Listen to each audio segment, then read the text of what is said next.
Across the center of a battlefield buried under pure white snow, a single figure stood alone, towering over piles of fallen bodies. Around him, the frozen ground was stained by death, and an overwhelming killing aura poured from his body like invisible pressure. He did not even bother to turn around when someone appeared behind him. With his back still facing the newcomer, he spoke in a chillingly calm voice, while the old man only shifted his gaze slightly to the side. He asked why Aster had come here, when by now he should have been leading the conquering army in the eastern lands. Hearing that, Aster lowered his head, his shoulders tense, and his fist clenched so tightly it nearly trembled. Through teeth locked with rage, Aster answered that he had come here to defeat him. The moment those words left his mouth, openly declaring war, the man he called father curved his lips into a cold, contemptuous smile. His reddish eyes stayed frighteningly composed as he slowly drew out a sword still smeared with blood. Aster's voice strained with anger as he accused him of planning from the very beginning to use his army as bait, then shouted, demanding to know if he was wrong. With his voice breaking under the weight of everything, Aster cried out to him as his father. The man did not deny it for even a second. Instead, he admitted everything with an indifferent, almost mocking tone, saying that this was exactly the role meant for those born without wings. Then he sneered and asked if that was not true, calling Aster his foolish son. Every bitter word struck deep, stabbing straight into Aster's heart and setting the buried fury inside Aster Elmheim ablaze. The Elmheim family was known as one of the greatest bloodlines on the continent, a house of war gods who had sworn to protect the royal family with their blades. And standing at the very top of that house was its powerful head. That man was Radrik Elmheim, the only person in the entire nation said to possess that supreme and unmatched power. Aster could still remember how this terrifyingly strong man had once appeared before him. Back then, Aster had been on the verge of death, lost and freezing in the middle of a raging blizzard until Radrik saved his life. To repay that debt, Aster had accepted any command given to him without complaint. He threw himself into blood-soaked battlefields again and again, never hesitating even when war demanded everything from him. And yet, despite all of that, his childhood had been filled with nothing but pain. It was a long chain of humiliation and contempt, one cruel moment after another. His own brothers looked down on him constantly, laughing at him as if his existence itself was a mistake. They never stopped reminding him that someone without wings had no right to stand proudly, no right to lift his head, and no right to believe he belonged beside them. In this world, the seal of wings on a person's back was the source of magical power. The more wings someone carried, the greater their strength, status, and potential became. Because of that, Aster, the only child in the ducal house who could not use magic, was branded as wingless no matter how hard he struggled or how much effort he poured into himself. So instead of relying on magic, he devoted every part of himself to the sword, training without rest until his own body became the only weapon he could truly trust. Deep down, he always believed that if he kept pushing forward with that relentless dedication, then someday even he would finally be recognized. And in the end, through his own strength and achievements, Aster earned loyal companions who chose to stand beside him and fight at his side. But then, hidden behind a tree with his gaze sharp and alert, Aster sensed something wrong, like a bad omen creeping through the cold air. By the time he understood what was happening, it was already too late. Horror washed over him as he realized that the entire army had been lured into a carefully prepared ambush. Painful memories surged through him all at once, and he screamed in desperation, demanding to know if this was the reward for his loyalty to the father he had trusted so completely. But all he received in return was a stare as cold as ice. Radrik only smiled with scorn and asked what an instrument could possibly expect.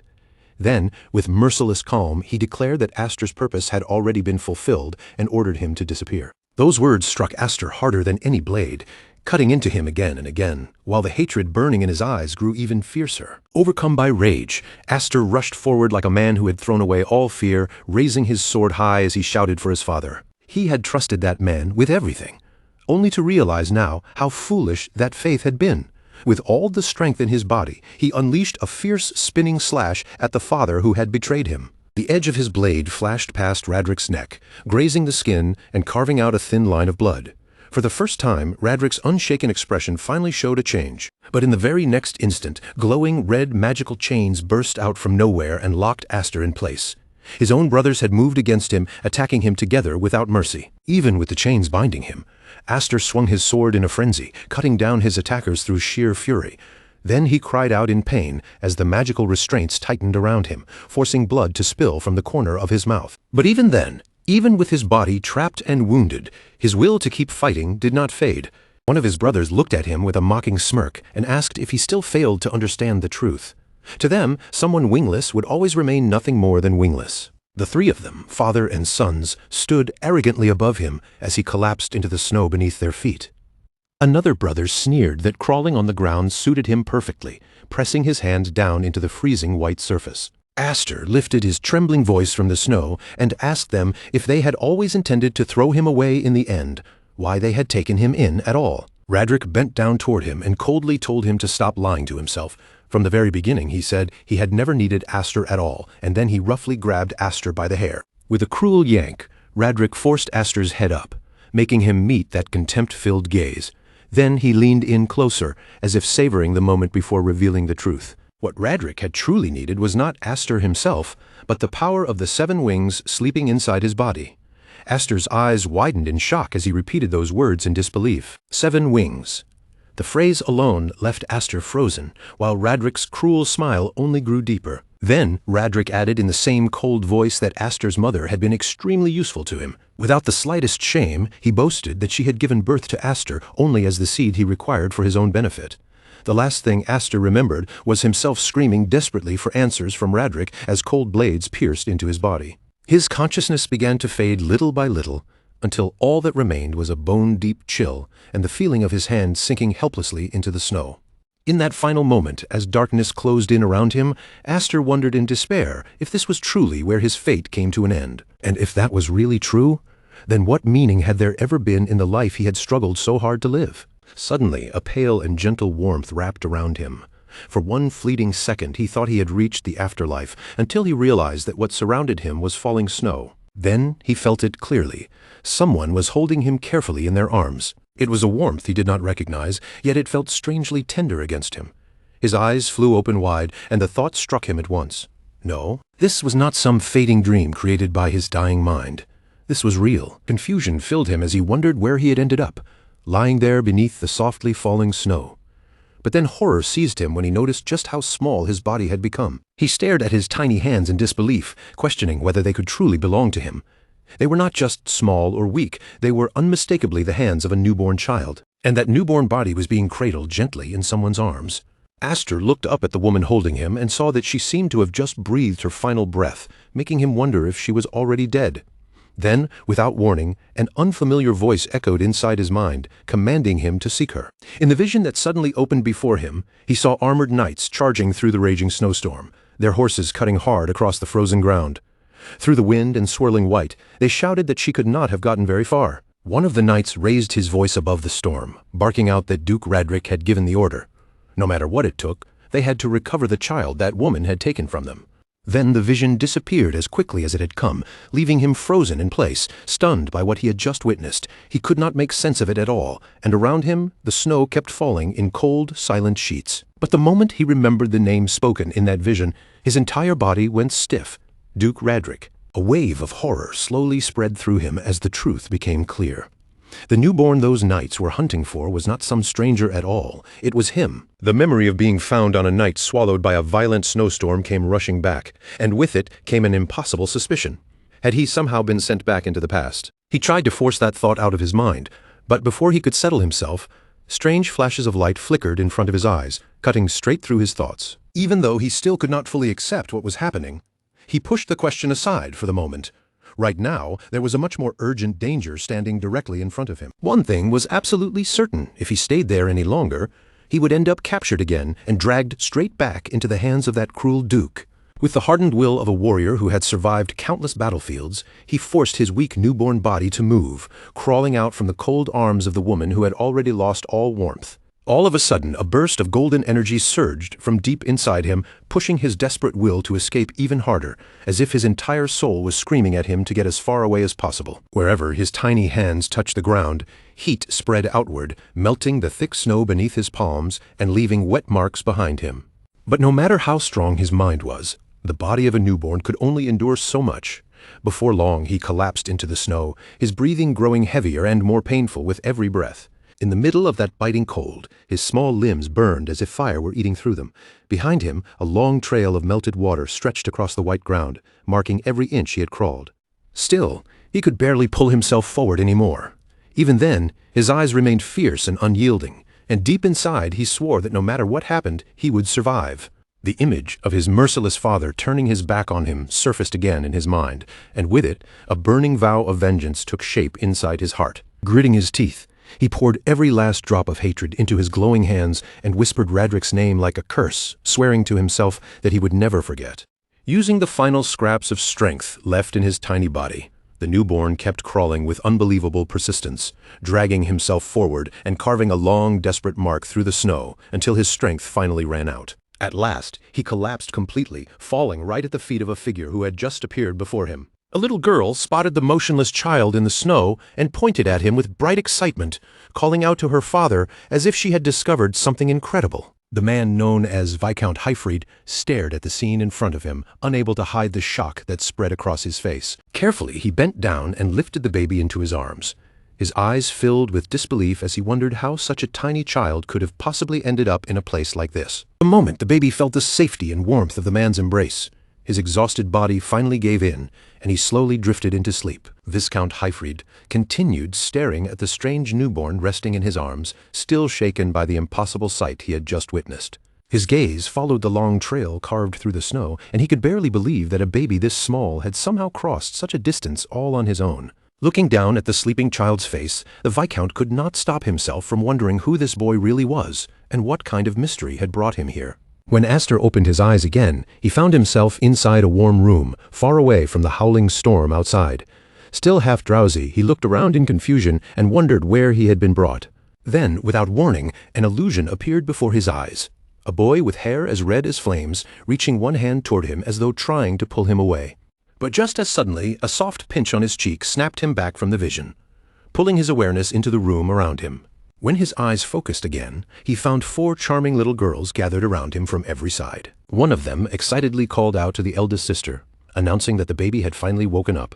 The older girl immediately scolded the others, warning them not to ruin the baby's pretty little nose. Aster, once a seasoned warrior who had crossed countless battlefields, was now trapped in the helpless body of an infant, unable to do anything as 4 lively girls surrounded him and fussed over him. He had no idea what was going on and could only struggle weakly in the middle of their excitement. Luckily, the eldest sister, a girl with platinum-colored hair, stepped in and rescued him from the others' eager hands. Even after being saved, Aster curled up cautiously in her lap, suspicion clear in his eyes. Then, driven by the will of an adult trapped inside a baby's body, he suddenly tried to stand up and break free from her arms.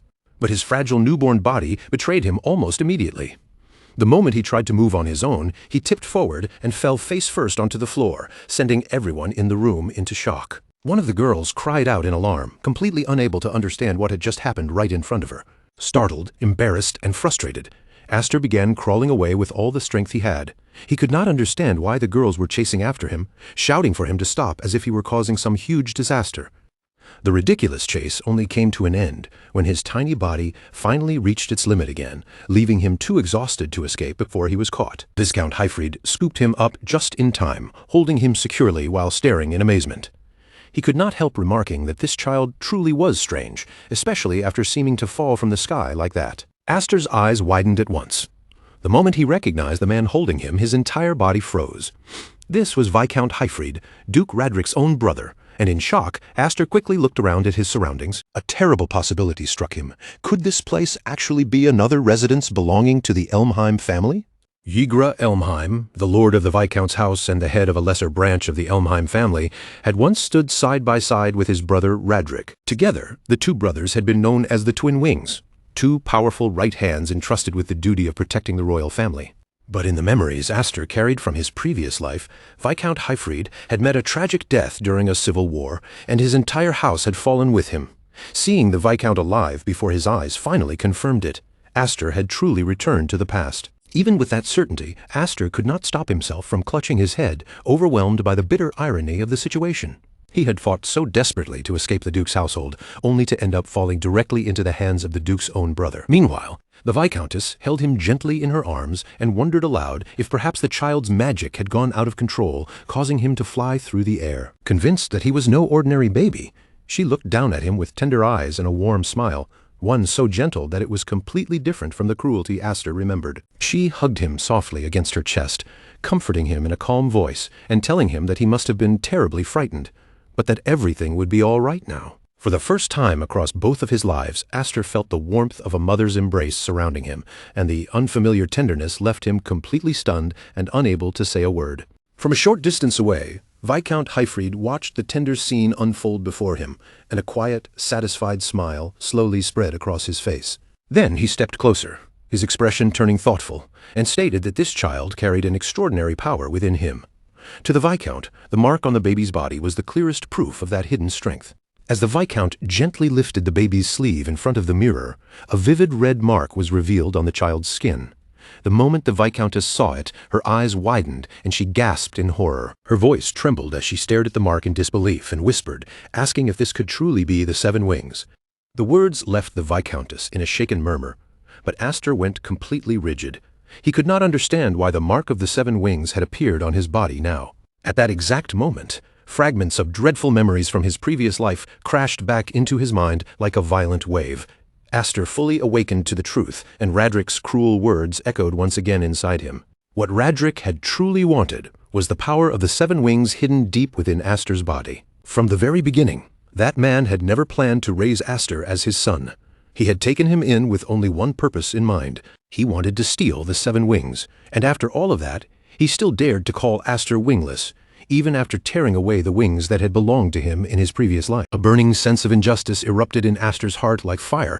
Back in the present, that sudden storm of emotion showed clearly on his face, and the Viscountess immediately noticed the change in him. Concern filled her voice as she looked at the baby, then turned toward her husband and asked what he intended to do with the child now that they had seen the truth. Hearing that question, Aster immediately felt the danger of the situation tighten around him. He could not allow this power to fall back into the hands of the Elmheim family ever again. This power had to remain his. He needed it for himself, needed it if he was ever going to take revenge on that man. Then, without the slightest hesitation, Viscount Hyfried made his decision. He declared that he would adopt the child. Aster lifted his gaze in shock, completely stunned by such an unexpected and unbelievable statement. The Viscount slowly reached out his hand toward him, and in those eyes Aster could not find even the faintest trace of malice. He gently patted the boy on the head and said that this child was still nothing more than a little bird, one too young and weak to fly on his own. Then he said he would raise him until the day he could finally spread his wings and soar freely into the sky. Something complicated flickered in Aster's glassy eyes before quietly fading away. This kind of warmth, this simple and honest kindness, was something Aster had never truly experienced before. Suddenly, a loud thud rang out from outside the room. One of the Viscount's daughters, who had been secretly eavesdropping by the door, had lost her balance and fallen over, making the Viscount turn sharply with a stern look. He asked if 2 of his daughters had been listening in. But the truth was even more ridiculous. It was not just 2 of them, it was all 4 sisters, collapsed together in a clumsy pile after tumbling over one another. The eldest daughter awkwardly stood up, scratching her head with an embarrassed smile, and explained that they had only been listening because they were worried about the baby. In the middle of that warm and lively family atmosphere, a red-haired girl turned her curious eyes toward her mother. Pointing eagerly at the newborn in her mother's arms, she asked with bright excitement what name the baby would be given. The Viscountess smiled gently as she gazed down at the child with tender eyes, lifting him slightly beneath the soft glow of the moonlight. She named him Aster, saying that it meant a new star had been born into their family. And from that moment on, time began to move swiftly forward. 10 years later, inside a splendid mansion, Viscount Hyfried, now visibly older than before, arrived with a dignified air and was greeted by a soldier lowering his head in a respectful bow. Behind him, a nimble young attendant stepped forward smoothly and opened the door of a luxurious carriage waiting nearby. That attendant was Aster. The helpless infant from that snowy night had grown into a handsome and elegant young man, and he stepped down from the carriage with calm composure. Turning back politely, Aster extended his hand to help a red-haired girl descend from the carriage, gently reminding Miss Alphen to watch her step. The young lady smiled brightly and thanked him, and for just a brief moment, Aster remembered the mischievous expression she used to wear back when they were children. Aster watched his sister Alphen as she walked ahead, his gaze carrying quiet affection along with the calm maturity and confidence he had gained over the years. Side by side, they continued forward, making their way toward the venue where an important gathering was about to begin. They had come to attend Swordball Land's annual gathering, an event hosted by the Ducal House of Elmheim for noble families of knights. On the surface, It was meant to strengthen connections among the nobility, but beneath that polite appearance, it was really a ruthless stage where powerful houses competed against one another. Each family would present the strength of its young swordsmen, and those youths carried the pride, reputation, and honor of their entire bloodline on their shoulders. The moment Aster and Alfin stepped into the grand hall, every gaze in the room shifted toward them.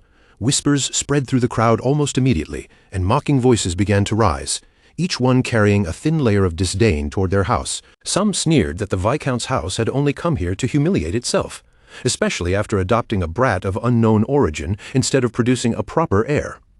Among the nobles, hostile and malicious eyes seemed to ask just how far the Viscount's family planned to drag down the Elmheim name. Aster stood quietly in place, his gaze fixed on the imposing castle before him as old thoughts stirred behind his calm expression. Noticing his silence, Alfin anxiously squeezed his hand and told him not to listen to the cruel whispers echoing around them. She clenched her teeth and spoke firmly, warning him that in a place like this, the first person to show weakness would be the first one crushed. Aster said nothing in response. Instead, he calmly looked over the hostility surrounding them, his expression remaining completely unchanged. Behind him, Viscount Hyfried spoke in a low and steady voice, explaining that this was the current position of their house. Standing before the majestic ducal castle, the Viscount said that he wanted Aster to see this harsh reality clearly with his own eyes. Then he turned his gaze toward his son and asked whether Aster felt disappointed by what he was seeing. Aster only turned slightly toward him. A confident, faintly defiant smile curved across Aster's lips as he answered that he was not disappointed at all, calling him father and saying that this coldness suited him perfectly. Hearing that firm response, Viscount Hyfried burst into proud laughter, clearly relieved and at ease. But at the same time, painful memories from Aster's previous life began flooding back. In that previous life, he had stood here as the shame of House Elmheim, defeated and humiliated before the eyes of the nobility. This very place had once been the stage of his worst social disgrace. It was a hall overflowing with bitter memories. But now that Aster had regained the 7 wings, everything had changed. A fierce flame of determination burned in his golden eyes, and in that moment, it was clear that his long-awaited revenge was finally about to begin. Standing beside his father and his sister Alfin, Aster slowly raised his eyes toward the towering ducal castle before them, a massive structure that seemed to press down on him with the full weight of his past. From high above, the 2 half-brothers from his former life looked down at him with open arrogance, their eyes filled with contempt as they measured him from a distance. Even under their sharp, scrutinizing stares, Aster's face did not change at all.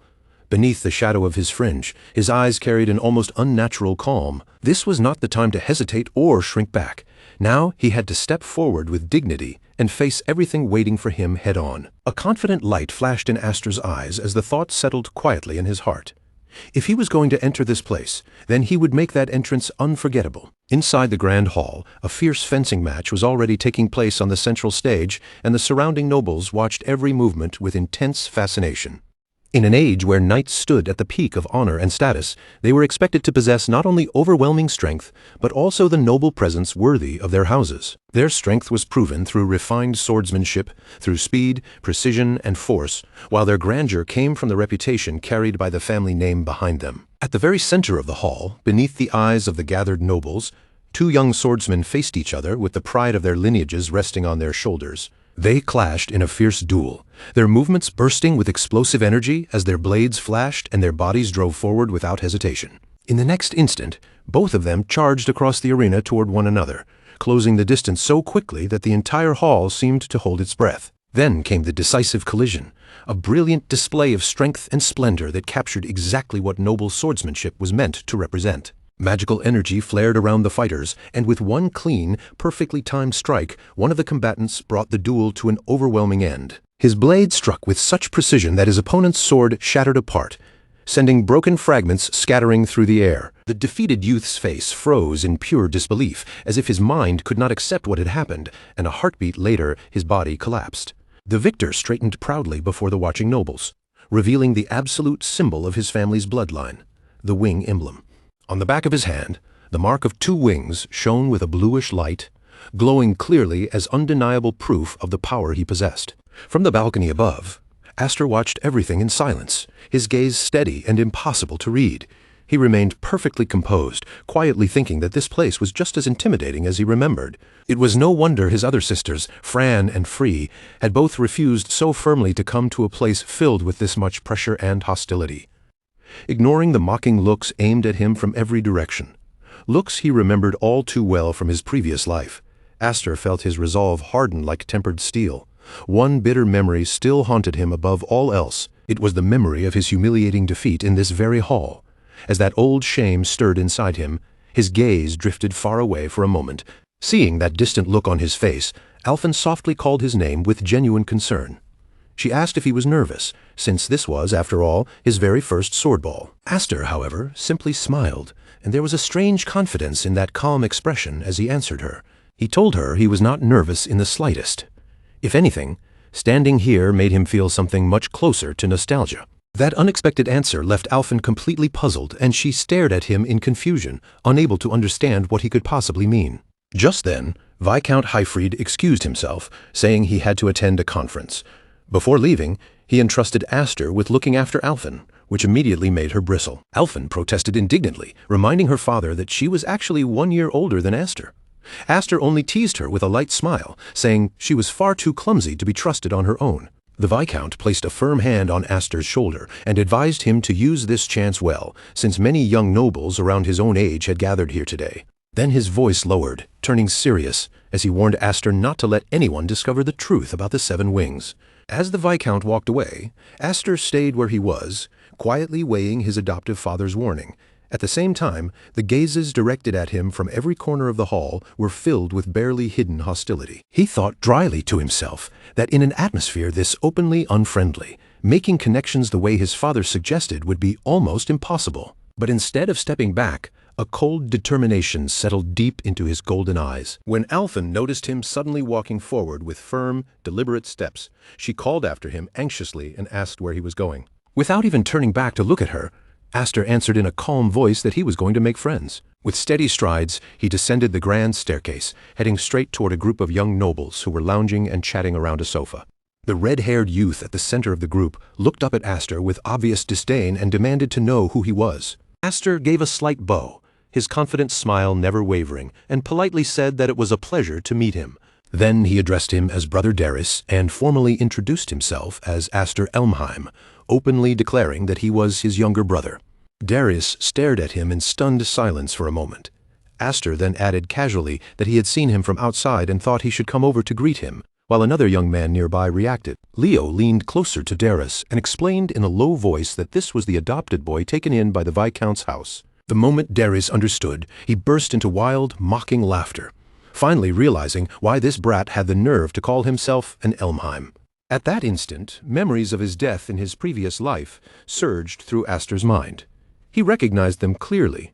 Darius and Girion, the 2 heirs of House Elmheim, the very men who had killed him. In his former life, these 2 had cast enormous shadows over his heart, appearing so terrifying that they had once felt impossible to overcome. But now, things were different. As Aster looked at them beneath the bright lights of the hall, they no longer seemed like monsters at all. To him, they were only a group of children pretending to hold power. Sensing the tension rising between them, Alphen quickly grabbed Aster by the arm and called his name in concern. She tried to pull him away, insisting that he had already greeted them and that it was time to go back. But Darius's mocking voice stopped her in her tracks, calling out to her with an unwanted familiarity that made the atmosphere turn even colder. With a sneer on his face, he asked if she was not hiding behind her father today, then arrogantly ordered the 2 of them to come closer and entertain him. He declared that it was an order from the main house. Alphen froze with her back still turned to them, her body stiffening as anger and humiliation made her tremble, while fury burned in her eyes. She refused him flatly, her voice firm as she stated that there was no master-servant relationship between the main house and their branch family. Just as Alphen was about to step forward and take action, Aster moved quickly and caught her wrist, stopping her before she could make a reckless move. Still holding Alphen firmly by the wrist, Aster spoke in a calm, even voice, telling her that he had not finished saying what he came here to say. His composed profile stood out sharply against the tense air around them, as if every real thought was hidden behind that quiet mask. Seeing that calm expression, Darius's lips twisted into a sadistic grin, and he decided to throw even more fuel onto the fire. He began mocking Alphen in front of everyone, dragging her father's name through the mud by reminding the crowd that although Hyfried was a knight, he had failed to protect the king, and as punishment, his own younger brother had cut off his arm. Every word struck Alfyn like a lash across the heart, forcing her head lower under the weight of pain and humiliation. But Daris kept going, cruelly saying he was grateful he did not have the blood of such a loser running through his veins. Alfyn could no longer endure it. Her fury finally exploded, and she shouted at him, demanding that he take back every single word. With an angry cry, she declared that she would never allow anyone to insult her father, then lunged forward and drove a powerful punch straight into Daris's jaw. But even after that, Daris continued his verbal attack, sneering that her family only produced useless daughters, girls who could never inherit a title, and that her father must have been bitterly disappointed. With a vicious smile still spread across his face, Daris lifted the wine glass in his hand and coldly reminded her that this was not some dance floor. Then he flung the wine directly at her, staining her dress in front of everyone, and cruelly told her that next time she should wear rags so she would not have to worry about getting soaked. At that exact moment, Aster stepped forward. On his way here, he had wondered whether seeing their faces again would leave him numb without anger, resentment, or even the slightest ripple in his heart. In one smooth, sudden motion, he snatched a bottle of wine from a startled noble standing nearby, moving so quickly the man barely had time to react. But when Aster saw his sister standing there humiliated, her eyes brimming with tears, her cheek bruised and bleeding, a strange sense of relief quietly rose inside him. So he could still feel anger after all. With eerie calm, Aster called out Daris's name, then flicked his wrist provocatively and tossed the wine bottle up into the air. Just as the bottle was about to crash straight into Darius's head, it suddenly stopped in midair, hanging there as if an invisible hand had seized it. Aster looked at him with open contempt and said they were still the same pieces of trash they had always been. With one subtle movement of his hand, the suspended bottle shifted like a weapon waiting to strike. In the very next instant, the bottle shattered, violently drenching the completely stunned Daris from head to toe in red wine. Aster then stood upright with chilling composure, surrounded by the fallen bodies of the nobles, his sword hanging at his side while blood dripped from the blade. As Geryon screamed his brother's name in desperation, Aster wiped a drop of liquid from his lip and remarked with casual indifference that it was only grape juice. Then, with a twisted and contemptuous smile, he added that it was the perfect drink for noble babies like them. But they did not believe him, and in that instant, a memory from 3 years earlier suddenly crashed through his mind. He remembered an explosion of golden energy erupting around him, along with his father's desperate voice shouting at him to control it. In the middle of the chaos, one of his sisters held another unconscious girl in her arms, crying through her tears as she asked if he was trying to kill them and begged him to hold on.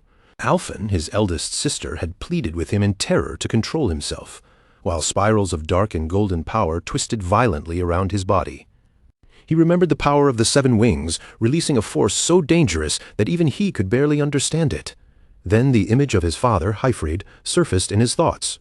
Hyfried's face had been filled with worry, his expression lined with fear as he questioned whether Aster would ever be able to master such overwhelming power. Aster remembered his own struggle too, the violent energy tearing through his body from the inside, and his father's voice wondering whether either of them could truly endure it. Meanwhile, elsewhere in the castle, an attendant suddenly burst into the conference hall, shouting in panic that something terrible had happened.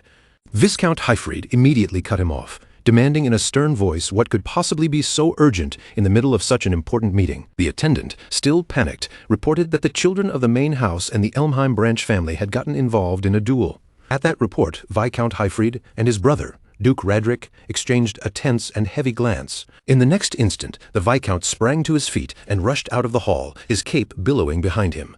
When he reached the balcony, he found a distressed Alfyn running toward him, crying out for her father. Hyfried immediately asked her what had happened, his voice sharp with urgency. A broad man with a shark-like smile pointed down toward the arena below, commenting with excited interest that a fight between the great Elmheim brothers was taking place, something no one got to see every day. Viscount and Alfyn leaned over the balcony and looked down, only to see Aster standing alone in the arena, facing Daris directly.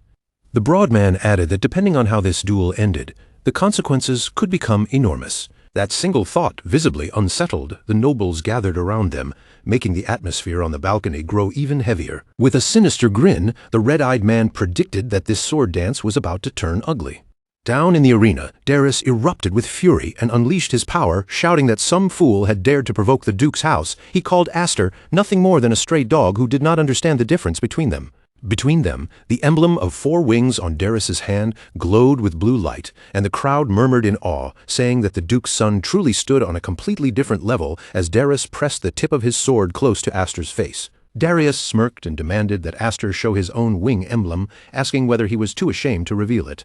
After seeing Darius's mark, Aster answered with unsettling calm that Darius was right about one thing: boasting about a mere pattern really was embarrassing. A faint half-smile rested on Aster's lips as he stood unmoving before him, completely untouched by Darius's pressure. Then Aster added that he could never bring himself to do something so vulgar. A vein throbbed violently on Darius's forehead, and his face flushed red as humiliation burned through him at Aster's unexpected insolence. Aster calmly stated his condition. If he won, Darius would apologize to his sister. Darius accepted immediately, then fired back that if he won, Aster would become his dog. Darius shouted that he would work Aster to the bone, and without saying another word he lunged forward with scythe-like speed. Their swords collided in a burst of golden sparks, the sharp ringing clash echoing across the arena and marking the start of a duel that was clearly far more than a simple performance. Aster shifted into a solid combat stance, keeping his sword steady in his grip as dust and swirling wind began gathering around him like a rising aura. His golden eyes sharpened with intense focus, and his fingers tightened around the hilt as he prepared himself for Darius's next assault. Darius wore a smile full of superiority as he released his own energy, declaring that this was the power of someone who actually possessed an emblem. With a fierce shout, he unleashed a barrage of swift and crushing slashes, each strike tearing through the air and carving out gusts of cutting wind in its wake. From the balcony above, Alphen screamed Aster's name, her face turning pale with terror as she watched the ferocity of the attack rush toward him. The broad-shouldered man standing beside her only let out a faint smirk, as if the result already amused him, and calmly commented that young Master Darius still had a long way to go with the sword. But even with those rough edges in his swordsmanship, Darius had more than enough raw magic to cover the gap. Power burst violently from his body, making it painfully clear why those born with winged emblems held such an unfair advantage. Drunk on his own superiority, Darius sneered to himself that if a single wing carried only the magic of a tiny candle flame, then the power of his 4 wings was nothing less than a full-blown detonation. In the next instant, flames erupted everywhere, rushing outward like a merciless storm as blazing attacks rained down one after another without giving Aster any room to breathe. As he forced Aster backward under the pressure, Darius mocked him with a cruel grin, asking where all that fearless confidence from earlier had suddenly disappeared to. Yet Aster did not crumble in the slightest. Facing that furious mirage, his eyes stayed sharp and calm as steel, and he deflected each incoming strike with clean, measured movements. Darius only sneered harder, taunting him by asking if he no longer wanted to make him apologize. Or maybe, Darius barked, all of Aster's earlier confidence had been nothing but empty talk. With rage boiling over in his voice, he demanded that Aster show him his real strength, then poured every last bit of his energy into one final crushing strike. Up in the stands, a mustached noble watched the clash with a self-satisfied smile, already convinced of the result as he declared that the match had been decided. But Aster answered without a word. His own aura surged awake around him, and his sword began to glow with a clean, pure white radiance that cut through the chaos. The 2 powers slammed together with thunderous force, erupting into a massive blast of red and gold energy. For a moment, the entire arena lit up with a breathtaking collision of raw magic and sheer physical strength. Darius' expression twisted in complete disbelief, his eyes widening as his mind struggled to accept what had just happened. His ultimate attack, the strike he believed would end everything, had actually been stopped. Aster looked back at him with the faintest half-smile, his voice calm and almost casual as he told Darius one simple truth: he talked far too much. Then, with one smooth and graceful movement, Aster swept Darius' blade off course. Before Darius could recover, Aster turned his body into a sharp spin and drove a powerful kick into him, sending him flying across the arena. Aster landed lightly on his feet, steady and composed, while thin streams of golden energy curled around his body like living threads. The control he displayed was on a level Darius could never even hope to reach. For 10 long years inside the Viscount's household, Aster had endured, trained, and sharpened his magic in silence. All that patience, all that pain, had been for the day he could finally take revenge, and now that day was standing right in front of him. Aster swung upward, and a brilliant wave of power tore from his blade as if it were splitting the air itself. Golden light roared toward the sky, and the arena beneath them trembled from the overwhelming force of his strike. A blazing surge of golden power exploded from Aster's sword, crashing forward with unstoppable momentum. Darius was thrown backward by the impact, completely unable to endure the force bearing down on him. He hit the ground in a broken, awkward fall, his knees smashing against the arena floor with a sickening crack as he desperately tried to push himself back up. From a distance, his brother Geryon stared at the scene in stunned disbelief, barely able to get the words out as he stammered that Darius was actually being pushed back. Darius was being overwhelmed completely, swallowed by the green and gold energy wrapping around him. Shock warped his face as his mind struggled to understand how the battle had turned against him so violently. He shouted in furious denial, unable to accept what was happening, screaming that he had 4 wings. Aster did not react to the outburst at all. His expression stayed cold and focused, while golden energy continued to flicker and dance along the sharp edge of his sword. Then, in one swift and decisive motion, Aster gathered that surging power and compressed it into a single concentrated point. The nobles watching from above gasped in disbelief. One of them whispered whether Aster might truly win this duel, while another could only point out the obvious, that Darius was no longer fighting evenly at all, but being completely dominated. A heartbeat later, Aster's blade unleashed one final burst of golden energy, and that explosive strike settled the outcome of the duel beyond any doubt. A wave of astonished murmurs spread through the crowd. No one could ignore it anymore. The Elmheim family still had someone with this much terrifying power among them, but Aster's golden aura did not calm down. Instead, it grew even stronger, and dark tendrils began leaking from his body as his power climbed to a frightening, unstable level. From the balcony, Hyfried's expression darkened. His brows drew together as he muttered under his breath that this was bad. Darius' face twisted with pain and confusion as the crushing pressure of Aster's power pressed down on him, leaving him trembling under the weight of it. Then, without warning, a nightmare from Aster's past life tore through his mind, the image of one of his brothers standing before him with a deranged smile, severing his arm. That insane laughter rang in his ears all over again, dragging him back to the cruelty and suffering he had once been forced to endure. Back in the present, dark and golden energy burst outward from Aster at once. His face fell into shadow, and the rage pouring from him no longer looked controlled.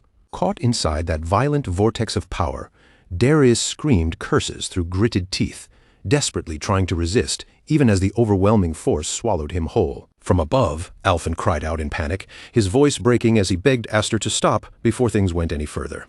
But the warning came too late.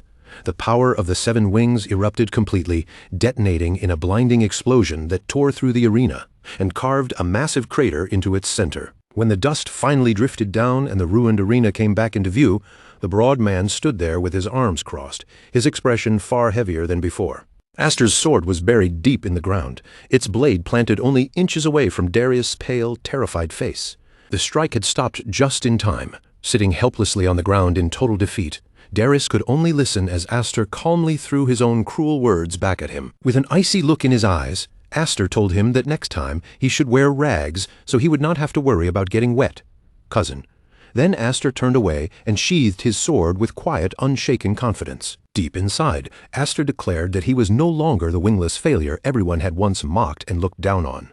From the balcony, she watched him with relief and awe tangled together in her eyes, her heart still pounding after witnessing just how far he had come. Aster allowed a faint smile to touch his face, comforted by one simple fact. For now his sister was safe, and that alone was enough to steady his shaken mind. Then, all at once, his golden eye flickered with a sharp flash of red. Aster's senses tightened as he felt a new presence enter the hall. A figure wrapped in dark crimson energy dropped down from the ceiling, descending like a bad omen before landing heavily in the center of the hall. Aster's gaze sharpened instantly. The moment he saw that ominous figure and felt the pressure of his arrival, recognition flashed across his face. At the top of the grand staircase stood a powerful, imposing man, the Duke Radric himself. His presence seemed to fill the entire hall, pressing suffocating tension into every corner. From Aster's lips came a single word, heavy with hatred and resolve. Radric. The spectators were still murmuring in disbelief, unable to process that the Viscount's youngest son had just defeated the 3rd son of the main house. But the mood had already shifted, and the situation had become far more dangerous. After a humiliation that public and that devastating, there was no chance the main house would simply stand by and do nothing. The towering form of Duke Radric, 8th leader of the main house, began descending the staircase at an unhurried pace, each step making the pressure in the hall feel heavier. Darius remained collapsed on the ground, but the moment he saw him, he lifted his face with a shaken mix of fear and relief, as if his father's arrival meant he had finally been saved. Aster did not take even a single step back. His eyes stayed fixed on Radric, the man who represented every wound, every betrayal, and every ounce of revenge burning inside him. The Duke's eyes narrowed slightly as he took in the ruined arena and everyone standing around it, his face so still that no one could read what he was thinking. Aster could feel a suffocating wave of power and hostility rolling off him, and the sight of that man dragged him straight back to the truth. Radric was the same person who had betrayed and killed him in his previous life. Even under the crushing tension that filled the hall, Darius forced himself to crawl forward, his body shaking not only from pain, but from the humiliation of being seen like this. He grabbed desperately at his father's leg, then stretched a trembling hand toward Aster, his face twisting with pure hatred as he pointed at the one who had defeated him. Through clenched teeth, Darius called Aster a mangy dog who had dared to challenge the main house, then begged his father to use his power and put that dog back in his place. But instead of helping him, Radric raised his hand and brought it down hard, slamming his palm into the ground directly over his own son's hand. A horrifying scream tore out of Darius' throat as the impact crushed down, and the sickening sound of cracking bone echoed through the hall. Under that terrifying pressure, Darius' hand was smashed beneath his father's palm, flattened helplessly against the floor as he writhed in agony. The young nobles watching from the side froze in place, their faces pale with horror and confusion, unable to understand why the Duke would treat his own son so brutally. Gerion's face lost all color as he stared at the scene, shaken to the core by the merciless cruelty coming from his own father. Radric looked down at his defeated son with nothing but contempt in his eyes, and coldly asked why he was still smiling like an idiot after what he had done. In Radric's eyes, Darius had not simply lost a duel, he had dragged the family name through the mud in front of everyone. From the balcony, Hyfried's voice rang out in alarm as he shouted down at Radric, pleading with him to stop before he went any further. But the Duke ignored him without the slightest warmth. In a cold voice, he declared that someone who could not even avenge himself had no right to wield a sword, then raised his hand as if preparing to deliver the finishing blow. For a moment, Granhall fell into a tense, suffocating silence, and everyone in the hall seemed to hold their breath as the air thickened with dread. On the ground below him, Darius could only tremble helplessly, his face twisted into a miserable blend of humiliation, terror, and disbelief. Yet the fiercest fury burned inside Duke Radric's crimson eyes, and slowly that murderous gaze shifted away from his son toward the person at the very center of all this. Radric's attention settled on Aster. He pointed his sword straight at him and demanded to know what he thought he was doing. But Aster did not flinch, calmly answering that his cousin still had not apologized to his sister. Aster finished with that single word, sister, his voice steady and controlled. Then, with astonishing boldness, he looked directly at his uncle and asked if the punishment could wait until after that apology was made. Wrapped in a menacing purple aura, Radric let out a mocking laugh, asking whether being a stray orphan taken in by Hyfried had fooled Aster into believing he truly belonged to the Elmheim family. Aster stood firm and answered without hesitation, declaring that he was the Viscount's son. His father had taught him the pride of a knight and the weight of carrying a house's name, even without sharing its blood. For a brief moment, the Duke said nothing. His expression hardened as he quietly absorbed the boy's defiant words, and the silence around him only grew colder. Then flames burst to life around Radric as he accused Aster of needlessly staining the reputation of the main house, the very pride that stood above its 12,000 knights. From the balcony, the broad man remarked that they should understand that better than anyone, while the light blue-haired young man beside him added with a faint smile that this matter could hardly be brushed aside. This was no simple children's quarrel anymore. Hyfried's grave voice cut through the tension as he reminded them that his own father had once paid for disloyalty with an arm. Now the cold edge of Duke Radric's sword pressed directly against Aster's throat.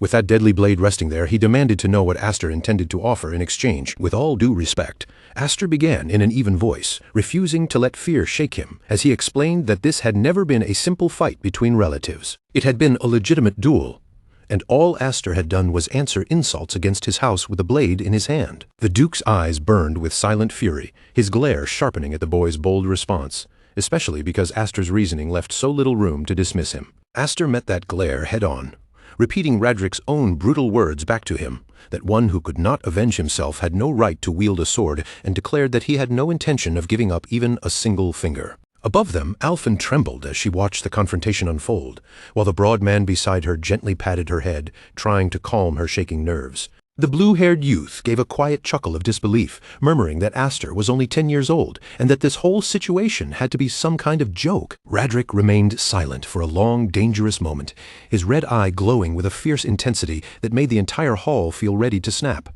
At last, he drew his own sword and spoke only a few cold words. He said he understood, then ordered Aster to draw his blade. Aster hesitated for only a fraction of a second, caught off guard because he had not expected the Duke himself to step into the fight so directly. Before he could fully react, the ground beneath his feet shattered apart, and an invisible force blasted upward, hurling him violently into the air. The tip of Radric's sword slammed into the spot where Aster had stood just a heartbeat earlier, unleashing a devastating shockwave through the floor as Alphen choked back a scream.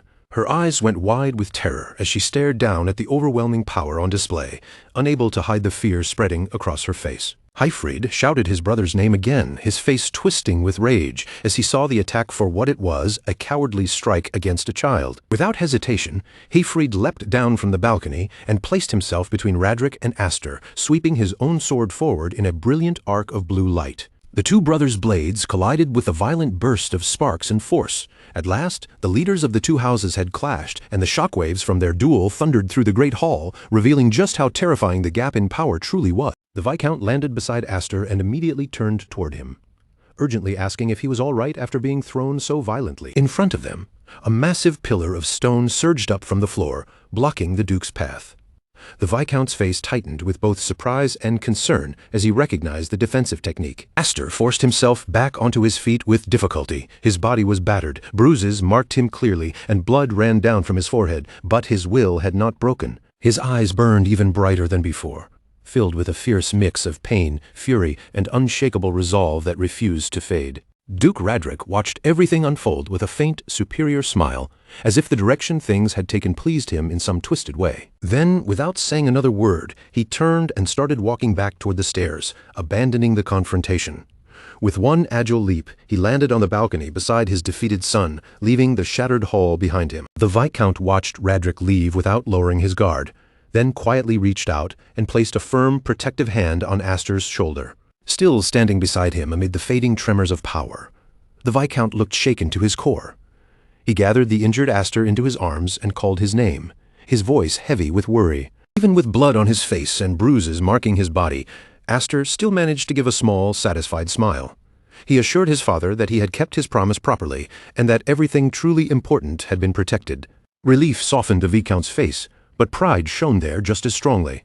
Looking at his son, he told him from the heart that he had been magnificent. Meanwhile, Duke Radric withdrew from the shattered hall with his defeated son, leaving behind an oppressive trail of tension that no one could easily shake off. The broad man approached the Duke with a faint, knowing smile, calmly remarking that Radric's reaction had been rather childish for someone of his position. Radric only paused long enough to speak coldly to his humiliated son, explaining that if he had allowed Darius to say whatever he wanted in that moment, the honor of the main house would have been ruined completely. In Radric's mind, what he had done was not cruelty at all, but a reasonable compromise made to protect the family's reputation. Away from that confrontation, the nobles began murmuring in amazement. A promising newcomer had challenged the great Duke Radric himself and survived, rising before their eyes like a new star. Even the mustached noble admitted that although the thought of the Elmheim family splitting made him uneasy, the boy could not have asked for a more striking social debut. From the shadows, Duke Radric watched with a grim, distant gaze, already sensing that an age of upheaval was drawing near, a storm powerful enough to tear the world itself apart. Back with his family, Aster was pulled into Alphen's worried embrace while his father proudly supported him at his side. Blood still stained his face, yet a victorious smile remained there, leaving Aster momentarily unable to speak. The scene then shifted to the training arena of the Viscount House of Elmheim, where several knights stood watch as another intense training session unfolded. At the center of the arena, two figures faced each other with wooden swords in hand, moving through a serious sparring match. With an easy smile on his face, the knight praised his master's performance, calling it truly splendid after witnessing the skill in front of him. The person receiving that praise was none other than Aster. Around the training ground, the other knights quietly murmured among themselves, saying that Aster's swordsmanship was almost frightening for someone as young as him.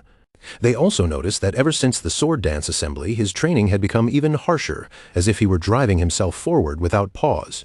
One knight brought up how Aster had defeated the third son of the Elmheim family, and the group could not hide the satisfaction in their voices.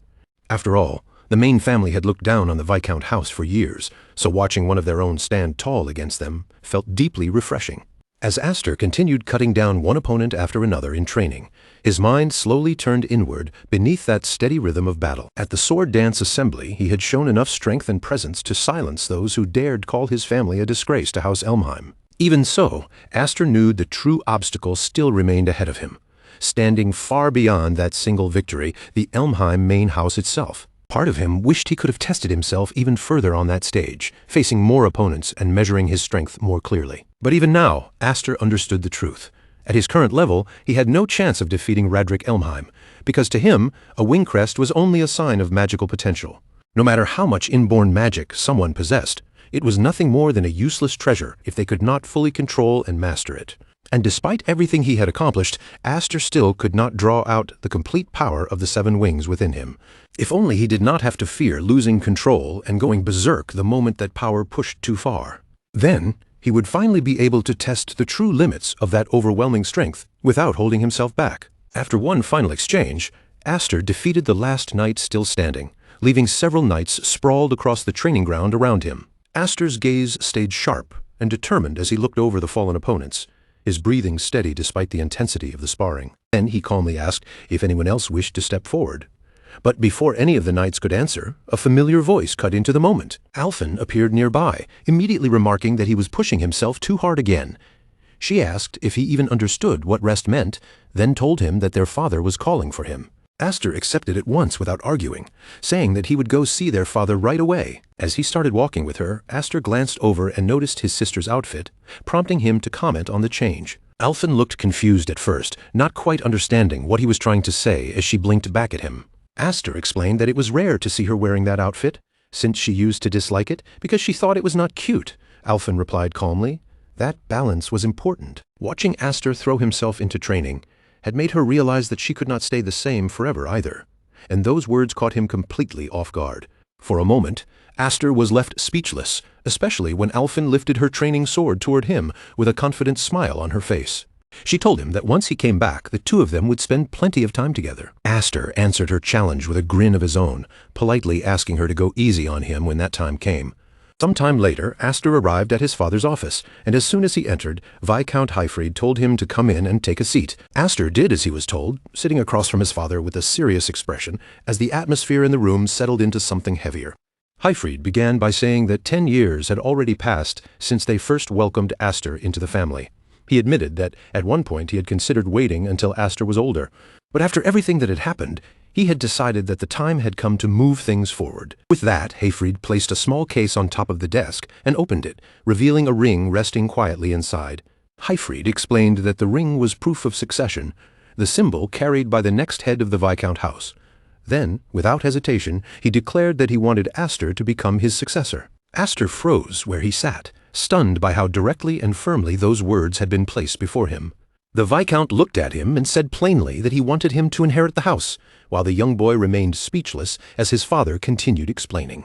As Aster already knew, their branch of the family stood in a delicate and difficult position, caught between their own responsibilities and the shadow of the main house. Even after everything, they still carry the Elmheim name. As lords of their territory, they had many people and many things to protect, and with the weight of that lineage pressing on him, the Viscount said the position of the next head could not be left vacant forever. But the first thing on Aster's mind was not the title, the ring, or the honor being offered to him. His concern immediately went to his sisters, and he quietly asked whether they would truly accept a decision like this. The Viscount answered that his older sisters were still away studying at the Knights' Academy, but they would be returning home in 3 days. When that time came, he intended to gather everyone and tell the whole family together. Aster's thoughts immediately went to Malfa and Cadriaca, both powerful and intimidating in their own ways. A wry smile touched his face as he imagined their reactions, knowing full well that neither of them would be happy about this. Cadriaca, in particular, would almost certainly be furious the moment she heard the news. His father let out a tired sigh and explained that Cadriaca's dislike for him came from something painfully simple. Aster had been born male, and on top of that, he had been blessed with the 7 wings. When Aster heard those words, the look on his face hardened, and a steady, unshakable resolve settled into his eyes. He declared that he could not accept the proposal. Turning away slightly, he admitted that he still could not fully control his own magic, calling himself an immature fool who had nearly killed his own sister. Inside the vast, silent study, Aster said that someone like him had no confidence in convincing an angry sister, much less carrying the heavy burden of leading an entire house. For that reason, he refused the honor being offered to him. The Viscount listened to every word in silence, watching Aster carefully as a faint, almost knowing smile slowly formed on his lips. At last, he broke the quiet and admitted that he often found himself wondering whether Aster was truly a child at all. Without arguing against the refusal right away, he reached for a long wooden box and opened it. He explained that he had originally planned to give Aster the succession ring as a reward for his performance at the sword dance, but perhaps this gift would make him happier instead. The moment Aster saw what was resting inside the box, his eyes widened in disbelief. Unable to hide his astonishment, he asked what exactly he was looking at. The Viscount then revealed the truth in a calm voice. The object before him was a magic sword. Its name was Graham, a special blade said to be capable of controlling the overwhelming power of the 7 wings. It was known as the Devouring Magic Sword, a weapon with a name that sounded as dangerous as the power it was meant to contain. Later, in a secluded clearing deep within the forest, the Viscount looked around the quiet space and declared that this place should be enough. Aster, still puzzled by the long trip, asked why they had come this far just to test a sword. The Viscount answered simply that it was a precaution, then added with a dry smile that Aster had a habit of breaking things. Remembering the many times Aster's uncontrollable power had caused destruction before, the Viscount finally presented Graham to him properly. He explained that Graham was a legendary blade passed down only to the firstborn of the Elmheim family, a weapon that normally belonged in the hands of the main house. For Aster's sake, Hayfried had gone to the main house himself and retrieved it especially for him, and with one sharp motion he prepared to show its true form. He drew the weapon from its sheath, and Aster stared at it in utter confusion. At first glance he could not help wondering if that thing was truly supposed to be a sword, because as plain as day there was no blade attached to it. The Viscount smiled at Aster's confusion and explained that when magic was channeled into the hilt, the sword would reveal its edge. As he demonstrated, a crimson ethereal blade suddenly burst out from the hilt, glowing like a spectral edge made of pure magic. Aster could only stare in silence, completely speechless at the sight. The Viscount explained that the sword completed itself using the wielder's magic, becoming a true blade formed from the power poured into it. Then, with just one swing, the Viscount unleashed a massive shockwave that tore forward and carved a wide path straight through the forest. Trees split apart under the force, while wind, dust, and shattered debris roared outward in a violent vortex that showed the weapon's overwhelming destructive might. But the Viscount warned him that Graham was not a weapon just anyone could handle. If the wielder's magic was mediocre, the sword would drain them completely dry. It was truly a devouring blade in every sense of the word. Holding out the glowing crimson hilt toward him, the Viscount asked whether Aster wanted to try it. Aster did not hesitate. He reached out and grasped the weapon, his hands closing over his father's in a gesture that felt almost symbolic. The instant his fingers touched the hilt, his own magic surged forward, dark and golden tendrils twisting together as they rushed to meet the blade. A violent storm of energy exploded around him at once, whipping through the clearing with a force that felt impossible to control. Aster felt his magic being pulled into the sword on its own, flooding forward so fiercely that the overwhelming sensation stole the breath from his lungs. Back at the training grounds, a towering beam of red light suddenly shot into the sky, piercing the heavens and leaving everyone below staring up in shock. One knight gasped and wondered aloud whether a comet had fallen from above, but his companion quickly shouted back that it was the opposite. Something had just flown up into the sky. From a distance, Alphen heard the commotion spreading through the grounds and turned toward the source of the disturbance. Even though the knight's words were vague and confused, she recognized that energy immediately. There was no doubt in her mind at all. It had to be Aster. Deep in the forest, Aster sank down onto the ground, completely exhausted from the surge of power, yet a smile of pure amazement still spread across his face. Breathlessly, he admitted that the sword was truly extraordinary. The Viscount looked at his son with both awe and stern seriousness in his eyes, then told him that the truly remarkable thing was not the blade itself, but the incredible power sleeping inside Aster. In a grave voice, he revealed that throughout the long and vast history of the Elmheim family, not a single person had ever possessed a 7-winged emblem. As they moved deeper into the forest, Hayfried assured him that if he could master that power, he would become a swordsman far beyond 6-winged warriors like himself and even Radric. The image of Radric flashed through Aster's mind, and the thought of one day surpassing that man ignited a fierce blaze of determination and vengeance in his golden eyes. However, his father's tone grew solemn as he warned Aster that power that immense would always draw conflict toward him. As Aster tightened his grip around Graham's hilt, The Viscount explained that if people discovered he possessed 7 wings, with that emblem shining on his back like a beacon, many would envy him, and others would despise him. Some would try to manipulate him through schemes and intrigue, like ghostly hands reaching from the dark to drag him down, while others would see him as a threat and move without hesitation to eliminate him. Then the Viscount reached out his hand in quiet support, urging Aster to master his power so that when the decisive moment finally came, he would not be left helpless and full of regret. With firm conviction in his voice, Hayfried encouraged his adoptive son to keep growing stronger, no matter how difficult the path became. Aster reached out and took his father's hand, his chest filling with gratitude so strong that it was almost difficult to put into words. In that moment, he silently vowed that he would never again live the same miserable life he had endured in the past. Looking straight into his father's eyes, Aster thanked him sincerely and swore that he would master the 7 wings no matter the cost.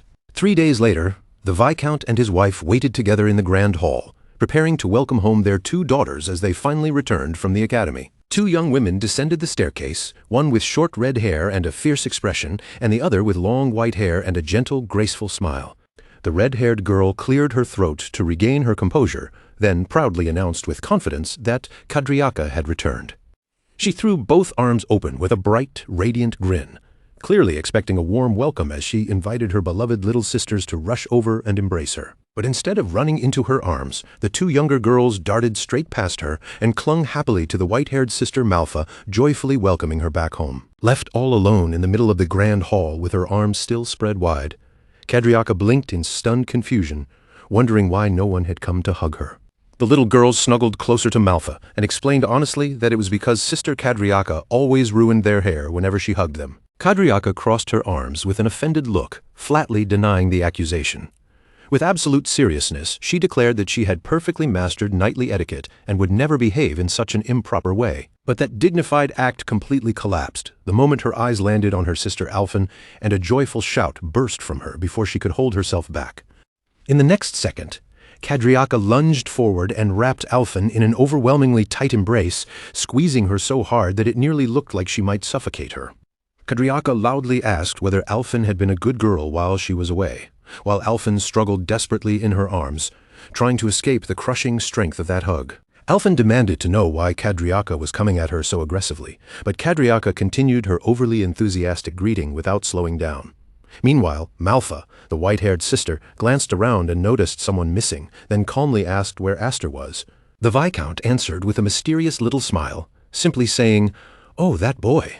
The instant those words left his mouth, Kadriaka's gaze sharpened and her cheerful warmth shifted into cold seriousness. Meanwhile, deep within the forest, a violent pillar of red energy burst upward from Aster's sword, tearing through the quiet like a signal flare. Aster struggled desperately against the overwhelming power, leaping through the clearing and swinging the blade again and again as he tried to force the raging weapon under control. At last, he dropped to his knees, completely exhausted and drenched in sweat, cursing his own inability to fully master the sword, unaware that his sister was already searching for him. A single lock of his hair had turned white from the strain. Even though he could form a blade with magic, suppressing Graham's true power was draining every bit of strength he had. The entire forest clearing had been scarred with craters and torn earth, clear proof of how fiercely Aster had struggled while trying to control the sword Graham.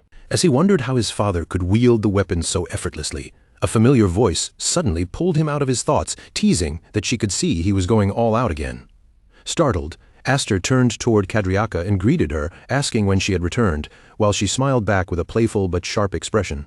Kadriaka immediately scolded him, pointing out that he had not even come to welcome his older sister home after her return.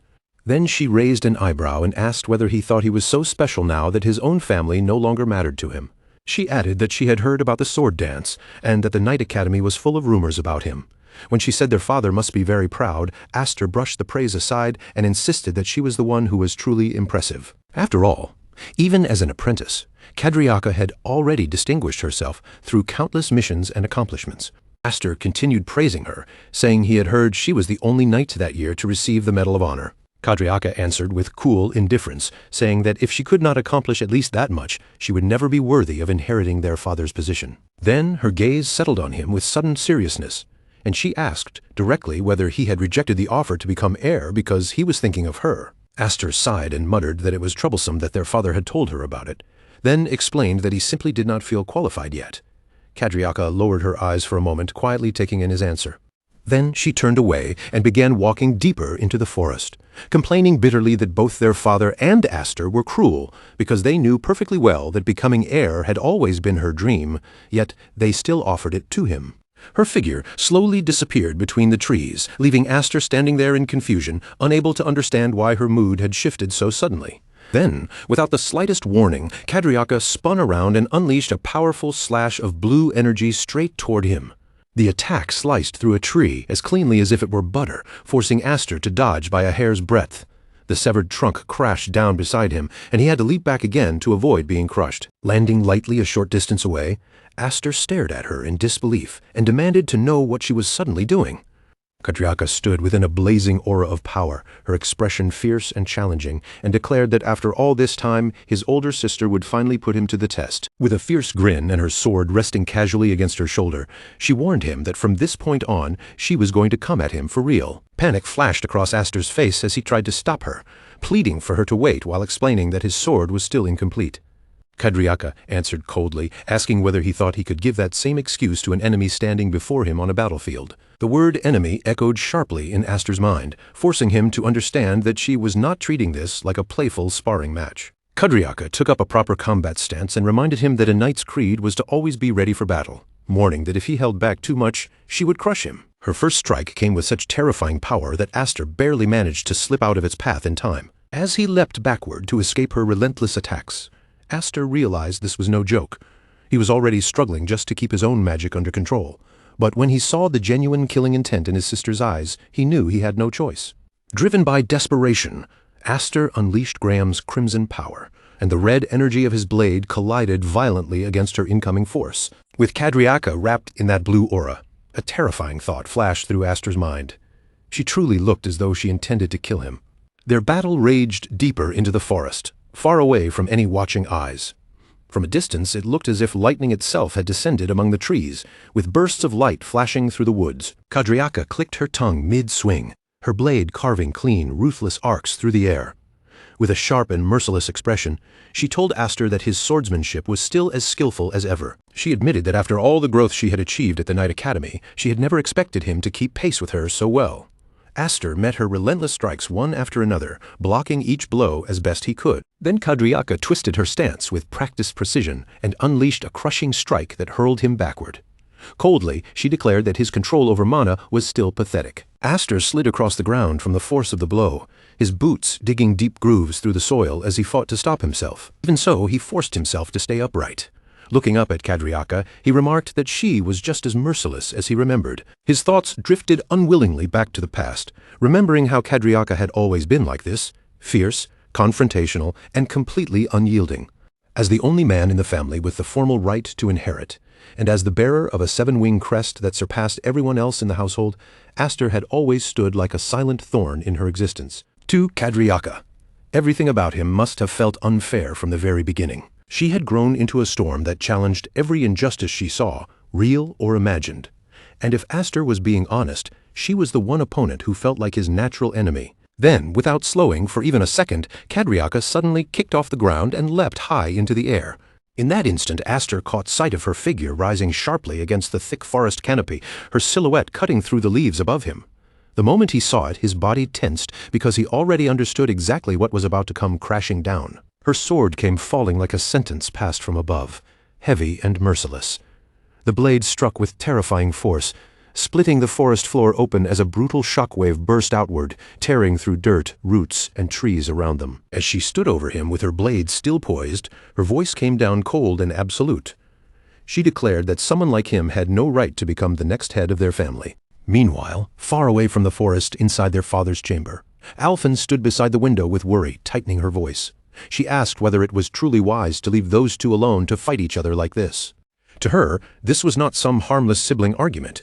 If their reckless tempers collided too violently, she feared the fight could easily end with one of them dead.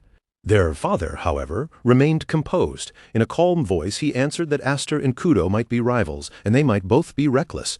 But neither of them was foolish enough to step across that final, unforgivable line. Even after hearing that, Alphen's unease did not fade. She pressed him further, her gaze sharpening as she asked why they had really been called back from the Knight Academy. Something about this situation felt too heavy to be only about choosing a successor, and she could sense there was a deeper reason hidden beneath it. Their father quietly opened one of the drawers and took out a sealed envelope. Stamped clearly on it was the insignia of the Elmheim Main family. The moment Alphen saw that mark, her breath caught in her throat, and the tension in the room seemed to grow heavier all at once. He explained that the letter was a summons. The elders who controlled the very core of the family wanted to see their grandchild with their own eyes. When Alphen quietly asked whether the matter was really that serious, her father answered without even a pause. In the worst possible case, he said, they could lose Aster. Back in the forest, the clash between Aster and Kudo had not calmed down in the slightest. Their swords slammed together again and again in blinding succession, each impact sending waves of force rolling through the trees, like the forest itself was trembling under a pulse of destruction. In the middle of their fierce exchange, Aster snapped at Kudo to stop talking nonsense. He reminded her that he had already rejected the position of successor, and she knew that truth better than anyone else. Kudo's expression twisted with visible irritation as she lifted her sword high above her head. To her, that refusal was exactly the part she could not accept. Her blade came crashing down with monstrous power. Aster managed to catch it just in time, but the sheer weight behind the strike rattled through his arms and left him stunned. It felt less like he was blocking a swordsman, and more like he was trying to withstand a troll swinging a giant warhammer. Kudo pushed down harder, forcing even more brutal strength into the blow. At the very last second, Aster twisted his wrist and turned his blade at an angle, using that motion to guide her strike away and drive it straight into the ground. With his voice cutting sharply through the chaos, he demanded to know whether she was finally ready to listen. Kudo only gave him a faint smile, as if his words amused her. She asked whether he was already looking for a way to run, and in the next heartbeat, she unleashed the full force of her raw strength. Aster was blasted sideways, his body flying through the air before slamming into a tree with such violence that bark burst apart behind him. He coughed up blood as the impact tore through him, and for a moment, disbelief flashed clearly in his eyes. Kudo looked down at him with a cold gaze and declared that if swinging a sword was all he could do, then he was nothing more than third-rate. And even those who depended only on mana, she continued, were still no better than second-rate. Only those who could master both sword and mana as one truly deserved to be called first-rate. She told him, without hiding her disappointment, that he had fallen far below what she expected. Then she explained that the difference in their wing crests directly showed the difference in mana capacity. Even a single wing, she said, represented nearly 3 times the amount of power. Kudo carried 5 wings, and in terms of default stages, that should have placed her beneath his 7.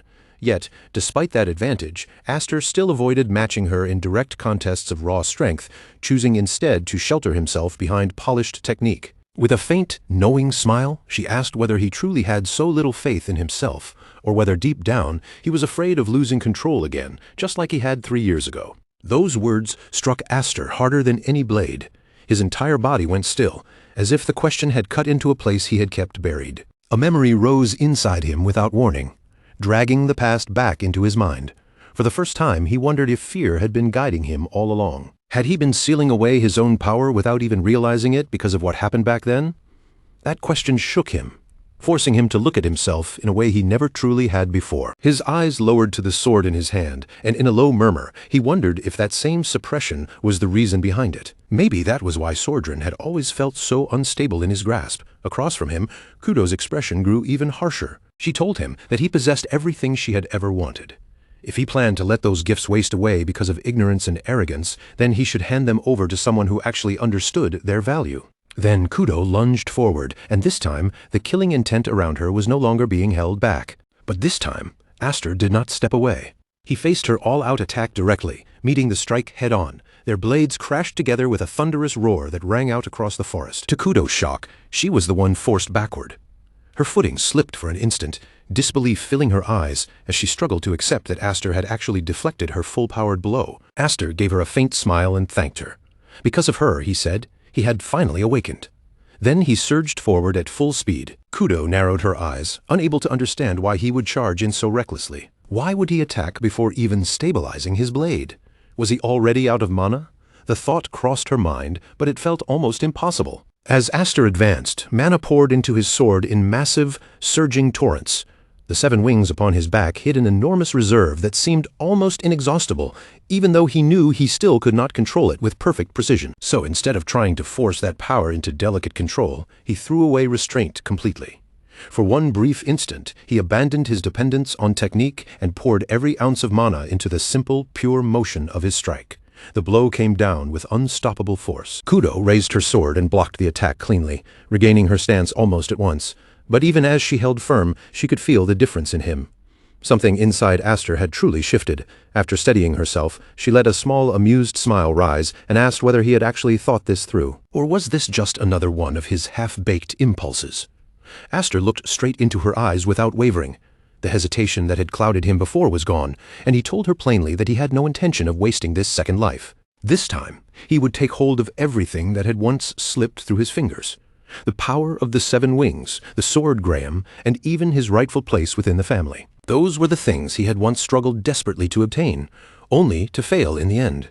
But the moment Kudo heard the word second life, her body stiffened for the briefest instant. A subtle flash of shock crossed her face, small enough to miss, but clear enough for Aster to notice. And in that tiny opening, Aster moved. Mana surged violently into his blade as he closed the distance between them in the blink of an eye. Aster sprang high into the air, his body cutting upward above the battlefield as he gathered every last bit of strength he had left. All of his power began to concentrate around him, tightening toward a single decisive strike. His sword hovered above, ready to fall with a force that felt final and unavoidable. But just as Kudo braced herself for the blow, Aster suddenly vanished from her sight, and her eyes widened as she lost track of him in midair. But Aster had not truly disappeared. Instead of staying above her, he had dropped low in an instant, slipping beneath her line of sight before she could follow his movement. There, close to the ground, he compressed his mana even further, forcing the raging power into a tighter and denser current. The pressure around his body thickened as he poured everything he had into the blade in his hands. Aster declared, without hiding it anymore, that he would no longer hold himself back. Kudo felt the change the moment those words left him.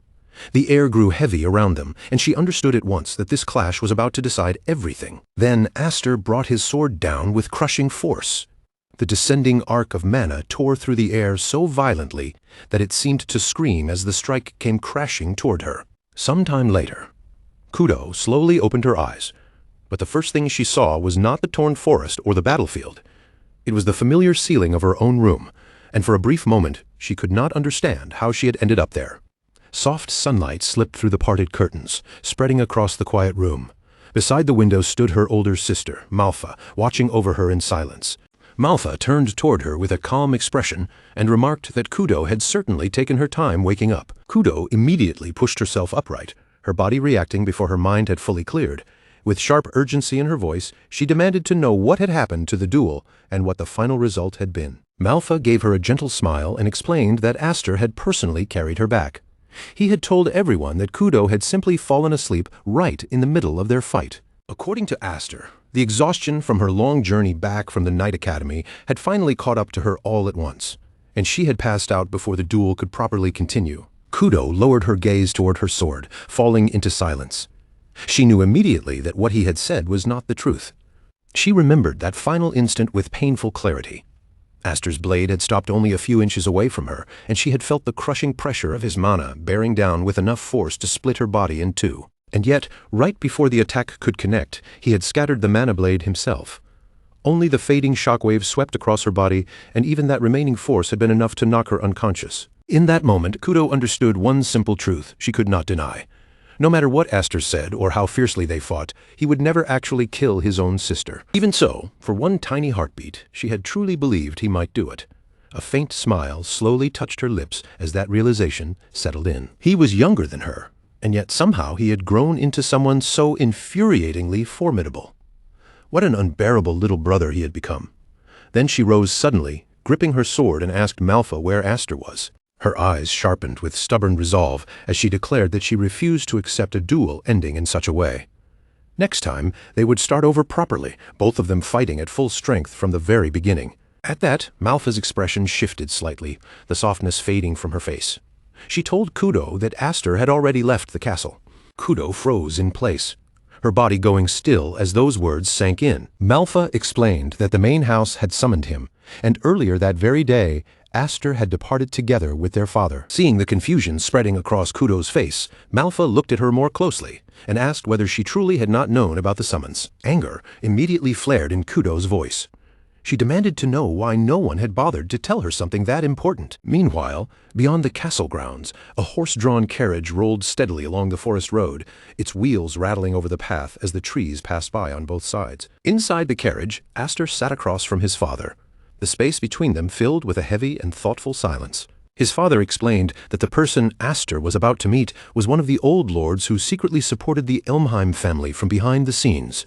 Though those old figures had already stepped down from public leadership, the former heads of both the main family and the branch families, along with the powerful elders beneath them, still held overwhelming authority.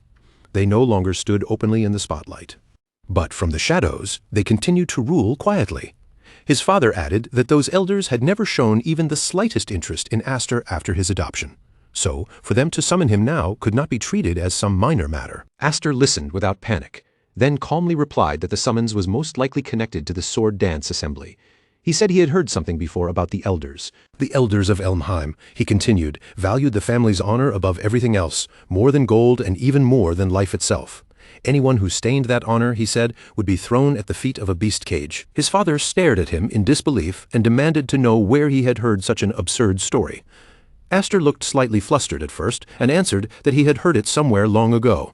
Then, with a steadier voice, he said he was ready for whatever waited ahead, whether it was punishment or exile. After a short silence, his father looked at him and asked whether it truly did not bother him to leave without saying goodbye to Kudo. Aster gave a faint smile and said it was fine.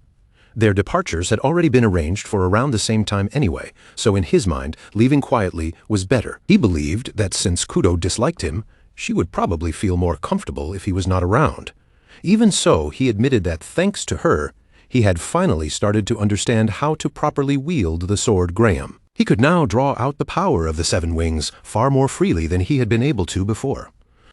With a steady gaze, Aster told his father that no matter what happened from that point on, he should not come rushing in to rescue him. He was prepared to survive by his own strength. His father opened his mouth, clearly ready to scold him for saying something so reckless. But before he could get a word out, a voice suddenly rang from outside the carriage, asking why Aster was acting so dramatic when he was the youngest among them. Aster's eyes widened in shock. Clinging to the side of the moving carriage was none other than Kudo herself. Her expression was sharp, stubborn, and burning with that unmistakable look of challenge as she glared straight at him. Without hesitating for even a second, she pulled herself into the moving carriage. As if this journey had always been meant to include her. Kudo climbed fully inside and settled herself with complete confidence, then immediately turned her anger toward Aster. With her eyes blazing, she demanded to know why he had tried to slip away without saying even a single word to his older sister. Her voice carried both anger and disbelief, like she could not believe he had even attempted it. She added that she had already heard about the summons from the elders of the main house, whether it was meant as an honor or some kind of threat that neither she nor Malfa had ever received. Hayfried's voice cut in firmly, reminding her that she could not come with them to the main house. The matter was too sensitive and far too dangerous to drag her into it. But Kudo calmly took a seat beside Aster, her posture steady and unmoved. She replied that she already understood exactly what was going on. She knew their father had called both her and Malfa back from the Night Academy so they could guard the estate while he was away. She was not foolish enough to miss what that implied. Still, her face hardened as she added that a summons from the main house meant the situation was serious. Serious enough that they needed to be extremely careful. Malfa herself had warned her that there was a real chance Aster might not come back at all. Aster tried to brush it aside with a calm smile, saying she was thinking too much. He claimed he was only going there to talk and that he would return soon enough. But deep down, he understood the truth better than anyone. Whether he would actually make it back safely was still uncertain. Kudo suddenly lifted a finger and pointed it straight at him. She told him to listen carefully, then, without softening her words in the slightest, admitted bluntly that she hated him. Aster blinked, clearly caught off guard. But Kudo did not stop there. She hated that he was a man in a family where that fact alone gave him advantages.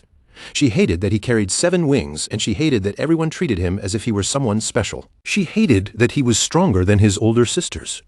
She hated that, despite being the youngest, he still carried himself with a maturity that made him seem far too composed for his age. Kudo hated every single part of it, every unfair advantage and every reason people looked at him differently. But as those words left her, her voice slowly lost its sharp edge, because no matter how much she despised those things, Aster was still her family. No matter how strong he tried to act, and no matter how calm and composed he made himself seem, he was still her little brother. Kudo rose to her feet with pride in her posture, standing firm and unshaken. Then she ordered him to come back properly, because once he returned, they still had a duel to settle between them. And the next time they crossed swords, she made it clear that they would not ease into it. They would begin from the very first strike at full power. A faint smile tugged at the corner of her lips as she added that she absolutely refused to let him run away with such a cheap and unsatisfying victory. With that said, Kudo leapt from the moving carriage as lightly and fearlessly as she had climbed onto it, leaving no room for anyone to stop her. Aster quickly leaned out of the carriage, startled by how suddenly she had gone, and asked his father why she had come all this way just to say something like that. Hayfried watched Kudo's figure growing smaller on the road behind them, his expression filled with quiet pride, and replied that to him it sounded like a proper farewell. Aster's lips slowly curved into a quiet smile. When he looked back, he saw Kudo standing boldly in the middle of the road, facing the carriage as it carried him farther away. Deep in his heart, Aster thanked her. Then, without saying it aloud, he made a firm promise to himself that no matter what waited for him at the main house, he would come back. After that, Viscount Hayfried and Aster finally arrived at the main residence of the Elmheim family. The moment they stepped onto the estate grounds, a group of guides was already waiting there to receive them. The captain of the guide team greeted them with formal precision, then informed them that the Grand Elder was already waiting inside. Hearing that, Viscount Hayfried answered calmly that there was no need for anyone to guide them, since he already knew the way. But the captain refused him at once, stating firmly that they could not allow it, because they had received strict orders to escort both father and son together. From that atmosphere alone, Aster could already tell this summons had not come from warm affection toward a grandson. Nothing about this reception felt like a family welcome. The air around them carried a stiff, deliberate tension, as if every movement had already been arranged, and every gaze was watching for a mistake. And yet, as Aster's eyes moved across the familiar grounds, a faint wave of nostalgia passed through him. It had been a long time since he had returned home. His gaze lingered quietly on the estate as old memories rose to the surface, though he kept them to himself. With no real choice left, they walked inside alongside the guides.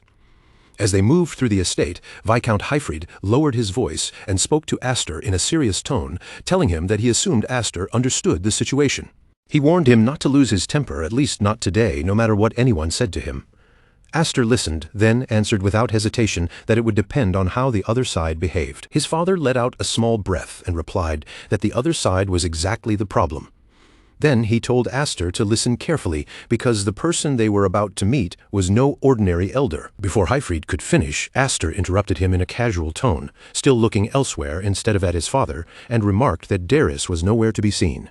He continued in that same indifferent voice, saying that since Darius's dominant hand had been crushed, it would probably be difficult for him to return for the time being. At that, Viscount Hayfried turned a sharp look toward him and asked whether Aster was even listening to a single word he was saying. Pulled back from his thoughts, Aster answered simply that he was. Then, with a calm expression, he added that for today he would stay as silent as a clam. After all, his sister had told him to come back safely. By the time he said that, they had already arrived before a massive door. The door slowly began to open, its heavy sound rolling through the corridor like a warning before they stepped inside. As they entered, the captain of the guards announced in a loud and formal voice that Lord Hayfried and his son had arrived. At the far end of the grand hall, an elderly figure sat waiting and spoke in a measured tone. He said they had finally come, then wondered aloud whether it had been more than 10 years. Father and son moved forward together beneath the weight of every gaze in the hall. Another voice followed, carrying a faint trace of amusement as it addressed Hayfried as his grandson. Viscount Hayfried immediately dropped to his knees and bowed deeply, lowering his head with complete respect. He said it had been a long time, first addressing him as the sixth head. Then Hayfried corrected himself and called him the Great Grand Elder. Aster, meanwhile, remained composed beside him, keeping his expression steady. As Aster felt the weight of that old man's gaze settle on him, a thought passed through his mind. This was the monster hidden in the shadows of Elmheim. The man before him was the sixth head of the main house, Zenith A. Elmheim. Around him sat the true heavyweights who stood beneath the Elmheim name. They were figures of immense authority and influence, people whose names carried real weight. Among them, Aster even recognized a few faces he had seen before at the Sword Dance Festival. Aster's eyes swept briefly across the grand hall, taking in each face before he finally spoke. Almost casually, he asked whether Radric was not there. A faint flicker of surprise crossed his face as he noticed the current head's absence. But before anyone else could answer, The sixth head spoke sharply, telling the brat that Radric was not present. After all, he was the head of the knights who directly served the royal family. The atmosphere in the room remained heavy, charged with authority and a tension no one bothered to hide. At that moment, a terrifying aura began pouring from the elder's body. It spread through the hall like an invisible weight, thick and suffocating, pressing down on everyone present as his presence alone seemed to dominate the entire room. Zenith continued coldly, saying Radric had no time to involve himself in vulgar matters, so, out of consideration, he and the other old soldiers were handling the administrative duties themselves. Aster remained calm on the outside, but his thoughts moved quietly beneath the surface. In his previous life, Aster had never even gotten the chance to see these people, so he had not cared about them at all. But now, seeing this many executives gathered without the current head present, he could feel how much power the retired sixth head still wielded. Even out of office, Zenith's influence was impossible to deny. Viscount Hyfried finally spoke, his voice controlled but firm as he asked what exactly these vulgar matters were supposed to be. Zenith Elmheim, the sixth head, let out a low laugh, as if the answer should have been obvious. He said Hyfried had already guessed, then shifted his sharp gaze slightly toward Aster. Then he said he had heard Hyfried's pet dog had caused quite a mess at the sword dance festival. The insult landed deliberately, hanging in the air with a cold and cutting weight. As the tension in the hall thickened even further, Aster lowered his gaze for a brief moment before lifting it again. His golden eyes remained steady and unshaken as he silently confirmed what he had already expected. This was about that incident after all. Viscount Hyfried answered calmly, after hearing the accusation, saying that if this was about that matter, then the current head Radric had already settled it and closed the case. But the elder immediately dismissed that argument, stating coldly that such a resolution had only been a performance for the public. Zenith A. Elmheim continued that none of it changed the fact that Elmheim's reputation had been tarnished. In his eyes, adopting a child of unknown origin had been a mistake from the beginning. They might have overlooked it if Aster had remained harmless, but his voice hardened as he said it was a different story once that child bared his fangs at the main house. He declared that there was no choice but to banish him. In that instant, a wave of killing intent flooded the hall, far heavier and more intense than before. The pressure became almost suffocating as Zenith kept his eyes fixed forward and added that, of course, Hyfried would not escape suitable punishment either. The threat was unmistakable, and the entire room sank into a tense, breathless silence. After hearing everything, Aster finally spoke up in a firm voice, telling them to wait because he had done everything himself. He made it clear that his father had nothing to do with the matter. At that moment, Viscount Hyfried said nothing in response. He neither stopped his son nor openly supported him, remaining silent as the weight of the room pressed down around them. Seeing his father stay quiet, Aster slowly steadied himself as well. He drew in the tension around him, forced his emotions under control, and fell silent. Zenith A. Elmheim watched the brief exchange with eyes so sharp and unreadable that no one could tell what he was thinking. Then he spoke again, his voice cold with judgment, saying that just as he suspected, Aster lacked discipline since only an unruly child would dare interrupt while adults were speaking. With those words, the sixth head slowly rose from his seat. That simple movement alone seemed to press down on the entire hall, making the air grow heavier. In a deep, commanding voice, he declared that Elmheim led 12,000 knights beneath its banner and carried the weight of a signboard known throughout the realm. However, he continued, the knights were not some single, perfectly united body. Within that massive force, countless individuals were always watching, waiting, and aiming for the very top seat. His gaze swept across the executives and elders gathered around him, and the meaning behind his words became impossible to miss. He was not only speaking about enemies outside the family. Power inside Elmheim was never truly stable. It was something constantly challenged, tested, and fought over, and in a hall full of ambitious people, even the smallest stain on the family's reputation could be sharpened into a weapon. Zenith A. Elmheim took another step forward, his tone calm but chilling as he said that what they wanted was simple. They only wanted peace of mind. They wanted proof that Aster was not someone who would someday bring harm to Elmheim. As Zenith made that clear, he gave a slight gesture, and a sword was brought forward and presented toward Viscount Hyfried. The blade gave off a violent and overwhelming aura, its power spilling into the grand hall like a storm struggling to stay sealed inside steel. Zenith's cold voice followed, asking if Hyfried remembered it. The sixth head continued mercilessly, reminding him that when he failed to protect his liege and dragged Elmheim's name through the mud, they had Radric cut off his arm in that very place. As Zenith spoke, an even heavier wave of killing intent spread through the room, making the pressure almost impossible to breathe through. Then he delivered his order without the slightest trace of pity. This time, Hayfrid was to cut off that brat's head, and only then would they consider the matter finished. The command struck the hall like a blade drawn across the air. Viscount Hayfrid did not hesitate for even a heartbeat. His answer came firm and clear as he refused. He said that if the price was cutting down his own child, then he would gladly take his own life instead. There was no fear in his voice, only a resolve so absolute that it left no room for negotiation. Hearing that, Aster could only whisper one word, "Father." But after that, his voice failed him and no other words would come out. The sixth head remained standing, his oppressive presence still flooding every corner of the hall. The pressure remained crushing and relentless, yet his expression did not soften in the slightest. In that case, Zenith said with terrifying calm, then Hayfrid should die. His wife, his daughters, the brat standing there, every single one of them. A deathly silence swallowed the hall, as that threat hung over everyone like an executioner's blade already raised. Then Zenith declared that as of that day the Viscount house would be dissolved. The words fell like a final verdict. The moment the declaration was made, numerous knights surged forward at once, steel flashing as they moved to carry out the order. They surrounded Viscount Hayfrid with drawn swords, their killing intent fully released. Seeing his father encircled by blades from every side, Aster's eyes sharpened. Aster stepped forward and raised his voice through the tension, asking why the Grand Elder was so frightened. Zenith A. Elmheim narrowed his eyes at him and demanded to know what he meant. But Aster did not step back or lower his gaze. His golden eyes stayed steady as he continued in a fearless, cutting tone.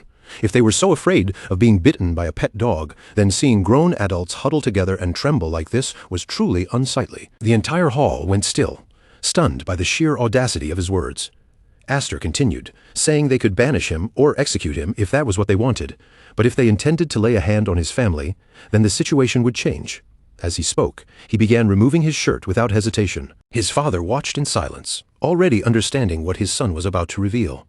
Before turning back toward the elders, Aster quietly spoke to Hayfrid. He apologized, saying it seemed he was not very good at staying silent after all. A nearby knight stared at Aster's back in disbelief, then blurted out in shock, asking what that wing emblem was. Aster stood tall and exposed the mark clearly for everyone in the hall to see. Then, at that moment, his voice rang out. He declared that these 7 wings would become Elmheim's enemy. Then he told them to think very carefully about what they chose next. The threat was no longer hidden behind polite words. It was direct, absolute, and impossible for anyone in that hall to ignore. Seeing the mark on his back, one person gasped that it was impossible, asking if that could truly be the 7-wing emblem. Another elder immediately rejected the idea, insisting that it had to be fake, because for hundreds of years, something like that had never appeared on a human body. But the fat elder stared hard at the crest and admitted that, fake or not, that mark was unmistakably what it appeared to be. As the hall fell into chaos over what they were seeing, Zenith A. Elmheim stepped forward, his voice sharp and heavy with meaning. He asked Aster if he understood what it meant to show them that mark right now. Then he pressed again, demanding whether Aster truly understood the weight of what he had just revealed. Aster answered almost casually, though there was a strange confidence beneath his relaxed tone. Wasn't it obvious? The more wings someone had, the more shocked everyone became. At that moment, attention shifted to a blue-haired figure who had been watching everything unfold with keen interest. Rather than panicking, he let out a quiet laugh. He lightly apologized and told them to continue, his amusement standing out sharply against the tense atmosphere. Meanwhile, another person nearby looked deeply unsettled, clearly disturbed by what was happening before their eyes. Watching the reactions spread through the chamber, Zenith spoke once more, this time with grave seriousness in his voice. He explained that the wing emblem was, by nature, an organ used to generate magical power, a power that spirits had once shared with humans long ago. By passing that power from parent to child, humans had deepened and strengthened it across generations. However, Zenith continued, throughout all that history, no one had ever reached 7 wings. That statement sent a visible ripple through the room. Aster's expression tightened slightly as the meaning behind those words began to settle in. He looked at Zenith and asked if the elder was saying he belonged to the Spirit Clan. Zenith met Aster's gaze steadily and answered that if those 7 wings were real, then perhaps that possibility could indeed be true. The tension in the hall thickened even further. At the same time, Viscount Hayfrid stood watching his son in stunned silence, the weight of the revelation clearly written across his face. But Aster stepped forward without wavering. He declared firmly that he was a child of the Viscount house, and at this point, the truth of his birth no longer mattered. His voice grew colder and sharper, filled with a resolve that could not be shaken. What he wanted to ask now was whether they truly had the determination to make an enemy out of him. The air itself seemed to freeze as his words echoed through the chamber, turning the seven-wing revelation into something far more dangerous than anyone had expected. Without the slightest hesitation, Aster continued his challenge in a calm, calculating tone. Suppose he were driven out of Elmheim. In that case, there would likely be many among the martial nobility who would gladly welcome the Seven Wings. And if that happened, then for people who already feared rebellion, it would become a much greater threat. His voice was not loud, but every word struck with precision. Rather than throwing him away, they should want to keep him close at hand, as a symbol that surpassed even Duke Radric himself, the signboard known as the Seven Wings. In that moment, not even the faintest trace of fear appeared in his eyes. There was no doubt in him, no hesitation, only clear intent. Hearing his argument, every member seated in that chamber grew visibly uneasy, as if the weight of his reasoning had settled over them like a storm cloud. What Aster was putting forward was not just a way to survive, it was political leverage, a shift in power, and a dangerous possibility none of them could easily dismiss. Meanwhile, inside his own mind, Aster thought quietly to himself. Just as the old man had said earlier, Elmheim was not one united force. Beneath its proud surface, cracks already ran through the family. In fact, Aster knew a rebellion would eventually happen, a massive civil war that would one day swallow the entire country. He had already seen that future once before. So, for his own survival, and for the survival of the Viscount house, he could not afford to stay passive. At the very least, here and now, he had to take control of the situation. Aster knew he had to figure it out right here and now, who in this hall would stand against him, and who could possibly become an ally. Even if that meant taking dangerous risks, his resolve hardened deep inside, because this was no longer only about the Seven Wings, or some hollow noble pride. This was preparation for the storm he alone knew was coming. Hearing Aster speak with that much confidence, Zenith A. Elmheim's face darkened with open anger. His authority pressed down across the chamber as he demanded whether Aster truly believed he possessed that much value. Zenith's voice cut sharply through the hall as he pointed out that there was not even proof those Seven Wings were real. His words were meant to crush Aster's momentum, burying him under doubt, authority, and intimidation all at once. But Aster did not retreat. Instead, a calm smile appeared on his face. If Zenith really believed the wings were fake, Aster replied almost provocatively, then he should hurry up and kill him. The entire room fell into a stunned silence. Zenith A. Elmheim stared at him with cold, unreadable eyes before speaking again.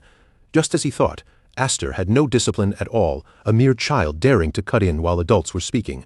With that, the sixth head slowly rose from his seat. That single movement changed the weight of the entire hall, making the air feel even heavier around everyone present. In a deep, commanding voice, Zenith declared that Elmheim commanded 12,000 knights beneath its banner and carried the name of Elmheim as its proud signboard. However, before that pressure could settle completely, the point remained that the knights were not one single, unified mass. And at that moment, Count Mays spoke up smoothly, offering a proposal for the time being. He suggested that they impose a trial on Aster instead. The moment those words were spoken, the heavy-set elder stiffened in protest and snapped at him, demanding to know what Count Mays was trying to do. Count Mays cut him off without losing his relaxed composure. With a faint smile, he said the truth was simple. They all wanted to see it for themselves, didn't they? The power of the Seven Wings. His gaze sharpened just slightly as he added that it would not be too late to decide Aster's fate after witnessing that power. The atmosphere shifted again, and what had started as a debate now turned into something far more dangerous. This would be a test, one that could either prove Aster's claim or become the very thing that sealed his destruction.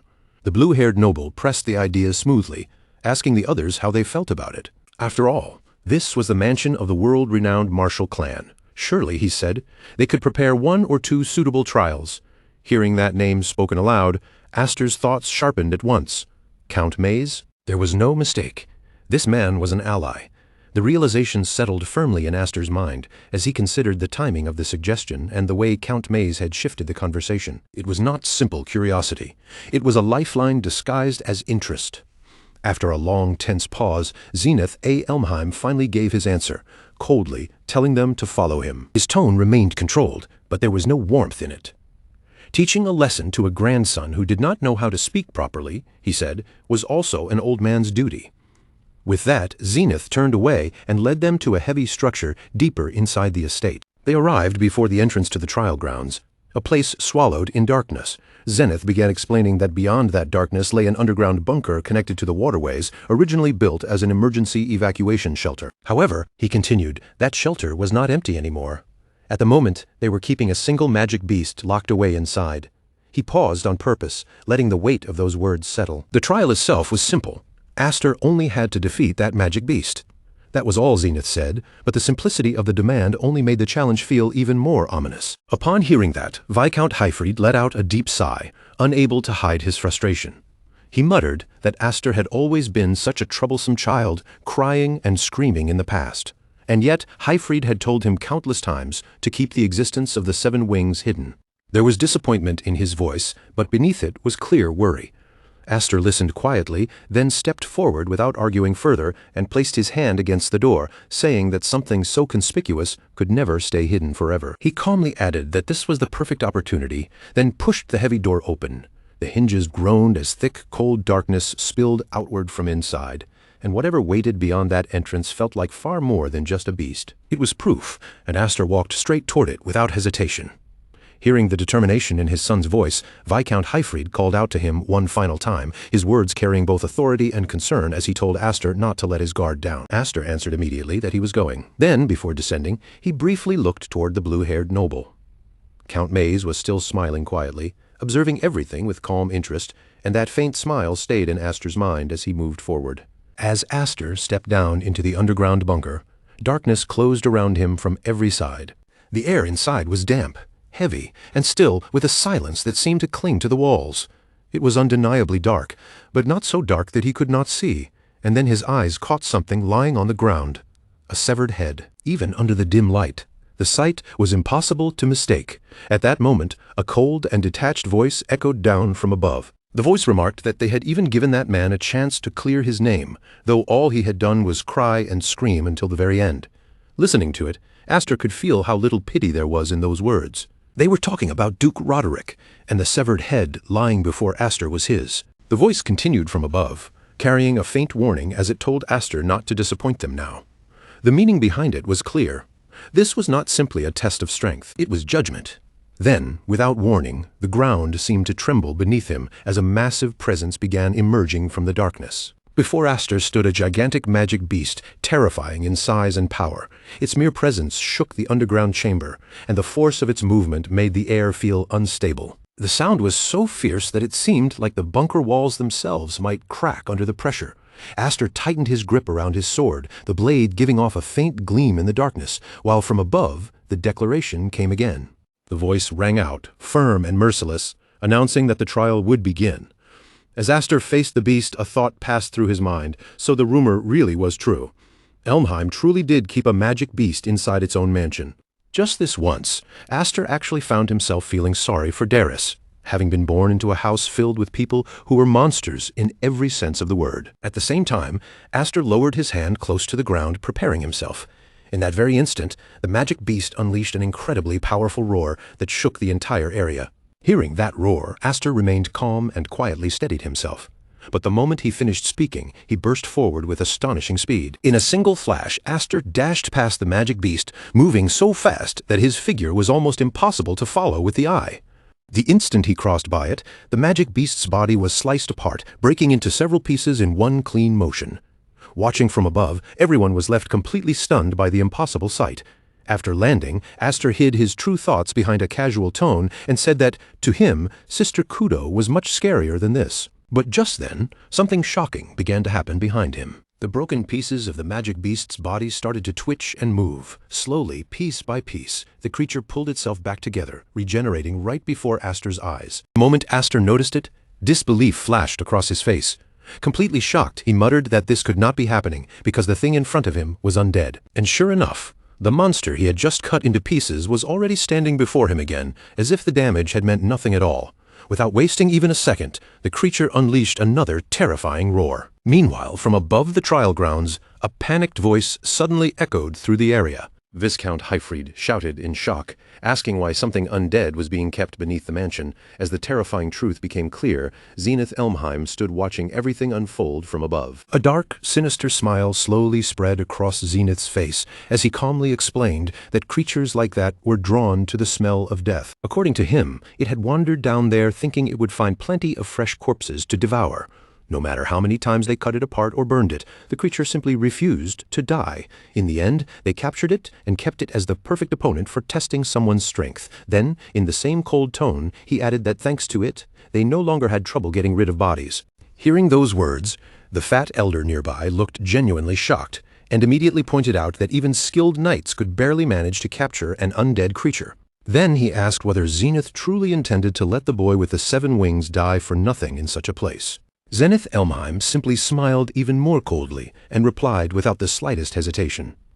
If that happened, then it would only prove Aster had been nothing more than a bragger. A wing crest without power, Zenith continued, was not even worthy of being called a decoration.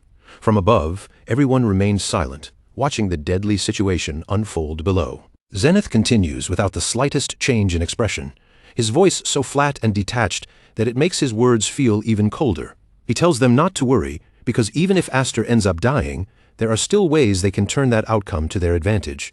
In fact, from their position, that result might be even easier to deal with. As soon as those heartless words leave Zenith's mouth, the entire group around him goes still. No one speaks, no one even seems to breathe for a moment, and the meaning behind his calm statement settles over them like a heavy layer of frost. In the middle of that tense silence, the blue-haired boy keeps his eyes on everything below, quietly thinking about Aster's earlier confidence. After talking that big, he had better not go down so easily, and with that unspoken thought hanging in his mind, the focus shifts once again to Aster's brutal fight against the magical beast. Every time Aster and the creature collide, violent waves of magical force burst outward from the impact. The air around them keeps shaking as the pressure spreads across the battlefield, turning the entire area into a storm of raw power. Even while trading blows with the monster, Aster keeps his mind sharp, studying the fight with every strike he makes. Again and again, his blade cuts into the creature, but no matter how many times he lands a hit, the damage never seems to truly matter. And the more Aster watches it recover, the clearer the problem becomes. This regeneration is far beyond anything a normal undead should have. As his eyes track the monster's movements, he reminds himself that undead are already corpses from the start. But even with every disadvantage stacked against him, Aster refuses to give an inch. He plants himself directly in front of the beast, facing it head-on without wavering, while calmly reminding himself that destroying an undead completely requires a proper finishing method. To truly kill one, it needs to be burned away beneath sunlight or cleansed with a holy weapon. Without either of those options, the most basic rule for dealing with undead is painfully simple: avoid fighting them at all. But Aster dismisses that answer almost immediately. Running away may be the smart choice on paper. But here, in this moment, retreat is clearly not something he can allow himself to do. His gaze hardens as his resolve rises even further, and another thought cuts through his mind. If all he does is follow the safest textbook answer, then there is no meaning in carrying the title of one of the 7 wings. So, even in front of an enemy that seems almost impossible to kill, Aster stands firm. His body remains ready, his focus never breaks, and instead of backing away, he prepares to carve out his own method of victory. Clenching his resolve deep inside, Aster silently drives himself forward with one clear thought. He has to prove that he is worthy of the power and position he has been given. With that determination blazing through him, Aster suddenly brings his weapon forward in a fierce swing. A crushing wave of force surges from the strike, and as he unleashes it straight ahead, he shouts that he will overpower an undead through pure strength alone. In the very next instant, the clash detonates into a massive explosion. The blast tears through the battlefield with terrifying force, shaking the entire area as dust, debris, and shockwaves scatter violently in every direction. From above, the people watching are instantly frozen by the scale of the power that just erupted. One of the elders can barely get the words out, stammering in disbelief as he gasps at the incredible amount of magic pouring from the battlefield. The other elders stare downward with wide, startled eyes, completely taken in by what they have just witnessed. One of them mutters in awe that this is the power of the 7 wings, and another voice quickly follows, filled with both urgency and curiosity. Someone demands to know what is happening below, and whether Aster managed to defeat the monster. Yet through all the noise and panic around him, Zenith Elmheim remains silent, calmly watching the battlefield with almost no visible reaction. Then the thick cloud of dust from the explosion slowly begins to thin. As the battlefield comes back into view, the figure at the center is finally revealed: Aster, still standing upright, completely unharmed and steady on his feet. Seeing that result, Zenith Elmheim quietly lets out a disappointed comment, calling it a waste. But before anyone can fully absorb what has just happened, the magical beast suddenly moves again and launches another attack at Aster without the slightest warning. The creature's movement is so sudden that even Aster fails to catch the exact moment it happens. One blink later, he realizes the monster has already closed the distance, and he is now standing directly beneath its massive body. The beast looms over him like a living nightmare and releases a deafening roar. Its terrifying face hangs right above Aster, close enough to swallow his entire field of vision. Watching that horrifying moment from above, Viscount Hyfried's composure finally breaks. Panic flashes across his face as he cries out Aster's name at the top of his voice. Just as the situation seems ready to spiral out of control, the blue-haired boy speaks up from nearby. In a calm but pointed tone, he asks Lord Hyfried not to ruin the moment by rushing in to save Aster. Those words immediately ignite Viscount Hyfried's anger. He whips his attention toward the blue-haired boy and shouts back, asking whether they are supposed to simply stand there and watch Aster die. Seeing how furious Hyfried has become, the blue-haired boy raises his voice just enough to stop him from acting recklessly. With a composed air, he tells him to hold on for a moment. He then tells Hyfried to calm down, though his own eyes never leave the battlefield below. Still watching closely, he says they should take another look, because it seems Aster still has one last trump card waiting. The moment those words sink in, everyone's attention snaps back to the battlefield below. All eyes turn downward at once, searching for whatever the blue-haired boy has noticed. There they see Aster in terrible condition after the attack, his body clearly battered by what just happened. And yet, despite the damage, he is still on his feet, and even more unexpectedly, a faint smile rests on his face as he quietly says that this is good. Aster mutters that it looks like the method is working properly, and that the monster has become a little slimmer than before. As he speaks, he slowly lifts his sword again and points the blade straight at the magical beast in front of him. From the way Aster holds himself, everyone can tell that he is preparing to release something far beyond an ordinary strike. In the next moment, an overwhelming surge of energy erupts from his sword, shooting upward like a blazing pillar of magical power. The force pouring from the blade is unbelievably intense. It crashes over the monster with such crushing pressure that the creature in front of him is instantly swallowed by the torrent of energy. With just that one attack, the horrifying beast is torn apart and completely destroyed. As the power surges forward without stopping, Aster shouts with fierce determination that this will continue until the creature finally dies. After witnessing that overwhelming display of destruction, Viscount Hyfried is left utterly speechless. His eyes stay fixed on the battlefield as the sheer force of Aster's attack unfolds right in front of him.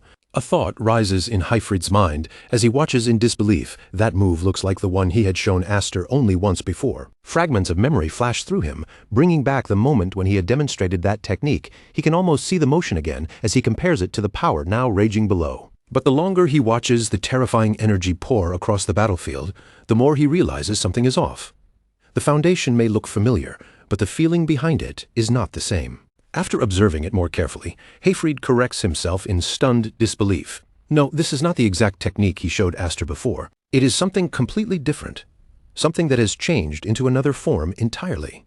And while that realization sinks in, the energy from Aster's attack continues to rage across the battlefield. The violent magical force tears through the area so fiercely that even the elders watching from above can feel the pressure pressing against them. The ground and surroundings begin to tremble under the impact, and one elder suddenly cries out that the place is going to collapse as well. Another quickly calls for the elder lords to move this way, panic spreading through the group as the destructive power threatens to bring everything down. Yet in the middle of that chaos, Zenith Elmheim alone remains completely calm, standing quietly as he observes it all. At last, Zenith speaks in his usual cold and composed voice. Looking down at the aftermath of Aster's overwhelming attack, he quietly says that this must be the true power of the Seven Wings. The yellow-haired man nearby looks completely shaken by what he has just seen. His eyes widen, his face stiffens, and he seems unable to fully understand how the battle changed so dramatically in an instant. His voice comes out tense and unsettled as he blurts out a question demanding to know what in the world just happened down there. The alarm is written clearly across his face, and even after speaking, he still struggles to process the scene in front of him. Almost immediately, he adds another question, asking what became of the magical beast, while Zenith Elmheim stands close by watching everything with a steady gaze. Zenith has observed the entire exchange, without missing even the smallest detail. As he looks over the aftermath left behind on the battlefield, he begins to explain in a calm voice what he believes happened. He says Aster dragged the undead into a swirling mass of magical power and ripped it apart from within that vortex. Though his tone remains controlled, There is a faint edge of astonishment beneath his words, and after speaking, Zenith falls briefly into thought as he evaluates what he has just witnessed. In Zenith's mind, the conclusion becomes clear. What Aster used was not really a refined technique at all. It was raw, straightforward brute force, made possible only by the sheer quality and quantity of magical power expected from someone who possesses the 7 wings. Then Zenith turns his gaze toward Viscount Hyfried and asks in a calm yet curious tone whether that had been part of his plan. Hearing the question, Viscount Hyfried gives a slight shake of his head and answers honestly that it was not. Hyfried admits that even he is surprised by how far his son has grown. His voice carries both genuine pride and honest disbelief, as though Aster's overwhelming display has gone beyond even what he expected. At that moment, the blue-haired man speaks from behind them. Looking toward Zenith, the blue-haired man asks respectfully whether the honorable elder has accepted the test. After hearing the question, Zenith Elmheim turns his attention to the others gathered around him. Zenith calmly looks over the faces of everyone present, checking for even the smallest sign of disagreement. When he sees that no one seems prepared to object, he answers in an even voice that he does not believe anyone here will have any objections. After hearing Zenith's decision, the blue-haired man immediately lifts his head and calls loudly toward the figure still above them. He asks whether Aster heard the verdict, telling him that he passed, and then urges him to come back up soon. A moment later, Aster's voice answers from above, but there is one small problem waiting for him. In a slightly awkward voice, Aster explains that the chain he used to descend earlier seems to have been destroyed during the attacks, leaving him with no simple way to climb back up. So Aster calls back and asks if they could lower a rope for him instead.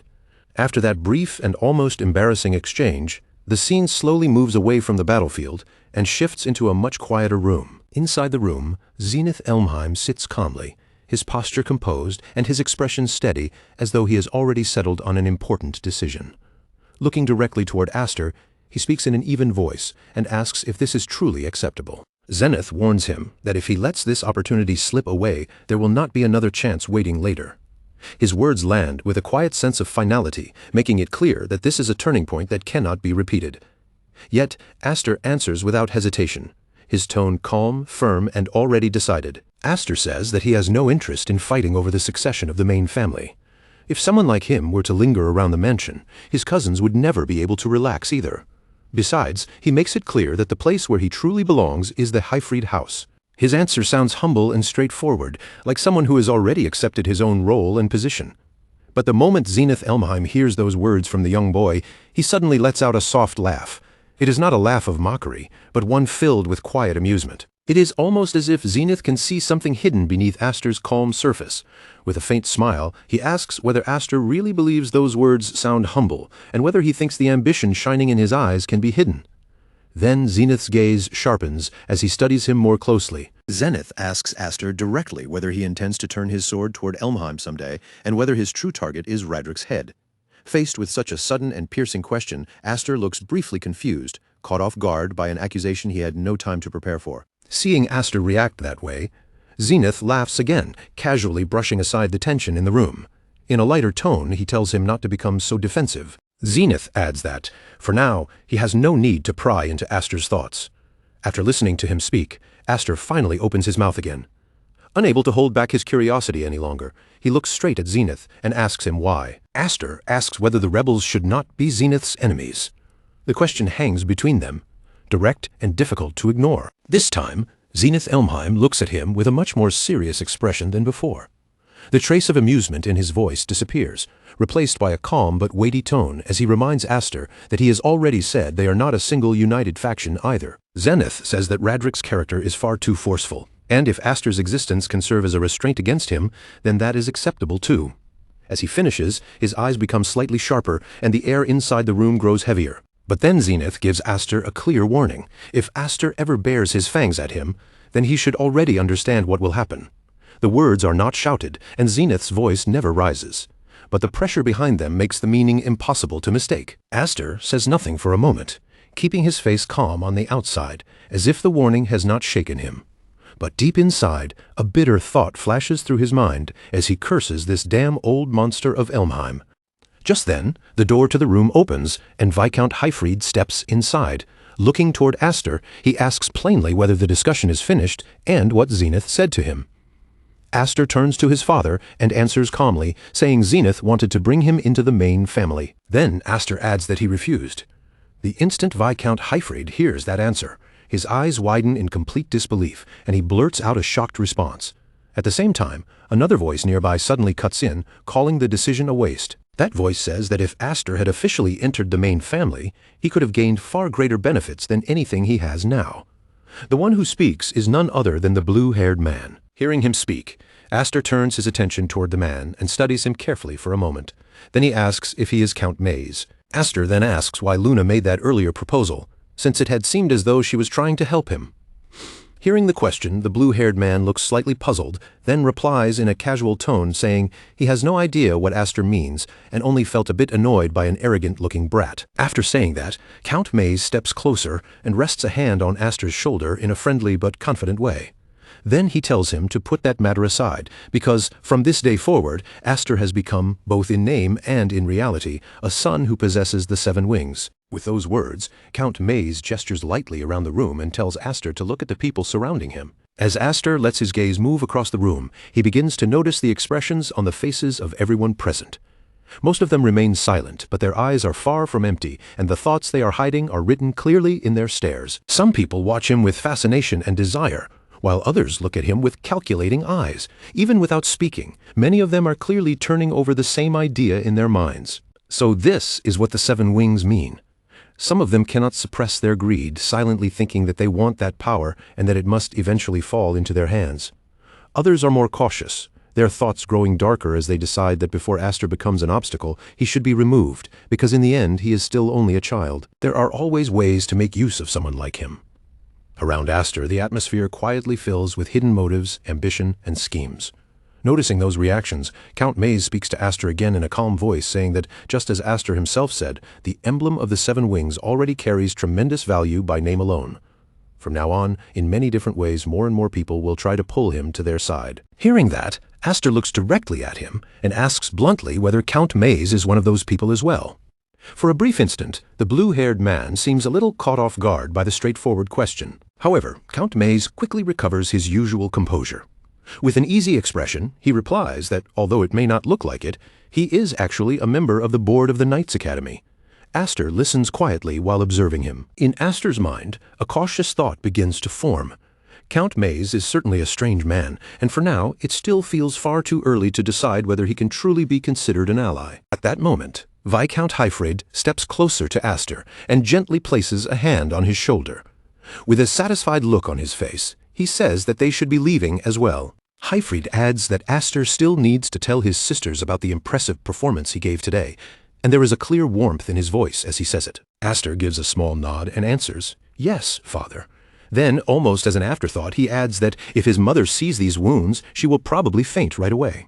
The scene changes once more, moving away from Aster and into the interior of another noble residence. Compared with the battlefield and the tense meeting room, the atmosphere here feels much quieter and more controlled. Even so, the conversation taking place inside carries a serious weight. A knight stands respectfully before his superior, delivering a formal report to the captain of the knights. The knight reports that young Darius died during the test set by Sir Zenith the other day. The man seated before him responds quietly, saying that he understands. The one listening is none other than Radric. After a short pause, Radric calmly continues, saying he also heard that Hyfryd's son had been summoned by the elders of the main family, and then asks what happened to him. The knight hesitates for a moment. A silent thought crosses the knight's mind as he looks at Radric. Does this man not care at all about his own son? Even so, he keeps his face composed and answers with proper respect. The knight says that he has something to report about that matter as well. But before he can continue, Duke Radric speaks again, as though he has already reached the answer on his own, saying that just as he thought, that boy also had the 7 wings. The knight is visibly surprised and immediately asks if Radric already knew. Radric leans back slightly as he speaks, his voice calm but thoughtful. He says that if things continue this way, the balance of power that has been maintained inside Elmheim for so long could begin to collapse. The knight carefully asks whether they should take some kind of action. But Radric dismisses the concern with only a small wave of his hand, showing almost no urgency at all. Radric tells him to leave it alone. If Elmheim were the kind of family that could be shaken by an obstacle at this level, then it would have vanished long ago. Then a faint smile appears on Radric's face as he adds that, besides, he is not in any hurry. Radric says that sooner or later, those wings will belong to him. As he speaks, his eyes darken slightly, and the calmness in his voice begins to carry a more dangerous edge. Until that day comes, Radric says he will allow Aster to enjoy his freedom. He wants to see how long the baby who escaped back then can endure, and for now, he intends to entertain himself by watching the child of the 7 wings. Aster, as Radric speaks those words, the anger and hostility on his face become impossible to miss, revealing the dark hatred he has been keeping beneath his controlled expression. The scene then shifts again, this time jumping 4 years into the future. A loud voice rings out across a wide-open area packed with people. The voice calls for all Dorsal Knights Academy entrance exam applicants to register this way, and once they have finished, to move quickly on to the next point. The area is crowded with young candidates who have gathered from all over to take the Academy's entrance exam. The space buzzes with movement, nervous energy, and the noise of people preparing for what comes next. Among the crowd, a muscular soldier suddenly notices someone in the distance. His eyes narrow with recognition, and he nudges the person beside him to get his attention. The soldier asks if that person over there might be the famous one. But the other man quickly shakes his head and rejects the idea, saying it cannot be him, because he heard the famous one was supposed to be a much bigger, more heavily built guy. Meanwhile, over at the registration desk, an official slides a document forward with a firm and practiced motion. Without softening his tone, he begins reciting the warning, making it clear that neither the kingdom nor the knights will take responsibility for what happens during the exam. He continues by saying that the order will not be held liable for any injuries or accidents that occur during the examination. If the applicant agrees to those terms, they need to sign the document right there, and after that, they must present their wing emblem for confirmation. As the official checks over the candidates one by one, he adds that they cannot afford to overlook anyone who lacks magical power. Then, satisfied with the next entry, he starts to call out the emblem of the wings belonging to Aster Elmheim. But just as he is about to say the name properly, his tongue suddenly catches in his throat. Startled, he lifts his eyes toward the person standing in front of the desk. The young man before him tilts his head slightly, calm as ever, and asks if he was supposed to present his emblem. Then the young man adds, almost casually, that his emblem is in a rather difficult place to show. So, instead of forcing everyone to deal with that, he asks if it would be acceptable to just use his face for identification. Standing there with a relaxed smile, completely unfazed by the official's reaction, is none other than Aster himself. After that, the scene shifts away from the registration desk and moves to a grand hall, where a large crowd of applicants and onlookers has already gathered outside. Among all those people, Aster finally comes into view, walking forward at an unhurried pace. His steps are steady, his expression calm, and he carries himself with quiet confidence as he moves through the crowd. From somewhere behind him, a voice keeps calling out again and again, clearly trying to get his attention. A man dressed in green steps forward, his sharp eyes filled with mockery as he points directly at Aster. He calls him out by name, addressing him as the smug-looking guy standing there, and says he has never seen his face before. The man continues with a sneer, saying he does not know which noble house or country Aster comes from, but he should remember the name Vigor Smeets. Then, with his arrogance fully on display, he asks whether Aster might have wandered into the wrong place. Spreading his arms slightly as if to present the entire venue around them, Vigor declares that this place is meant for the elite among elites. This is the selection exam venue for the Glorious Kingdom Knight Cadets, and he makes sure Aster understands exactly how important that is. Aster does not seem shaken by the insult at all. He simply answers in a calm voice that if this is the place for the elite, then there is no problem. Vigor freezes for a moment, clearly caught off guard before raising his voice and telling him to wait. Vigor says that everyone gathered here has endured strict training and grueling hardship. Even after all of that suffering, they still continue chasing the glorious path of the elite, returning to take this exam again and again. Then his gaze drops to the weapon at Aster's waist, and a mocking laugh slips from his mouth. He points out the small sword hanging at Aster's hip, and says everyone can see it plainly. This is not a place for a fledgling swordsman carrying a child-sized blade. Vigor then waves him off, as if chasing away a tourist, telling him that if he only came here to sightsee, he should just go home. His loud voice carries through the area, quickly drawing the attention of the people nearby. A few people in the surrounding crowd begin whispering among themselves. One man sighs under his breath, muttering that Vigor is doing it again. Another person nearby calls Smeets the new guy bully, sounding as though this is nothing new. Someone else lets out a tired sigh and says he never gets bored of pulling this same routine every year. But then his expression changes as he takes a closer look at Aster. More importantly, the person Vigor is picking a fight with looks familiar. One of the onlookers whispers uneasily, asking if that young man might be the Elmheim from the rumors. A third voice joins in, carrying a quiet sense of awe. The person asks if they mean Aster of the 7 Wings. The moment those words reach Vigor Smeets, his expression stiffens, and inside his mind, the phrase 7 Wings begins to echo with sudden weight. Before Vigor can properly react, another person steps forward with a light tone that somehow sounds strangely familiar.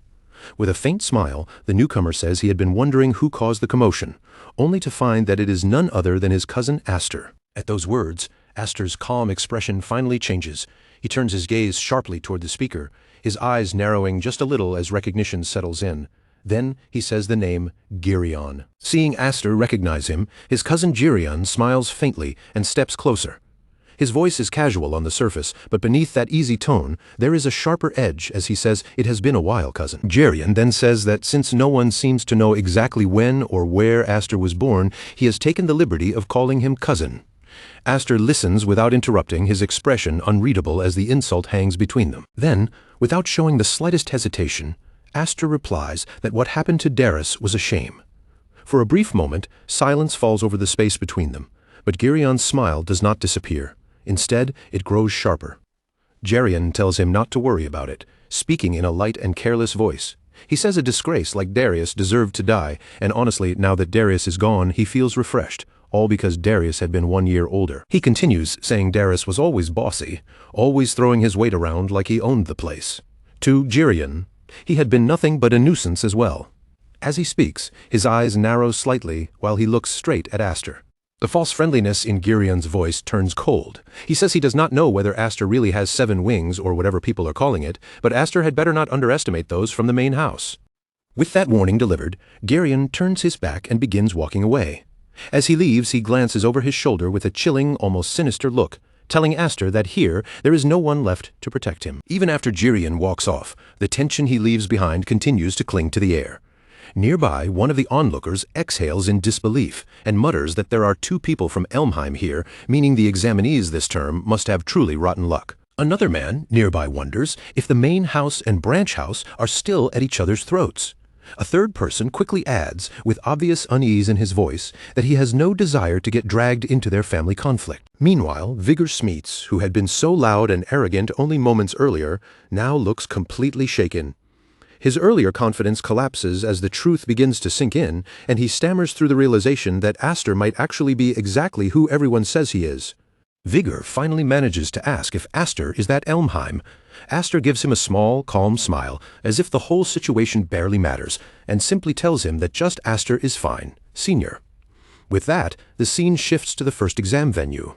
A large group of candidates has gathered there, standing together in formation as they wait for the examination to begin. The atmosphere is thick with anticipation, and nervous silence hangs over the crowd.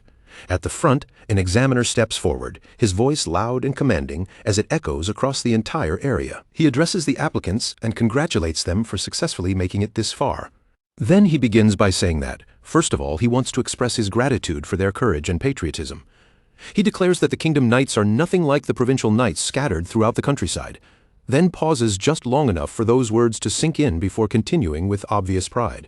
The examiner says they serve the king, and his voice rises even louder as his passion intensifies. They protect the king, he declares, and they are the glorious swords who risk their lives on the battlefield in the king's name. He continues by saying that they have no use for dull or blunt swords. They should treat today's examination as a real battlefield and show their true worth to the fullest. As those powerful words roll across the venue, Aster watches in silence. In his mind, Aster quietly thinks that what the examiner is saying sounds ridiculous.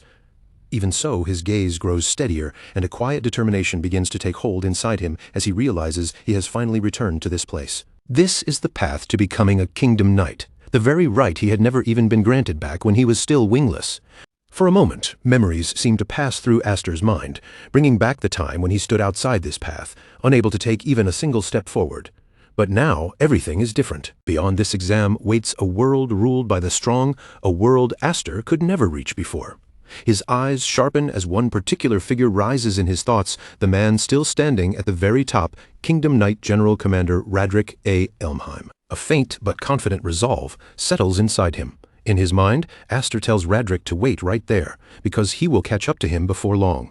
But to do that, the first thing he has to accomplish is passing this selection exam. Just then, the examiner's voice cuts sharply through the air again, pulling Aster and everyone else back into the present. The examiner announces that they will now begin, and that the first exam is about to be revealed. But before he can even finish speaking, a sharp whistling sound suddenly slices through the air. In the next instant, an arrow slams directly into the head of one of the candidates. The man collapses to the ground without warning, and for one frozen heartbeat, the entire venue falls silent. Then panic begins to spread through the crowd as shock ripples across every face. Over that rising chaos, the examiner's voice rings out again, cold, steady, and completely unmoved. He announces the first exam as the trial of the Arrow Tower. The declaration sends a chill through the gathered candidates, and then comes the brutal condition among everyone here: the last one standing will be declared the winner. The moment the rule is announced, panic erupts across the exam grounds. Candidates whip their heads around in every direction, eyes wide and bodies tense, desperately trying to understand what they are even supposed to do in a situation like this. One candidate shouts in disbelief, his voice trembling with fear as the arrows keep coming.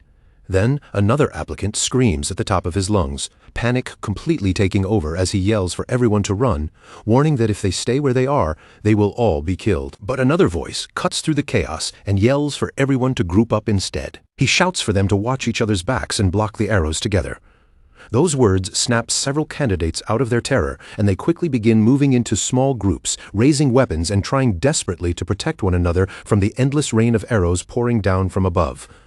All across the field, people scramble for survival, forming shaky defenses in the middle of the chaos. And high above them, the examiner simply watches with a cold, calculating gaze, his expression calm and unmoved, as if every scream and every collapse is only part of the test. The examiner calmly says that this is about what he expected. His voice carries clearly over the noise below as he notes that the veterans who have taken previous exams already understand how to respond in this kind of situation. He pauses, sweeping his eyes over the struggling candidates before continuing. Even with that strategy, he explains, the survival rate is only around 30%. Those shallow countermeasures can only hold for so long before they reach their limit. Almost as if proving his point, another candidate is pierced by an arrow and drops to the ground, making the fear among the remaining applicants grow even heavier. The examiner's tone stays steady, almost frighteningly indifferent, as he says that what they truly want to see is something else. At that very moment, the focus shifts across the battlefield, and a white-haired individual comes into view. Unlike the panicked candidates around him, this person moves with smooth precision and complete control. Arrows fly toward him from every angle, yet he deflects them effortlessly, as if the deadly projectiles are barely worth noticing. Every movement he makes is sharp, clean, and almost flawless, standing out clearly even in the middle of all the chaos. Watching him perform, the examiner's eyes narrow with interest, and he finishes his thought by saying they are looking for the overwhelming ability to solve problems that only those who carry a wing emblem can display. Meanwhile, while everyone else is panicking, dodging, and fighting to survive, Aster stands in stark contrast to the entire field. He remains exactly where he is, completely still and unmoving, as though the storm of arrows raining down around him has nothing to do with him at all.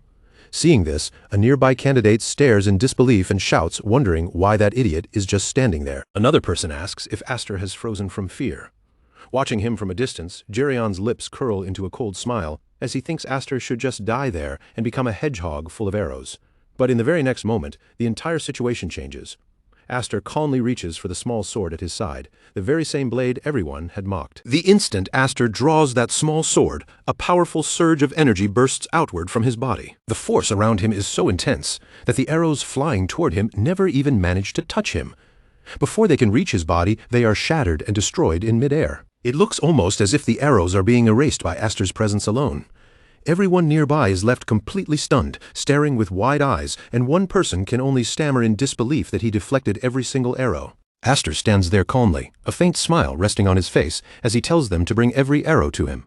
At the same time, powerful energy continues to pour from his body, surrounding him like an invisible storm. Every weapon aimed in Aster's direction is knocked away or destroyed before it can reach him. Nothing is able to get close, because the overwhelming force swirling around him pushes back everything that tries to break through. Seeing this unbelievable sight, one of the people nearby cries out in shock, asking what kind of monster Aster even is, since not even an arrow can approach him. Even the examiner, who has been calmly watching everything unfold from above, finds himself stunned by what Aster is doing. He mutters in disbelief, wondering if Aster is spinning the magic he released in order to create currents in the air around him. The examiner quietly acknowledges how impressive that level of magical control is. At the same time, Aster is caught in his own thoughts, feeling the strange sensation of the power wrapped around him. Aster reflects that it feels as though he has been completely enveloped inside a storm. The energy radiating from him is so fierce and intimidating that the people around him are visibly affected, struggling just to endure the pressure coming from his presence. After a tense moment, someone hesitantly asks if the attack has stopped and whether the trial is finally over. From above, the examiner looks over the aftermath and calmly announces that quite a few candidates managed to survive, more than he had expected. But he says that does not matter. Then, with chilling composure, he congratulates the participants and tells them to look around at the corpses scattered around them. The examiner declares that everyone still standing right now has passed the first test. Without giving them time to breathe or recover, he immediately tells them to move on to the next trial, saying there is no time to lose and that they should follow him to the next location. The surviving candidates listen closely to his words, still shaken by the brutality of what they have just experienced. The weight of the first test slowly settles over them, and among those who witnessed everything is Vigor Smeets, whose earlier arrogance has been completely replaced by a far more cautious expression. Vigor remarks with a mixture of fear and awe that the instructor is absolutely terrifying. He says they were being attacked by a non-stop rain of arrows, barely able to catch their breath. Aster, however, only smiles and replies in an almost casual tone. Aster asks what is wrong and whether Vigor is already exhausted, calling him Major as he speaks. Vigor turns back toward him, confused and still slightly shaken, unable to understand what he is seeing. Vigor asks why Aster does not look tired at all. From above, the examiner has also been observing everything below with sharp attention, and while watching Aster, a sense of amazement rises in his thoughts. The examiner thinks to himself that Aster released an enormous amount of magic, yet his body shows no sign of fatigue whatsoever. Then, with a serious and commanding feeling in his mind, the examiner focuses on Aster F. Elmheim, the bearer of the 7 wings. He silently challenges him to show his courage in the next test as well. At some distance away, another pair of eyes is fixed on Aster. Geryon is also watching him closely. As he stares at Aster, a memory rises in his mind, someone speaking to him in a firm, deliberate voice, asking if he understands what must be done. That voice had told Geryon that he must stop Aster from becoming a knight of the realm at all costs, all for the future of Elmheim. Remembering those words, Geryon's expression grows darker. Anger begins to simmer inside him as that order echoes in his mind. Soon after, the scene moves outside again, where the surviving applicants gather for the next stage, and an inspector steps forward to make the announcement. The inspector explains that, in the next test, everyone will use the same type of sword to ensure fairness. Before the trial begins, every participant must hand over their own personal weapon. Hearing this, one of the participants grumbles that the rule is annoying. Aster, who has been listening quietly, turns slightly toward him and asks if things were handled differently in previous exams. Vigor Smeets responds by explaining that it is not really different for them, since the swords used by middle-class knights are usually not all that unusual. But Aster's sword, he says, is probably shocking enough to draw attention. A few nearby knights overhear the exchange as well. Aster glances down at the small sword at his side and simply says that he understands. At that moment, Geryon approaches them, wearing a smug expression as he remarks that this is just what he would expect from his cousin. Geryon says it seems Aster has already managed to tame his servants. Aster does not react to him at all, choosing instead to ignore his presence completely. Vigor Smeets, on the other hand, is clearly irritated by the insult and immediately snaps back at him. Vigor demands to know what Geryon means by servant and who exactly he is calling one. He then points out that Geryon is the heir to Baron Smeets' house, but Geryon only looks at him with open disdain and continues insulting him further. Geryon calls him a low-ranking noble from some unknown village and warns that if he chooses the wrong person to wag his tail at, he may end up regretting it. Despite that humiliating insult, Vigor immediately changes his tone and starts flattering him, quickly asking young Master Geryon to wait a moment. Vigor hurriedly insists that he has absolutely nothing to do with Aster. Aster stands just behind them, quietly watching the whole exchange unfold without stepping in. Even after hearing everything, Aster chooses to remain silent and does not say a single word. A short while later, Geryon turns away and leaves the area with his team, while Vigor Smeets quickly hurries after him. On the other side of the gathering, the examiner raises his voice once again, preparing to address all the candidates. He announces that he will now explain the second trial. His commanding presence immediately pulls everyone's attention toward him as he continues, saying the next test will be a mock battle based on attack and defense. The examiner explains that the candidates will be split into 3 teams and sent into the forest to compete for control of multiple bases. A base will only be counted as captured once a team raises its own flag on the flagpole there. After a brief pause, the examiner continues with the victory condition.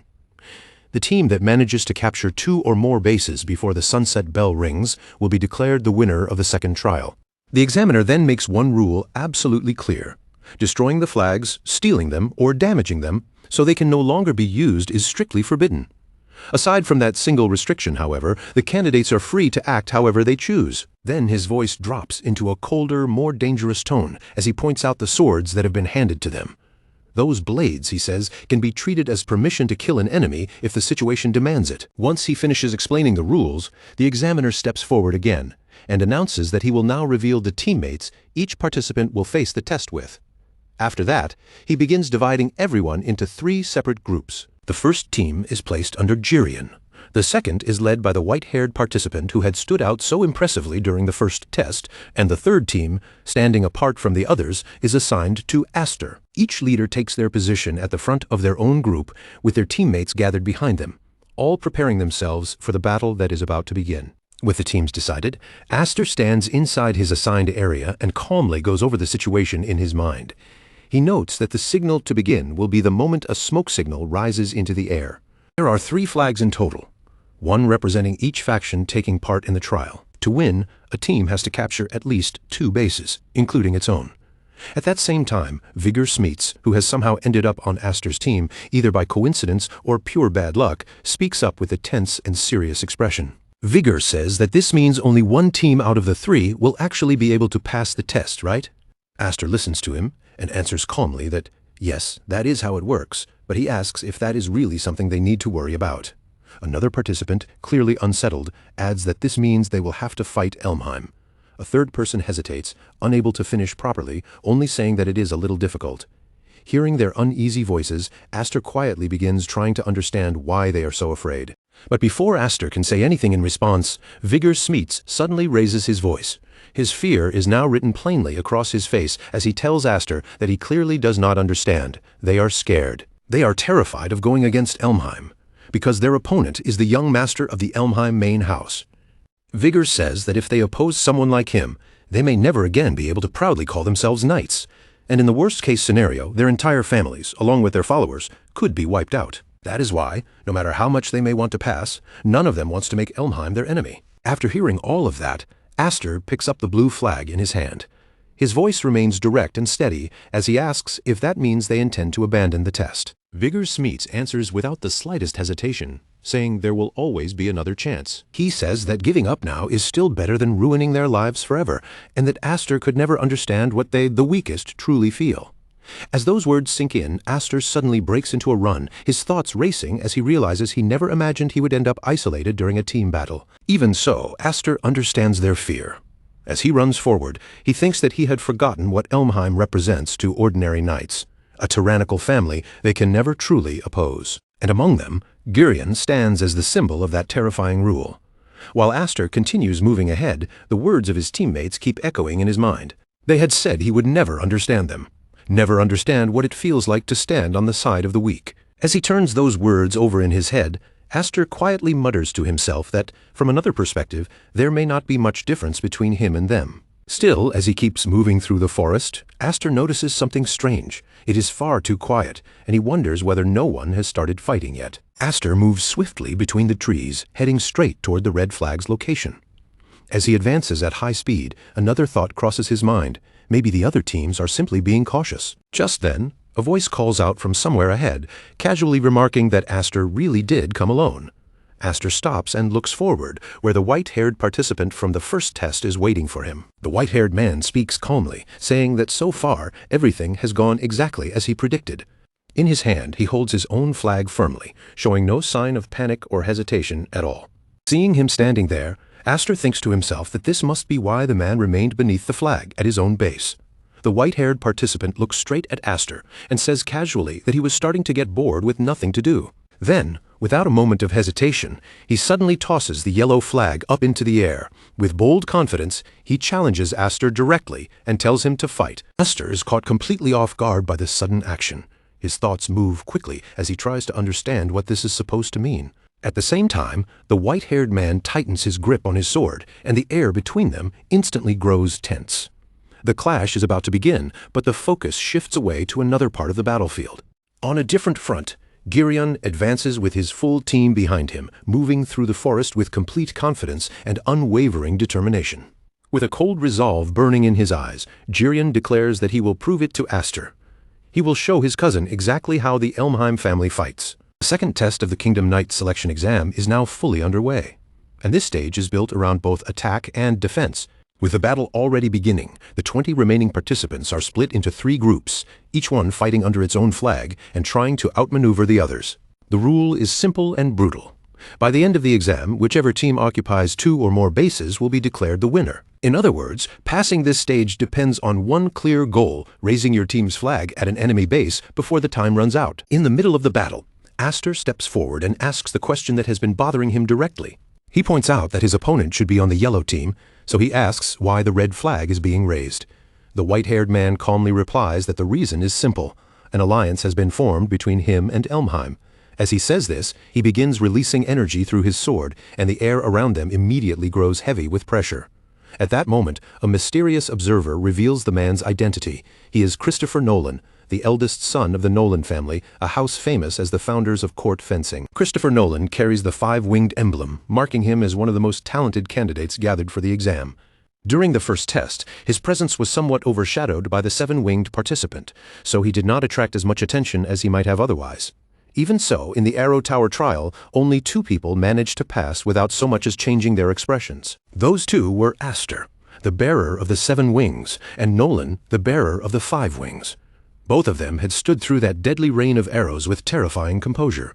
The observer adds that both young men are outstanding talents from the knightly world, each carrying incredible potential. But precisely because of that, it is truly unfortunate that such promising individuals have ended up facing each other here. After hearing Christopher talk about the alliance, Aster immediately questions him. He asks if this is a temporary alliance and whether Christopher truly understands what that means. Aster presses further, pointing out that even if they cooperate like this, only one team can ultimately win in the end. Christopher listens without losing his calm, and while blocking Aster's attack, he answers evenly. Christopher says that he understands that perfectly well. Since Elmheim is on their side, he has already accepted that the main house will be the one to win this trial. Then he continues explaining his position without hesitation. At this very moment, Christopher says his own teammates should already be moving together with Elmheim, heading toward Aster's base to attack it. Hearing that, Aster feels a sudden sense of danger rise sharply inside him. Aster immediately realizes that this is bad, because Smeets and the others are now in serious danger. He turns his attention back to Christopher and asks if Girion threatened him, saying something like what would happen if he dared to oppose Elmheim. Christopher steps forward without hesitation and replies that no one willingly stands in the path of a moving carriage when they already know they will be crushed beneath it. He explains that the chivalric nobility exists within a strict hierarchical society, and actions like this are simply part of that natural order. As Christopher speaks, he unleashes a powerful attack filled with overwhelming force. The strike crashes forward with noble confidence, as he declares that this, too, is the natural conduct expected from those of their status. Aster struggles to block the attack, bracing himself against the pressure of Christopher's sword. Even while defending, he can feel the force growing heavier by the second, pushing the situation further beyond his control. In the very next instant, Aster's sword gives out completely, the blade snapping apart under the crushing force pressing down on it. As his eyes drop to the broken weapon in his hand, a sharp sense of unease flashes across his face, and he immediately realizes that something about this sword is not normal. A thought begins to form in his mind, cold and suspicious, as he wonders if this could really be possible. Could they have actually been handed defective swords for the exam? That doubt sticks in Aster's head, refusing to disappear, as he tries to make sense of how his weapon could have broken so easily. But while Aster is still piecing together what just happened, Christopher, standing across from him, has no intention of stopping there. Christopher keeps driving forward with heavy pressure, his movements full of confidence as he calmly declares that Aster has no reason to worry. From the very beginning, he says, this fight was only ever going to be a proper gentleman's duel. Then his tone turns colder as he adds that he has never liked the people of Elmheim.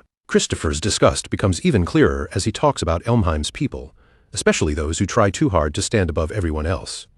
His gaze locks onto Aster with open disdain, and he calls people like him centennials, spitting the word out like an insult. By this point, Christopher has already crushed Aster's sword with brutal force. Even after shattering Aster's blade, Christopher keeps attacking without leaving him the slightest opening to breathe or recover. Aster is forced to endure one overwhelming situation after another, his footing pushed to the limit, but in the next instant his expression sharpens again and he quickly pulls his mind back under control. Without wasting even a second, Aster grips the broken piece of his sword tightly and forces his energy into it. The damaged blade flares with power in his hand, and then he releases it forward in a sudden explosive strike that tears straight toward Christopher with frightening speed. The attack rushes in so abruptly that even Christopher is caught slightly off guard. He manages to raise his guard and block it, but the impact is far from easy to withstand. And in that brief opening, while his attention is fixed on defending, Christopher suddenly notices something completely unexpected. Aster is no longer standing in front of him. In that tiny moment of distraction, Aster has already turned his body around and started running away, moving fast without hesitation. Christopher's eyes widen slightly as the sudden retreat catches him by surprise. Christopher immediately shouts after him, his voice cutting across the battlefield as he asks if Aster is seriously running away. He orders him to stop and wait, but Aster does not slow down for even a moment.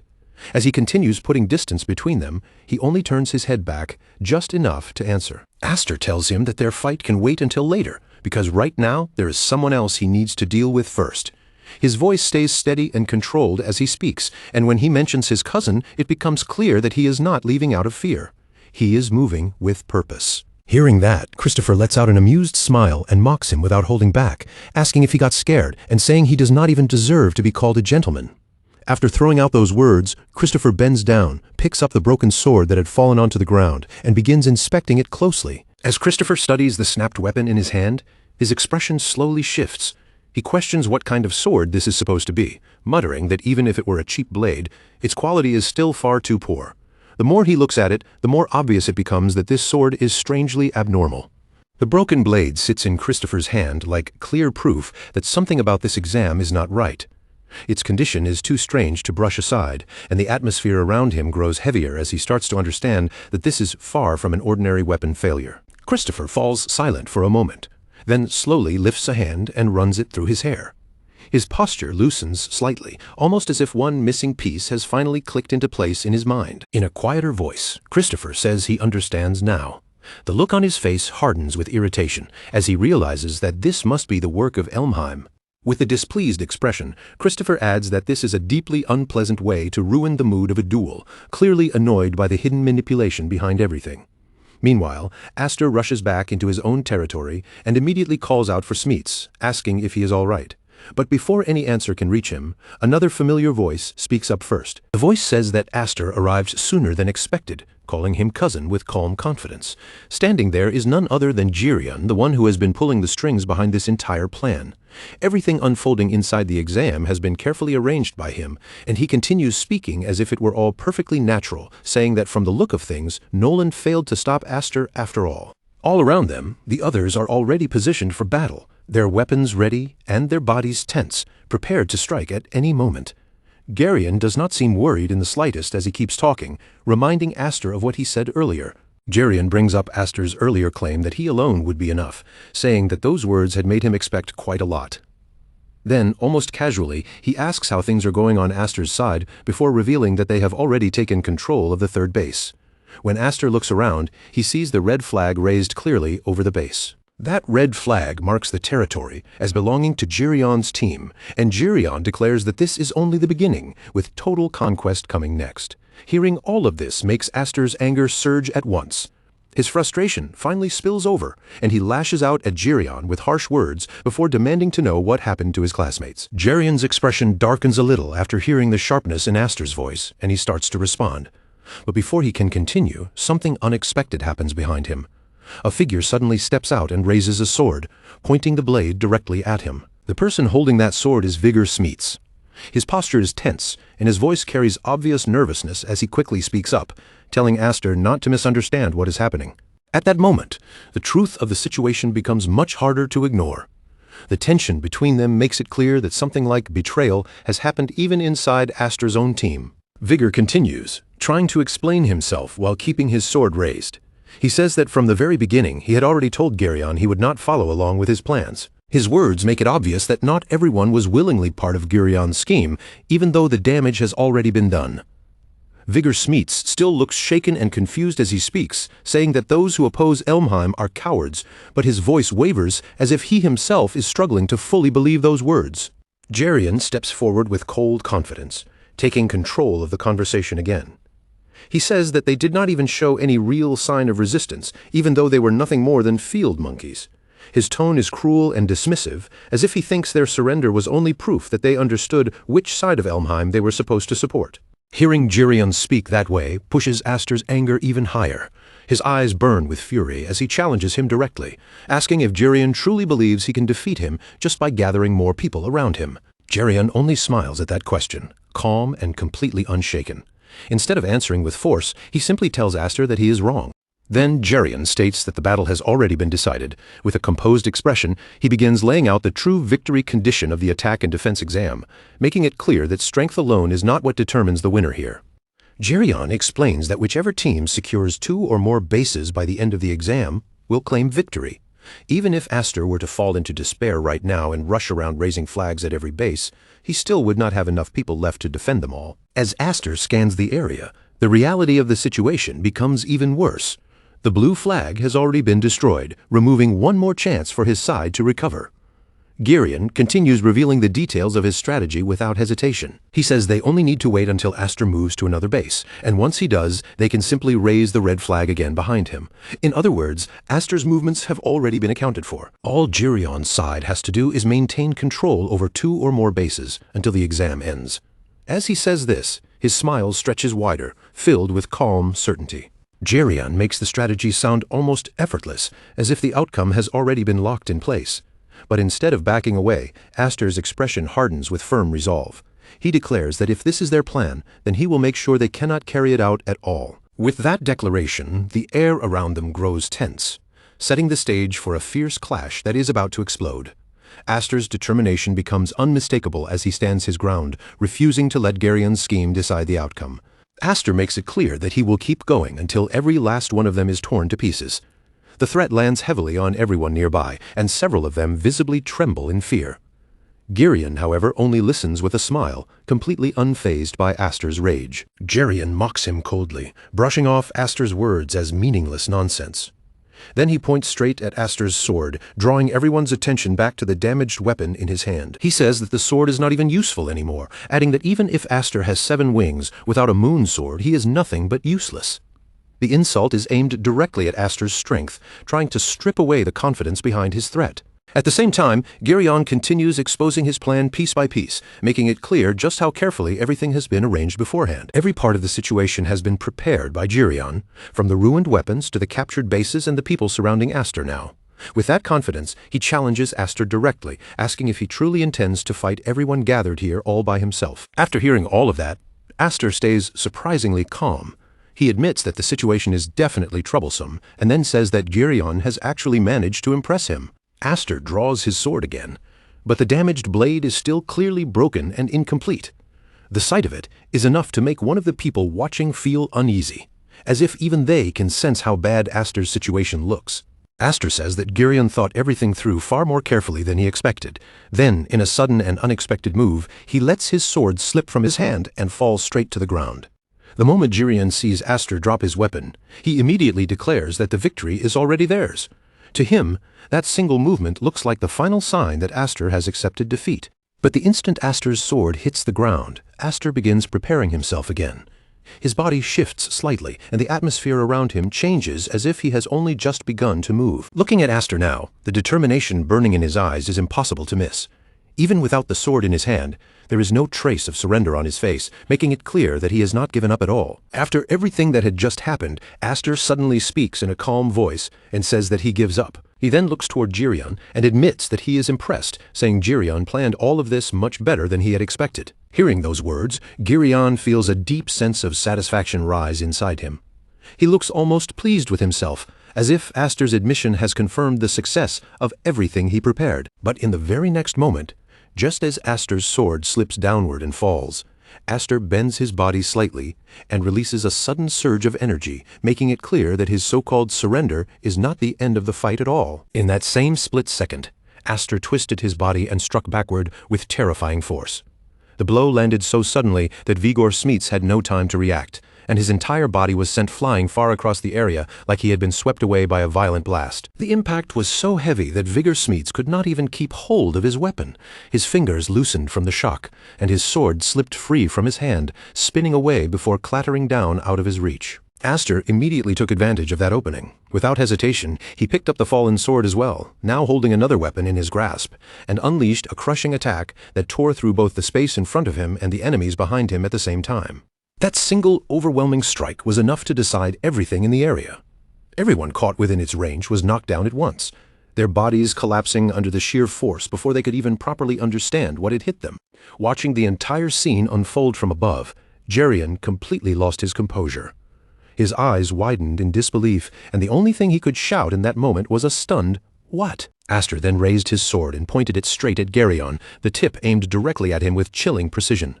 His voice dropped coldly as he said that. Even so, Geryon had made one serious mistake by choosing to stand in front of him. Aster made it clear that because Geryon had chosen to interfere, he was now going to lose. In that moment, Aster stood there with an unbelievably intimidating presence, his posture calm but sharp enough to make the entire battlefield feel tense. Seeing Aster like that, Geryon's expression twisted with fury, and he growled at him, calling him a damn monster. At the same time, a massive amount of energy began gathering around Aster's feet, the pressure building beneath him like something was about to erupt. Then, in the blink of an eye, Aster moved. He closed the distance almost instantly, his body launching through the air with unbelievable speed. Even while suspended mid-air, he was already rushing straight toward Geryon, ready to bring his attack down. Geryon was visibly startled by the speed of Aster's movement. He glanced back in disbelief, his voice shaken as he muttered that it should be impossible, wondering if Aster had really flown all the way to him. Aster looked straight at him without the slightest hesitation and spoke in an icy tone. He told Geryon he was too slow, and now that Aster had reached him, there was no way he would be able to escape. In the very next instant, Aster launched a direct attack toward Geryon. Geryon hurriedly raised his sword to block the incoming strike, but the power behind Aster's blow was far too overwhelming for him to withstand. The moment their weapons collided, Geryon's blade could not endure the impact. It shattered apart on the spot, breaking under Aster's force as if it had never stood a chance. At that very moment, Aster remembered the first time he had ever flown. He realized that it probably was not because he had been unable to do it before. It was because now, while manipulating magic, he could finally feel that strange sense of omnipotence flowing through him.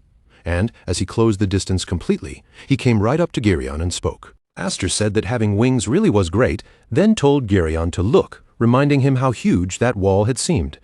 Geryon tried to say something in response, but before he could even finish getting the words out, Aster cut him off. Aster dragged him downward with unstoppable force, continuing his words as they fell.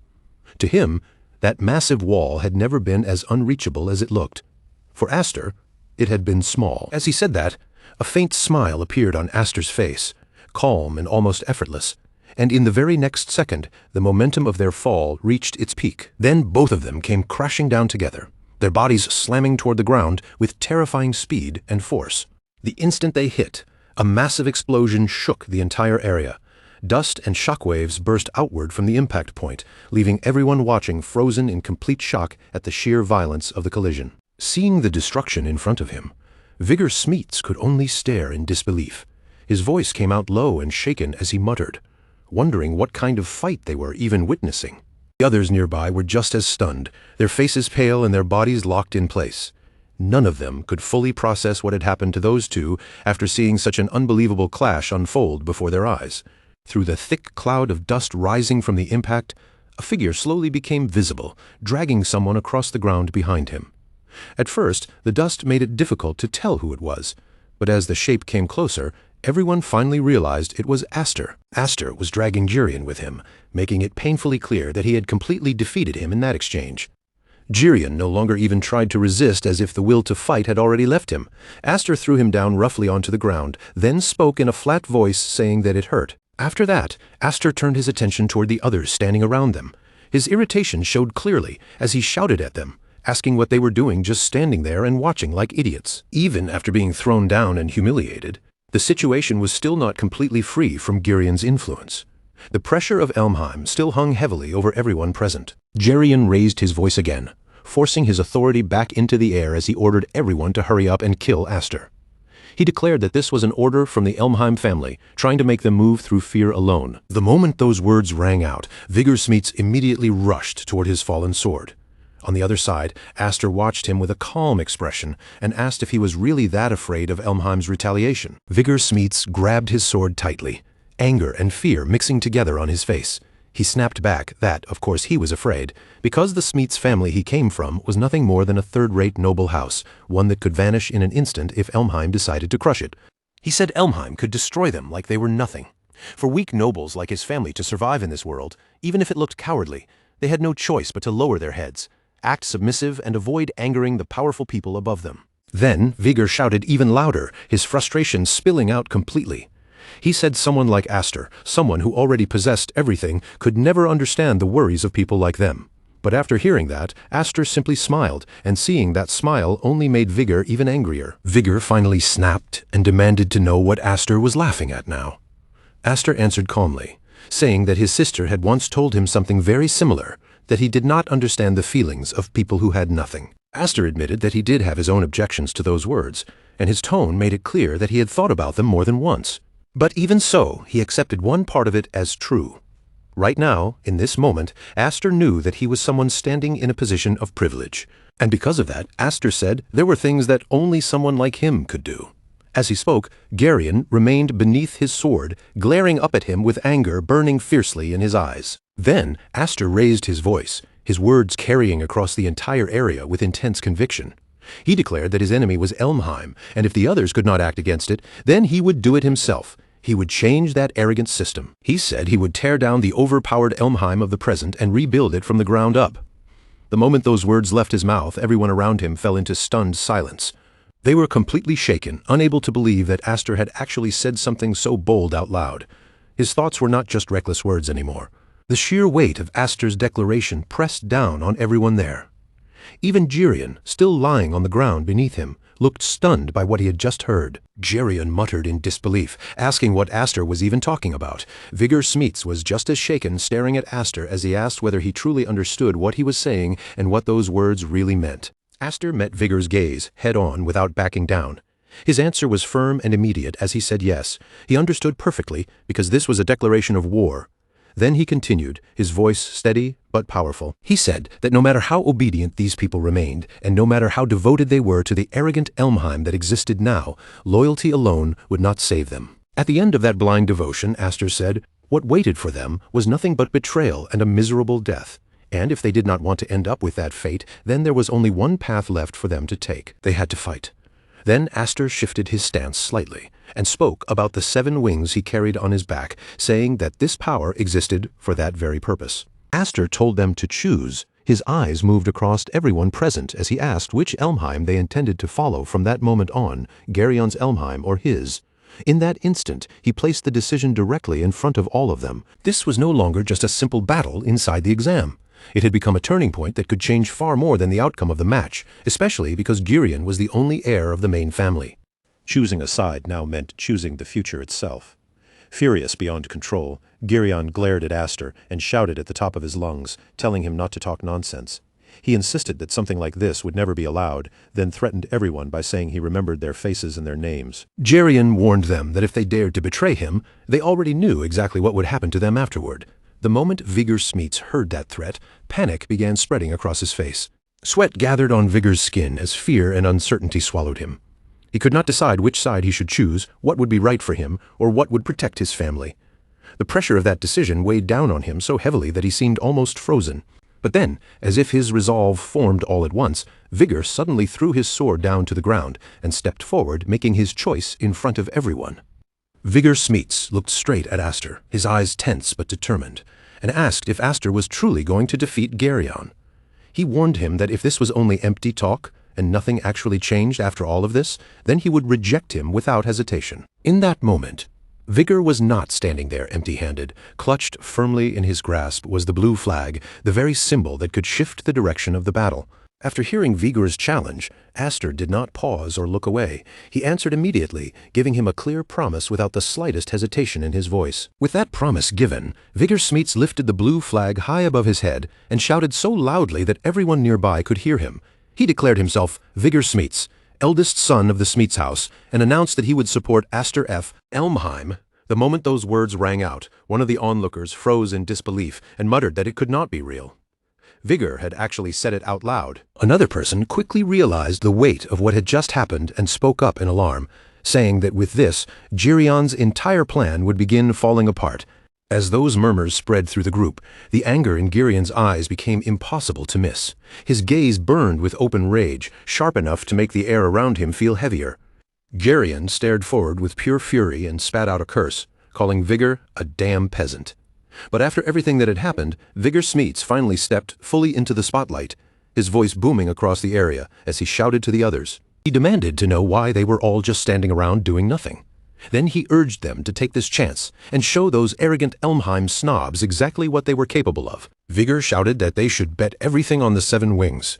His words carried real power, the kind of fiery call that should have stirred everyone's blood, but instead of rushing forward immediately, the others hesitated. They only looked at one another in confusion, unsure of what they were actually supposed to do now that the situation had shifted so suddenly. The passion was there, but no one knew where to point it. Watching this unfold, Aster quietly thought to himself, that made one ally gained. At the very least, Aster would no longer have to run around raising every flag by himself. But he also knew that one person was not enough if he was serious about overthrowing Elmheim. He would need far more people standing with him. His expression remained calm on the outside, but inside, his thoughts were already moving ahead, measuring what he still lacked. Not far away, Gerion sat in silence, surrounded by a tense and suffocating presence. Then someone cautiously approached him with concern and asked if he was all right. But before that person could even get close, Gerion shoved him away harshly and snapped at him not to touch him, calling him useless trash. At that moment, it was painfully clear that Gerion's anger had reached its limit. His pride had been struck too many times, and his patience had completely disappeared. Inside Gerion's mind, frustration and wounded pride burned together like a raging fire, twisting every thought into anger. He could not accept the idea of overthrowing Elmheim, especially coming from branch family scum like Aster.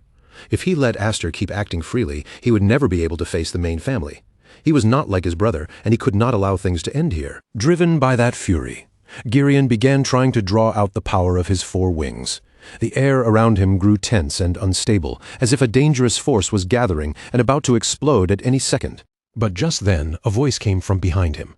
Casual on the surface, yet sharp enough to cut straight through the thick atmosphere. The voice asked what was wrong with Elmheim, saying he looked pretty pathetic for someone he had not seen in a while.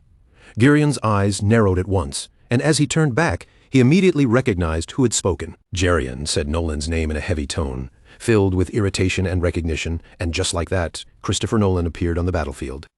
Gerion quickly explained the situation to him, but his frustration was impossible to hide.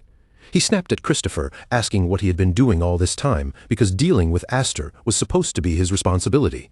But even while those angry words left his mouth, a dark and calculating thought began creeping into Gerion's mind, making his expression twist into something almost sinister. He realized that he still had Christopher on his side.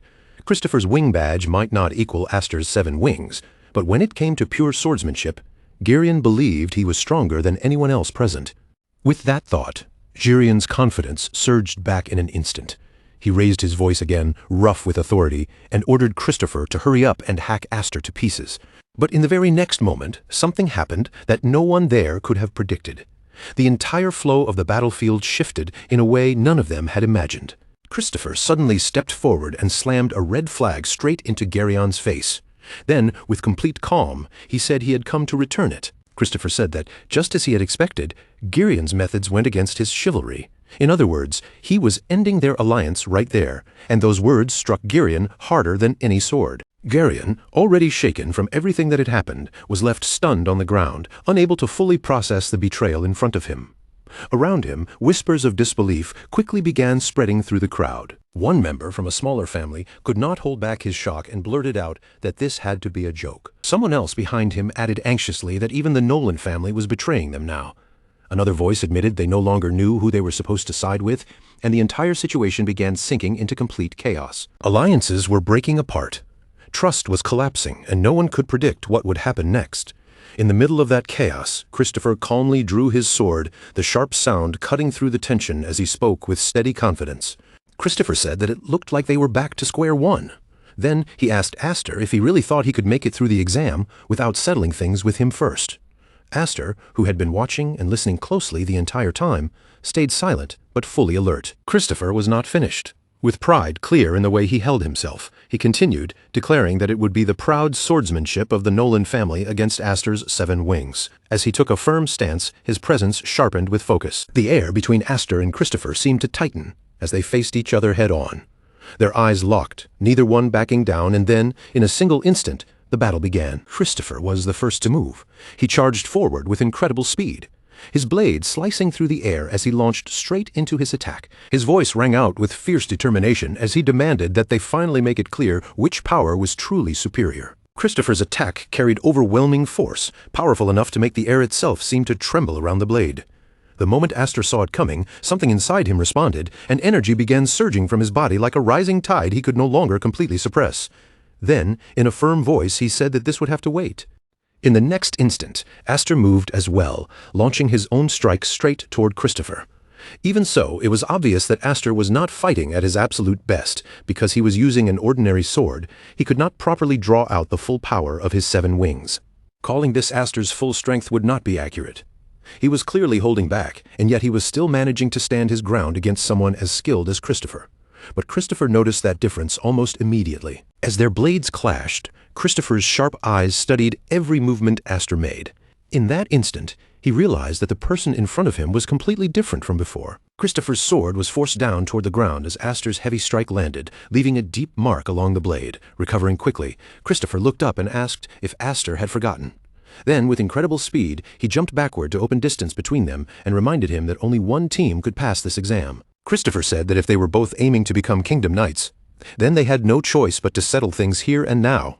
He called Aster's name firmly, but Aster's expression did not waver at all. Instead, Aster answered in a calm voice and told Nolan that settling it that way would be a problem for him. For a brief moment, the tension between them shifted. Then Aster said something no one had expected to hear, admitting that he wanted Christopher to become a Kingdom Knight too. Christopher blinked in surprise, clearly caught off guard, and asked what Aster meant. Aster lowered his stance slightly, still composed, and began to explain. His tone was steady but sincere as he said that Christopher had helped fire everyone up about overthrowing Elmheim. Because of that, Aster said it would not be very cool of him to ask Christopher to give up on his dream. Just because they happened to be standing on different teams right now, that did not mean Christopher's goal should be thrown away. A short pause followed, just long enough for Aster's words to sink in. Then he added that he had a plan to make sure everyone there could pass. This time, Christopher was not the only one left shocked. Jerian was just as stunned, and he could not hide the reaction on his face. Then murmurs began spreading through the rest of the group, and Vigor Smeets was the first one to say out loud what everyone else was thinking. Vigor Smeets spoke up for everyone, his voice tense with disbelief as he said there was no way Aster could make something like that happen. Aster slowly lowered his sword, letting just a little of the tension leave his stance, and answered honestly that he could not guarantee it, but he was confident. Still, Aster made it clear that confidence alone would not be enough. If they were going to pull this off, he needed everyone there to cooperate with him. After saying that, he immediately stepped forward and walked straight toward Girion. The moment Jerian saw Aster approaching him so directly, his body instinctively stiffened. After everything Aster had just done, the fear in Jerian's eyes was impossible to hide, even though he tried to hold himself together. But Aster did not raise his blade or launch another attack. Instead, he simply reached his hand out toward Girion and spoke in a calm voice, saying that before anything else, they should make up. That single gesture felt heavier than any strike Aster had thrown so far.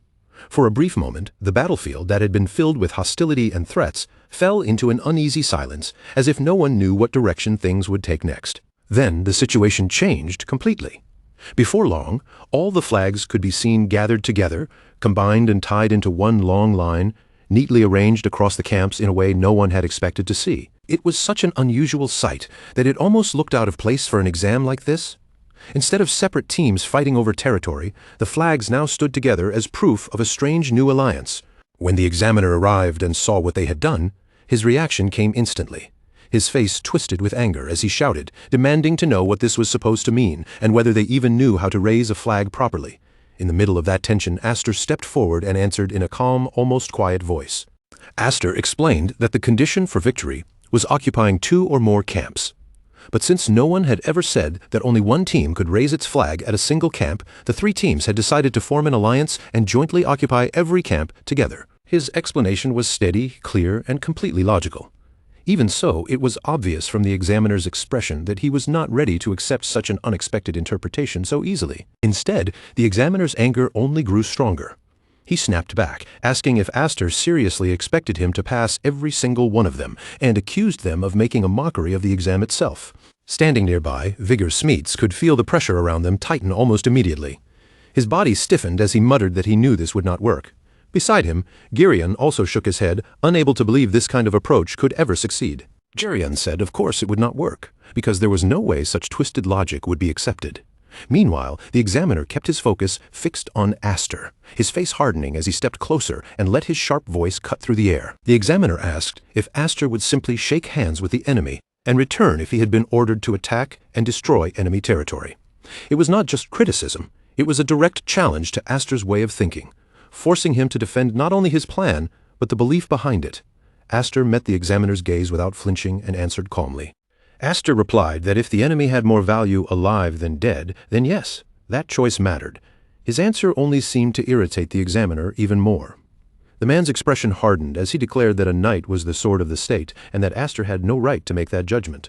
But Aster still did not back down. Instead of lowering his head, Aster stepped forward slightly and asked the examiner directly whether he intended to disqualify all of them. Then Aster pointed out that they had not actually broken any rules.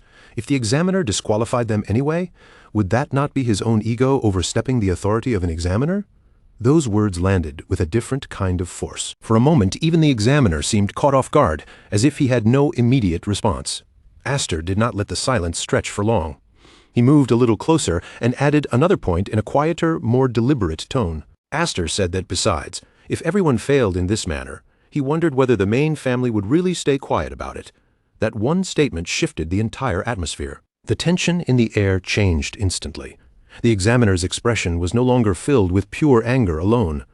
Hesitation began to show through, and that hesitation was enough for everyone to notice. Soon after, the scene moved to a different area, where everyone had gathered and waited with growing unease. Vigor Smeets sat in front of Aster, clearly restless, and began speaking as if he could no longer keep his nerves in check. He said that the great examiner had gone off to check with his superiors, and because of that, all of them had been stuck on standby for a full hour already. Vigor anxiously asked if they were really going to be okay, worried that all of them might actually fail after everything. Aster, however, stayed unusually relaxed and answered lightly that he did not know, but at the very least they had shown the Academy that their argument was worth discussing. Not far away, the others still lingered around Girion, uncertain about where everything stood after the alliance and the confrontation. Lowering his voice, Vigor admitted that he was surprised the spoiled rich boy had actually agreed to cooperate. Then Vigor asked Aster what exactly he had said to Girion to make that happen. Aster did not make a big deal out of it at all and simply brushed the question aside, saying it was nothing much. Just then, a loud voice suddenly cut across the area and seized everyone's attention. In an instant, every head turned forward and the scattered conversations stopped. The examiner stood before them with the same commanding presence as before, and announced in a loud, clear voice that Principal Mimir would now deliver the exam results. He told every candidate to listen closely, his voice firm enough to silence the entire group. The waiting was finally over, and everyone focused on what was about to be said. From this point on, the results would not be coming from the examiner himself. Principal Mimir would personally announce the outcome of their exam. As soon as that was said, all eyes turned toward the front. Anticipation and curiosity filled the room as everyone waited to see what decision had been made. The examiner raised his voice again and told everyone to prepare themselves and listen carefully. Vigor Smeets narrowed his eyes as he looked at the man who had stepped forward, then muttered in surprise. Vigor wondered if that man was really the director, saying he looked like an ordinary old man. Hearing that, Aster immediately shot him a sharp look and told him that was rude. At that moment, Principal Mimir turned his attention directly toward Aster. His gaze settled on him calmly, and he asked if he was Aster. The principal said that because of Aster, they had been forced to make a very difficult decision. Accepting such a large number of candidates all at once was completely unprecedented, and the idea of repeating the entire exam had even been discussed. However, with the support of the other principals, they had decided to accept Aster's argument. Aster's eyes widened slightly as he began to ask what that meant. Principal Mimir gave a faint smile before answering him plainly. Every single one of them had passed. He told them to keep doing their best from that point forward and prove that the decision had not been a mistake. For one brief moment, there was total silence, and then the entire place exploded with joy. Cheers, laughter, and relieved voices filled the air as the candidates celebrated their success. The long tension finally broke, replaced by the excitement of passing together. Principal Mimir added his congratulations on their admission, his voice carrying clearly over the rising excitement around him. Vigor Smeets looked completely overjoyed, his face lighting up with pure excitement as the reality of passing finally sank in. The principal then continued, formally welcoming them all to the Dorisiel Knights Academy. Soon after, the scene shifted to the new students gathered together in a resting area. Some were bathing, others were relaxing, and for the first time since the intense exam began, everyone finally had a chance to unwind. Vigor could not hold back his excitement at all. His voice rang out loudly as he exclaimed that he simply could not take it anymore. He said the food they served was incredible, and even the bathrooms were huge. To him, all of these luxuries were thanks to young Master Aster. As everyone's attention shifted toward Aster, he only looked at them quietly without making a fuss. Meanwhile, someone nearby spoke up in disbelief, saying they still could not believe they had actually made it in. Another person quickly added with enthusiasm that he would follow Master Christopher for life.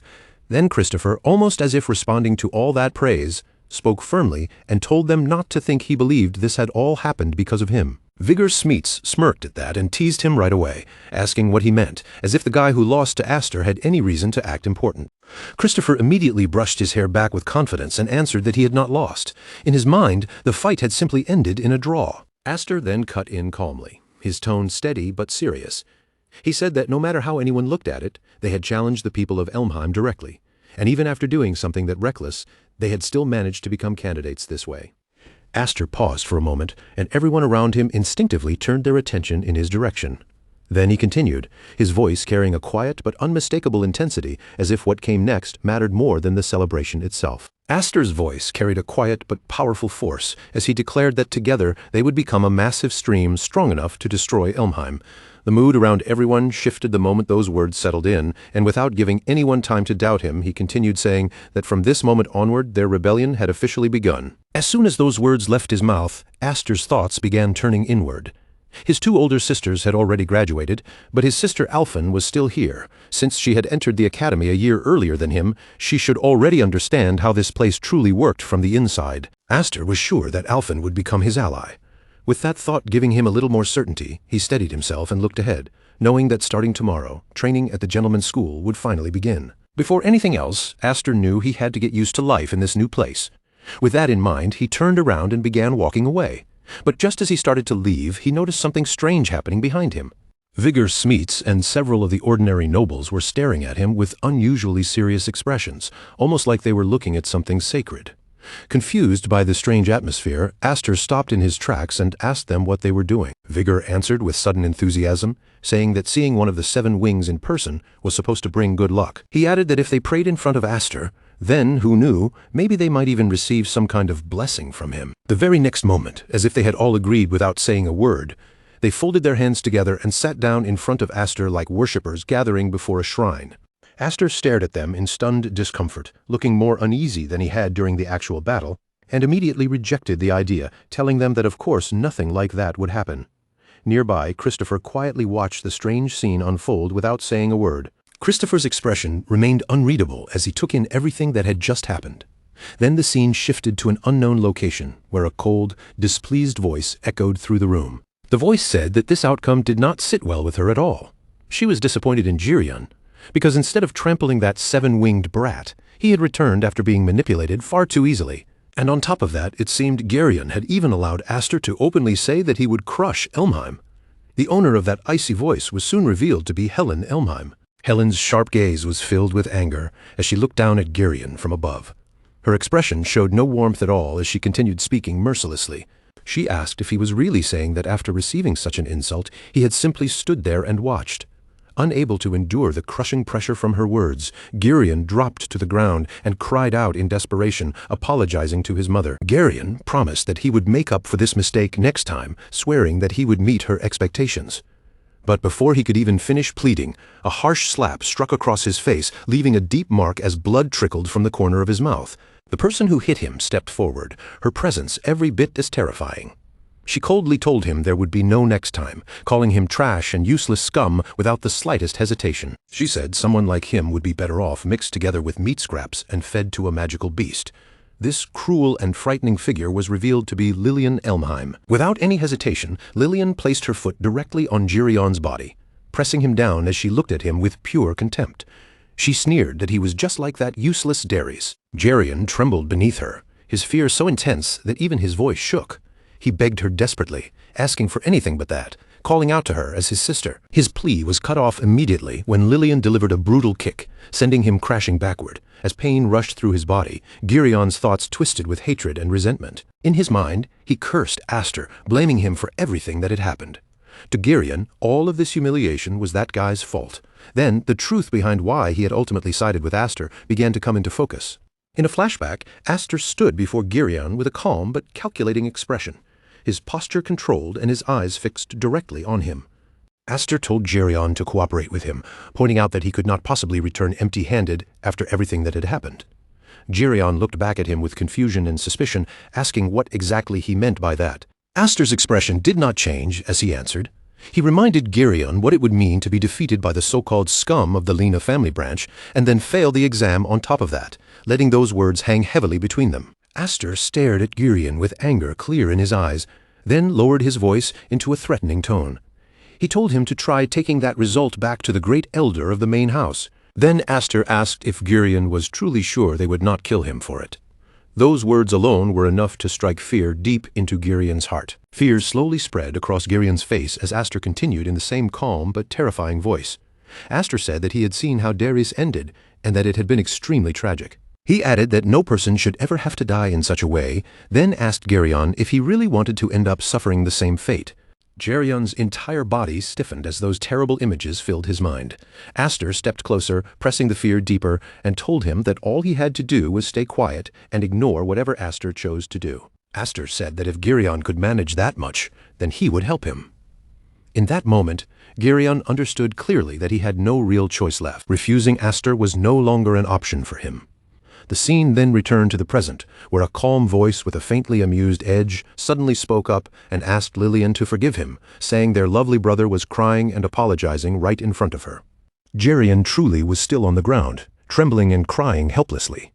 In a weak voice, he called out to his brother.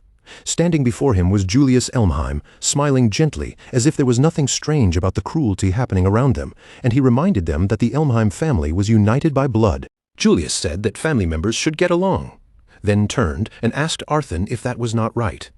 Hearing this, the girl sitting nearby fell into deep thought, as if something about her presence felt strangely familiar. There was something about Arthur that almost resembled Aster's younger sister, but for the moment her true identity remained unclear.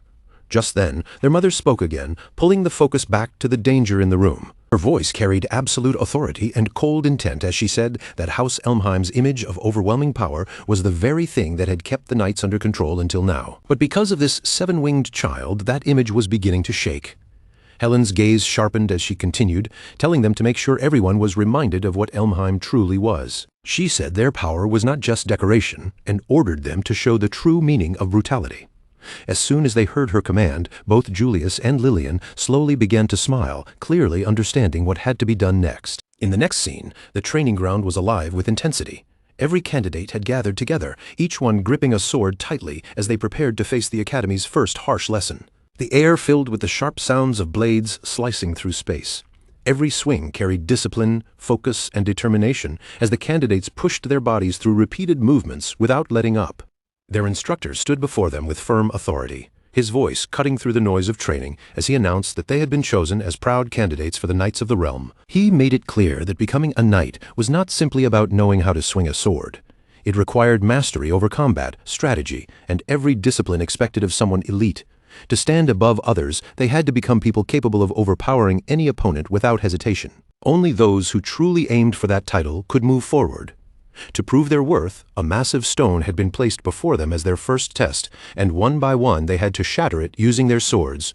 Vigor stepped up and poured every ounce of strength into his strike, pushing himself to the limit as the relentless training continued. The instructor then explained that within the academy, all candidates were divided into 6 ranks, with each rank assigned according to individual ability. The more talent someone possessed, the more chances they would receive to learn advanced techniques and move closer to the academy's highest level. He revealed that being able to wield a moon sword placed someone in the 3rd rank, while mastering wing magic elevated a candidate all the way to the 1st rank. As the focus shifted, Girion could be seen struggling desperately with the test. He released heat rays again and again, but no matter how hard he tried, he still failed to break the stone. In sharp contrast, Christopher Nolan completed the task effortlessly. The ease with which he handled it made the gap between him and Girion painfully obvious to everyone watching. Seeing this difference, the instructor drove home a harsh truth. Only those who mastered both swordsmanship and magic could ever hope to reach the level of the true elite. The instructor showed no patience for mediocrity. He declared that there was nothing worth teaching to those who remained average, pushing the candidates even harder and making it clear that anyone who wanted top-tier techniques first had to become strong enough to deserve them. In the end, he reminded them that in this academy, constantly proving their power was the only freedom they were allowed to have. The air around them changes the instant Aster steps out. A fierce red aura bursts from his body like heat from a blazing flame, curling around his shoulders, racing down his arm, and wrapping tightly around the sword in his grip as waves of power roll outward with crushing force. Aster does not hesitate for even a second. With one clean swing of his blade, the massive stone in front of him is split apart and shattered instantly, as if its size and weight meant nothing before his strike. The force of that blow rumbles through the ground, the sound spreading across the area like thunder. For a moment, no one says a word, and the stunned silence slowly turns into a quiet fear among everyone watching. The instructor keeps his eyes fixed on Aster, and instead of shock, there is open approval on his face. To him, this display is beyond ordinary, the kind of strength that should become the goal every other candidate struggles to reach. Meanwhile, the other examiners cannot hide their frustration. Their faces tighten with irritation and envy as they stare at Aster, unable to fully accept how someone could unleash that level of power so effortlessly. High above the testing ground, another instructor watches the scene unfold beside Mimir, his gaze narrowing slightly as he realizes exactly who Aster is. He recognizes Aster as the one who carries the 7-winged emblem, and after seeing him destroy a magical iron pillar, a target said to be equal to a golem, with such ease, he understands that Aster is not simply strong, he is an unmistakably rare talent. But even then, the instructor does not look completely satisfied. He warns that the true power hidden within the 7 wings reaches far beyond the strength Aster has revealed so far. If Aster grows comfortable with where he stands now, and mistakes his current strength for his limit, then one day he may be swallowed whole by the dragon lurking inside Academy Daedus. Later, Aster and Vigor walk side by side, moving away from the testing area while their conversation continues in a calmer but still serious tone. As they walk, Vigor thinks back on the ranking system with a heavy expression. Even after passing the exam, he realizes that none of them are truly free from judgment, because every step they take is still being measured and tested. He points out how deeply the Knights of the Kingdom value merit above everything else, especially when it comes to their entire generation of new candidates. From the 6th rank upward, only Aster and Nolan managed to claim truly high positions, putting them far ahead of the others right from the very first ranking, just as Vigor admits he had expected. Aster listens without interrupting, a faint smile forming on his face as he quietly accepts how harsh and simple the system really is. In his mind, the truth is clear. Unless someone climbs high enough to reach at least the 2nd rank, they will never be allowed to become a Knight of the Kingdom. Because of that, Aster urges Vigor to keep moving forward and close the distance between them. Vigor lets out a tired sigh, clearly impressed by Aster's attitude, then jokingly calls him boss, his voice carrying both admiration and a playful kind of confidence. Aster reacts at once, his expression twisting with annoyance as he questions why Vigor would suddenly call him that. But Vigor does not retreat or act embarrassed at all. Instead, Vigor leans closer and reminds Aster of the bold words he once said, the declaration that he would destroy Elmheim. Those words did not vanish after being spoken, and the people who heard them still remember. They placed their hopes on Aster because they saw him as someone who might finally change the miserable reality surrounding them. For that reason, Vigor insists that Aster has to carry himself like a real leader, placing a firm hand on his shoulder as he speaks. With a grin, Vigor suggests that the two of them should bring Elmheim down together.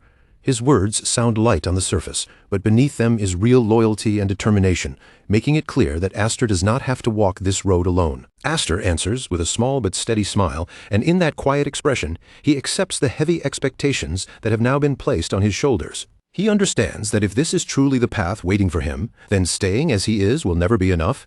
He has to become stronger. Far stronger than he is now. The goal of destroying Elmheim becomes sharper in Aster's mind, no longer just a reckless statement from the past, and with that clarity, his resolve hardens even more. But right when the tension between them reaches its most serious point, the moment is suddenly ruined by a completely unexpected sound, Vigor's stomach growling loudly. All that heavy determination disappears in an instant. Vigor looks embarrassed, but does not bother pretending otherwise, admitting honestly that before they do anything else, they need to get something to eat. He complains that he will not make it through the afternoon training session on an empty stomach. And just like that, their urgent talk of ambition shifts into something much simpler, warmer, and completely human. As they continue ahead, however, Vigor suddenly notices something strange. A large crowd of examiners has gathered outside one specific room, standing close together in a tense, uneasy cluster. Curiosity pulls Vigor closer, and he asks what is happening, wondering if the room has already filled up. The examiners react the moment they see Aster, calling out his name with urgent voices that carry a strange anticipation, as though something serious has been waiting for him. Someone remarks that Aster has finally arrived, and the atmosphere grows heavier the instant Elmheim is mentioned again. Yet, inside the room, the tension clashes with an almost absurd sight. Someone is sitting there casually eating bread, completely unfazed by the mood around him. The person notices Aster and calmly says that, since he took so long, they decided to start without him. Then the word brother slips into the conversation, and everything becomes painfully clear. Aster freezes where he stands, because before him is his cousin brother, Julius, and beside Julius is Aster's younger sister, Lillian. Just the two of them being there is enough to change the entire room, turning the air colder and heavier in an instant. Vigor grows visibly uneasy, leaning closer to Aster as he whispers in a nervous voice. If Julius is here, he fears that something even worse may be coming next, and Aster quietly confirms that his fear is not wrong. Even though Aster tries to keep himself calm, the tension in his face is impossible to hide, because the man standing before him is none other than Julius A. Elmheim, the second in line to the main family, is a figure with terrifying power and influence, and standing beside him is Lillian, who is just as infamous. Together, the two are known as the Tyrant siblings, the worst of the Elmheim family, and Aster understands at once that the situation has become far more dangerous than before. A bead of sweat slides down the side of Aster's face, betraying the pressure building inside him, even as he tries to stand firm. Lillian wears a chilling smile as she mocks the beauty of Aster's face, then cruelly insults the so-called useless brother near them. The mood darkens even further when Girion is revealed pinned to the floor, groaning in pain with an iron mask forced over his face beneath their feet. The sight is so brutal that everyone there is left shocked, their eyes locking onto Girion in stunned silence. Vigor recoils in horror at the grotesque device clamped onto Girion's face, while Aster recognizes it immediately. It is the Iron Shack, a savage punishment tool used in Elmheim to crush and break people. Julius looks down at Girion with cold contempt, admitting that he once saw him as nothing more than a spoiled child. But now Julius acknowledges, with a mocking edge in his voice, that Girion does seem to possess at least some knowledge. Even so, Julius sneers at him for carrying the Elmheim name while ranking only 6th, calling that position an unforgivable disgrace. He grabs Girion by the mouth and twists the torment into something he calls kindness, claiming that this suffering is meant to push him to improve. Girion's face is soaked with sweat as the pain grows worse, his body trembling beneath the pressure of the punishment. Then Julius turns his cruelty toward everyone present, declaring that under these conditions, even food, water, and fresh air will be treated as rewards. He warns them that anyone could be pushed to the edge of death, and failing to remove the mask would mean there is no escape. If they cannot take off the Iron Shack, then the result waiting for them is death itself. The fear in the room deepens when Julius's subordinates arrive, and each of them is wearing the same Iron Shack. Their eyes look wild and savage, almost like beasts barely being held back. Vigor stammers in disbelief, his voice catching as he struggles to understand the horrifying sight in front of him. Julius simply grins, pointing out how ferocious they have become and ordering the others to acknowledge them as their superiors. He continues mocking the situation, calling for Sandy to step forward and show his face, as if this were some touching reunion. But inside, Sandy is burning with anger and resentment. Then a girl enters the room also wearing the Iron Shack. The instant Aster sees her, his entire body goes rigid, freezing in place as shock hits him all at once. Julius keeps that same smug smile on his face, casually commenting on how much she has changed before finally revealing who the girl is, Alphen, Aster's own sister. The moment her name reaches him, shock slams into Aster first, and then, almost instantly, that shock is swallowed by a violent surge of rage. Aster does not waste a single breath. His hand moves straight to his sword, and in one sharp motion he draws the blade, the steel flashing as his anger breaks past restraint. His emotions take over completely, burning through his expression as he faces them. Even through her own suffering, Alphen looks at him with clear worry in her eyes, while Julius stands there completely relaxed, as if none of Aster's fury can touch him. With a calm expression that almost looks amused, Julius slowly places several iron shacks in front of them, letting the cruel tools sit there in plain sight like a warning. Then he makes it clear that there are more than enough of those masks prepared for everyone in the room. Julius treats the whole nightmare like some twisted welcoming ceremony, telling them to relax even as the cruelty right in front of them grows more unbearable by the second. Lillian stands beside him with the same sinister smile, her expression matching Julius perfectly as the pressure around them keeps spreading. Everyone else remains rooted in place, too shocked and terrified to move, overwhelmed by the horrifying reality that has suddenly appeared right before their eyes. At Julius's command, his men move instantly. They spread out around Aster and his teammates from every side, tightening the circle until every possible path of escape is cut off. The air turns suffocating with fear as the first-year students from Iron Guild realize they are trapped in the center of a force far beyond what they expected. All around them, the enemies slowly close the distance, while Julius remains farther back with a wide, satisfied grin on his face. Laughing like victory already belongs to him, he raises his voice and orders his subordinates to capture every last one of them. He reminds his men that these are only first-year students from Iron Guild, then promises a generous reward to whoever performs well. With complete confidence, Julius tells them to put the masks on their captives and drag them before him, and the moment his order falls, his men launch their attack all at once. Vigor barely has enough time to react when a sword comes crashing down toward him. He throws up his own blade just in time to block it, but the heavy impact still forces him backward, and as he regains his footing, he immediately understands how dangerous this fight has become. These attackers are senior students from Gesto, warriors operating on a completely different level from them. Everywhere Vigor looks, his allies are being pushed back, and Nolan, unable to fully keep pace with the sudden assault, is forced to fight desperately against several opponents at once. Even Nolan starts getting overwhelmed by their strength. It becomes painfully obvious that most of Julius's men are level 4 or higher, and that difference in power hits hard. At the same time, Vigor's thoughts turn bitter, because he had always imagined a day when he might stand against the Elmheim family. But he never imagined it would happen like this, through a sudden ambush where the gap in strength is so crushing that the entire situation feels almost hopeless. When Vigor looks around at his exhausted companions, the truth becomes impossible to ignore.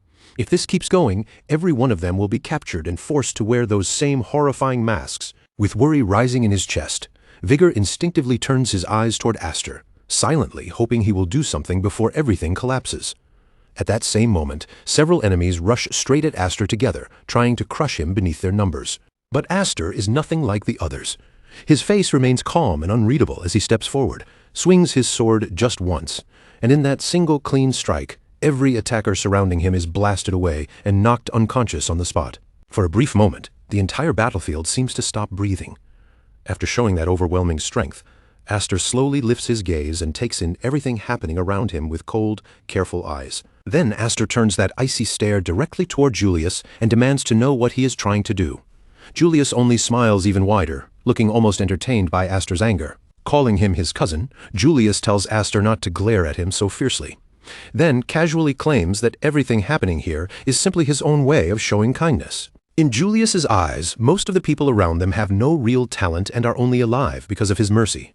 He mocks them as worthless individuals who are merely pleased to call themselves cadets, insisting that if the weak at the bottom remain useless, then even those standing above them lose their value. Because Julius sees himself as someone meant to rule from the very top, he refuses to tolerate that kind of mediocrity anywhere around him.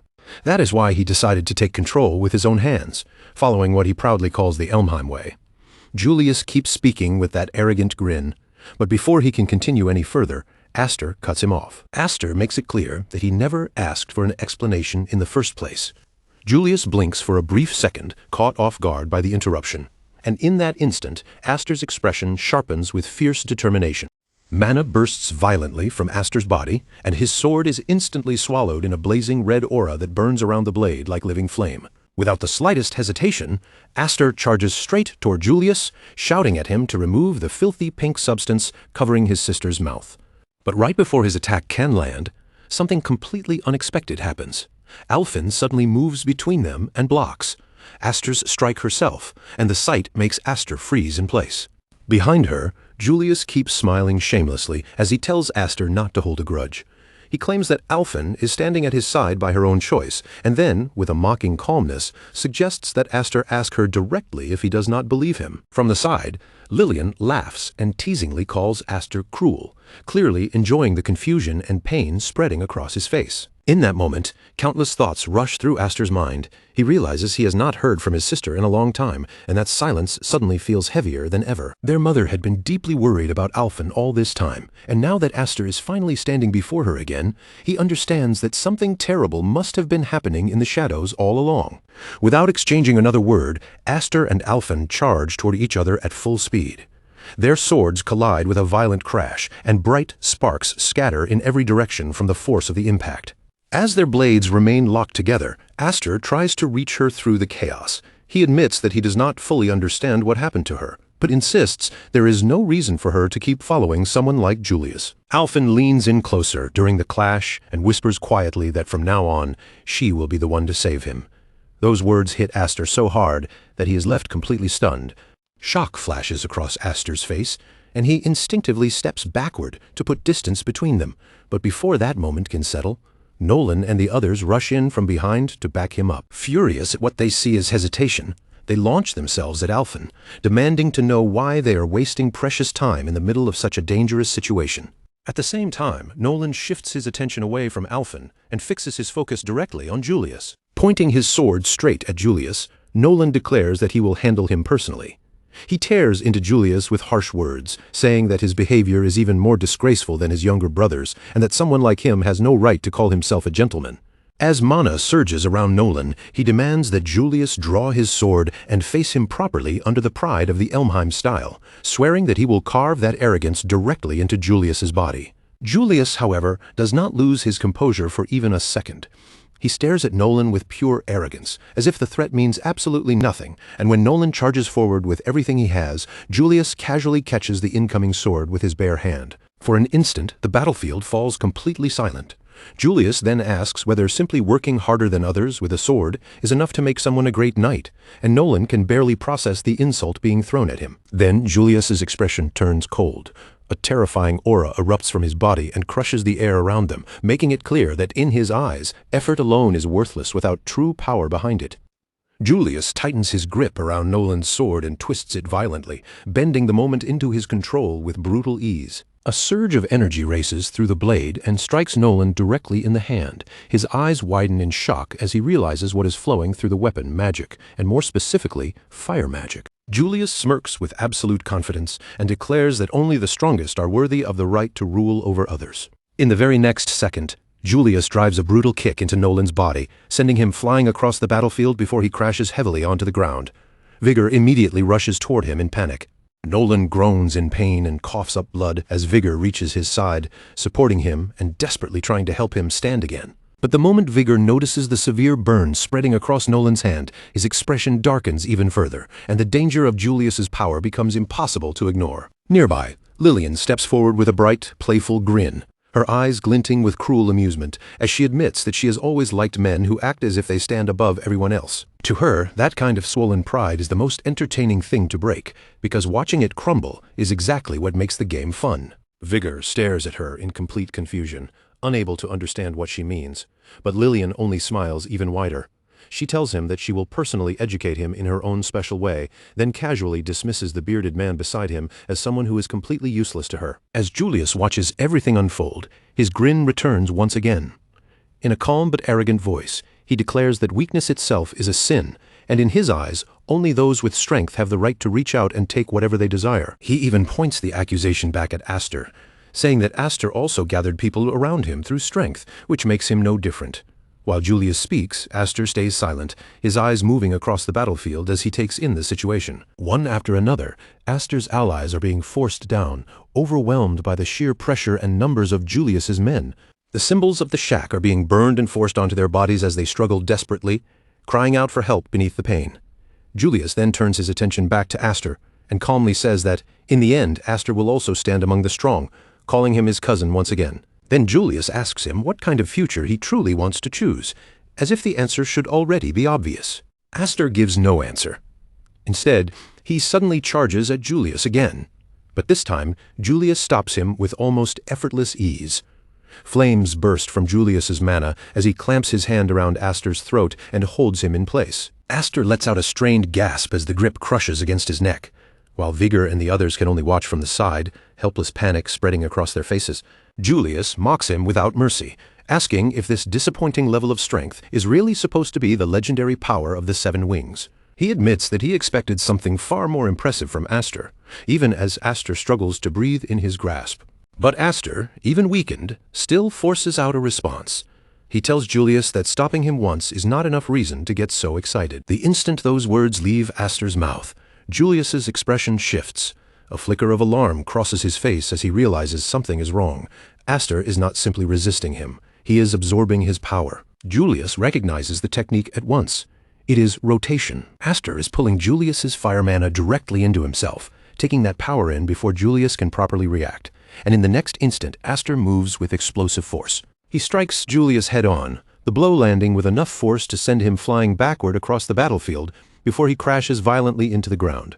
For a brief second, silence spreads over everyone watching. Aster slowly lowers his arm, his posture steady as he turns his gaze toward Julius on the ground. His stare is cold and completely emotionless. And then he calmly says that Julius had been talking so much earlier that he had not properly listened to all of it. Aster then asks Julius to repeat himself, especially the part about the weak staying silent. The moment those chilling words leave his mouth, the entire atmosphere around the battlefield changes. Julius slowly pushes himself up from the ground, rage burning across his face as fury begins to consume him. For the first time since the fight began, the balance between them feels like it has started to shift. Watching it all happen right in front of him, Vigor Smith speaks in complete disbelief, barely able to process what he has just seen. It is incredible. Everyone present is staring at the scene in shock, while Aster remains standing calmly in the same place as if nothing about his own power surprises him. Across from him, Julius slowly gets back to his feet after being blasted away. As he rises, he brushes the dust from his clothes and grins, saying that Aster launched him in a truly spectacular way. Then Julius glances down at himself and asks what he is supposed to do if his precious wing emblem ends up damaged. Seeing Julius stand there almost unharmed, Vigor looks completely stunned, his eyes widening as the reality sinks in. He mutters in disbelief that the attack did not even scratch Julius. Nearby, Lillian begins to smile, clearly entertained, before speaking in a mocking tone. She calls out to her brother and tells him he looks pathetic after provoking Aster so much. Then she teases him even further, asking if he is seriously going to lose after making such a big show of himself. Julius immediately answers with a smile still on his face, telling Lily not to say it like that, because even someone like him can get hurt. But the air around him begins to change. That playful look slowly twists into anger, and an intense pressure starts pouring from Julius's body, spreading through the room like heat before a firestorm. With his eyes locked directly on Aster, Julius shouts in fury, demanding how Aster dared to call him weak. He says he was only playing along until now, and Aster has already started acting like he is something special. Then Julius declares that this little children's game is over and tells Aster to be ready to die. The moment he says it, an overwhelming wave of energy erupts from both of them. Julius releases a terrifying amount of blazing flame energy, and it wraps around his entire body until the air itself seems to burn hotter. He tightens his grip on his sword and points the blade forward, fully prepared to strike. On the other side, Aster calmly takes hold of his own sword and settles into his stance without backing away for even a second. Staring straight at Julius, he coldly tells him not to overthink it and to come at him now. At that moment, the two warriors face each other with deadly intent flooding the battlefield, both ready for a clash that could decide everything. But just as the tension is about to explode, a sudden voice rings out through the area. "No, stop, both of you." A man steps forward into the open, and the instant he appears, every eye in the room is drawn toward him. The moment Aster sees his face, surprise flashes through him, and he asks if the man standing there is Count Maze. Maze does not bother answering Aster directly. Instead, he calmly looks around at the wrecked surroundings inside the cafeteria and lets out a relaxed, almost amused remark. He notes that they have made quite a mess and questions what they think this cafeteria is supposed to be. His tone stays smooth, but there is a sharp edge hidden beneath it as he adds that if they are going to spread as many rumors as they want, then as a member of the council, he cannot simply stand by and watch. The moment Maze appears, everyone stops fighting at once, and even the overwhelming pressure in the air seems to ease for a moment. Julius, however, looks deeply irritated. Staring at Maze with visible anger, he coldly tells him to leave, saying this is no place for a sixth-generation lackey to interfere. Hearing the insult, Maze does not look offended at all. He simply smiles calmly and tells the young master not to say such things, reminding Julius that he is one of the Academy's top students and even a nominee for best student. Maze then points out that if someone like Julius openly displays such overwhelming power against a lower-ranked student, it will not leave a very good impression on others. As he speaks, he slowly walks closer to Julius without showing even the slightest trace of fear. Within moments, Maze reaches the tip of Julius's sword and lightly touches it with his hand, his voice still calm as he tells Julius to put the weapon away. At that moment, everyone notices something unbelievable. The flames around Julius are terrifyingly intense, strong enough to burn Nolan's body earlier. Yet Maze stands there completely unaffected. The scorching fire does not leave even the faintest mark on him. Julius looks shocked for a brief instant and tries to speak, but the words seem to catch in his throat. Seeing that reaction, Maze gives him a faint mocking smile and adds that because of him, the entire atmosphere has been completely ruined. Julius slowly lowers his sword, his irritation still clear in his voice, as he says there is no other choice and that he will calm things down for now. Then he snaps at the others, calling them damn rats and ordering them to move. With that, the welcome party comes to an end, and Maze begins leading the new students away from the area. But just as everyone starts to leave, Aster suddenly shouts for them to wait, saying he is not finished talking yet. Maze calmly places a hand on Aster's shoulder and answers in a quiet voice, apologizing as he tells Aster that this time he needs him to do him a favor. After that, Aster can do nothing but stand in place, his body stiff and his eyes fixed ahead as everyone begins walking away from him one by one. He tries to stop his sister from leaving too, calling out to her with all the desperation he has been holding back. But Alphen does not stop for him either. For one brief moment, she turns her head and looks back at Aster one last time. But even with his gaze locked on her, she eventually faces forward again and continues walking away with the others. As the noise fades and silence slowly settles over the area, Aster's eyes drop toward the strange mask lying on the ground in front of him. It is the same kind of mask that had just been forced onto the others, the same cruel object used to bind them and drag them away. Staring down at it, Aster quietly murmurs in his heart, unable to push the thought away, Sister Alphen. Later, in another location, Vigor Smeets speaks with frustration boiling in his voice, anger written clearly across his face. He curses under his breath, saying Julius is nothing less than a complete monster. Nolan has already been defeated, and on top of that, several of their comrades have been captured. Those strange masks were forced onto them before they were taken away. After letting out his anger, Vigor turns his eyes toward Aster and asks what they are supposed to do now, calling him boss. But Aster does not answer Vigor's question. Instead, his gaze shifts straight to Maze, and with a cold edge in his voice, he asks why Count Maze stopped him. Before Maze can answer, their guardian quickly steps in, cutting Aster off with a strict warning in his tone. He tells Aster that speaking like that is disrespectful toward the Count who stepped in to help them. But Maze simply smiles and calmly raises one hand, stopping the scolding before it goes any further. Maze tells him to relax, saying gently that it is fine, and adds that this is simply the kind of person Aster is. Then Maze turns his attention back to Aster with a faint smile and says that the two of them are close, aren't they? The moment Aster hears that, he falls silent, as old memories begin rising in his mind. 4 years ago, when Aster was summoned to the main house, Maze had been the only one among all the noble knights under Elmheim's command who ever stood on his side. Even though Maze helped him back then, and even saved him during that moment, Aster still cannot bring himself to fully trust him. Deep down, he cannot tell whether Count Maze is truly an ally or an enemy hiding behind that calm smile. As silence fills the room again, Aster quietly stares at Maze, unable to read what is really going on behind the Count's eyes or what thoughts he is keeping hidden. Aster wonders to himself what Maze could be thinking right now. At that moment, Vigor Smeets can no longer hold back his frustration. and he looks straight at Maze before angrily asking if he is not a council member. He demands to know whether this kind of tyranny is truly allowed, even when the enemy involved is Elmheim. But Maze stays completely calm, showing no sign of being shaken by the accusation. Without changing his expression, Maze answers plainly that he will say it clearly. He is also an executive of the Elmheim family, and unless there is a truly serious problem, he cannot openly criticize actions taken by the head of the family. Aster immediately steps forward and questions him sharply, asking whether forcing masks onto people to control them is not already a serious problem. Maze responds with the same calm tone, saying their night training school has always operated under a system built purely on merit. According to Maze, if a method helps candidates grow stronger and improve their results, then there is no clear reason to oppose it. After a short pause, he continues speaking. He explains that the candidates under Julius's command have been rising through the rankings at an extremely fast pace, and even the director has already approved the matter. Hearing this answer, Aster's expression darkens. In other words, Aster says coldly there is no one in this place they can truly trust.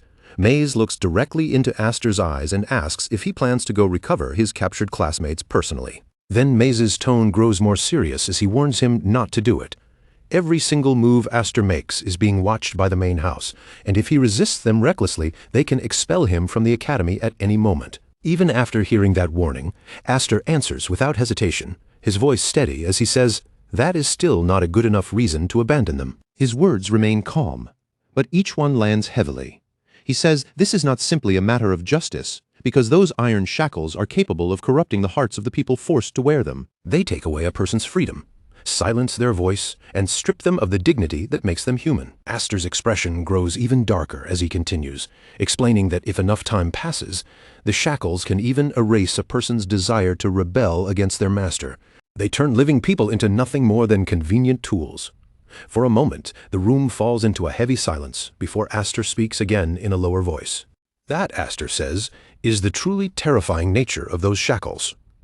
Maze narrows his eyes slightly after hearing him and quietly remarks that Aster speaks as if he has seen it with his own eyes. Aster lowers his gaze for a moment before answering that, in a way, he has. He says he only knows the final destination, waiting for people who go too far, and there is a hidden bitterness beneath his voice. He tells Maze that he does not want his classmates to end up like that. After hearing those words, Maze falls into thought, his expression shifting slightly. Maze begins to wonder if Aster might be connected to something deeper than he realized, but before that thought can fully form, Aster looks back at him and calmly adds that he does not need to worry, because Aster has no intention of being expelled either. Aster says that if this situation can be settled peacefully, then that would be the best outcome.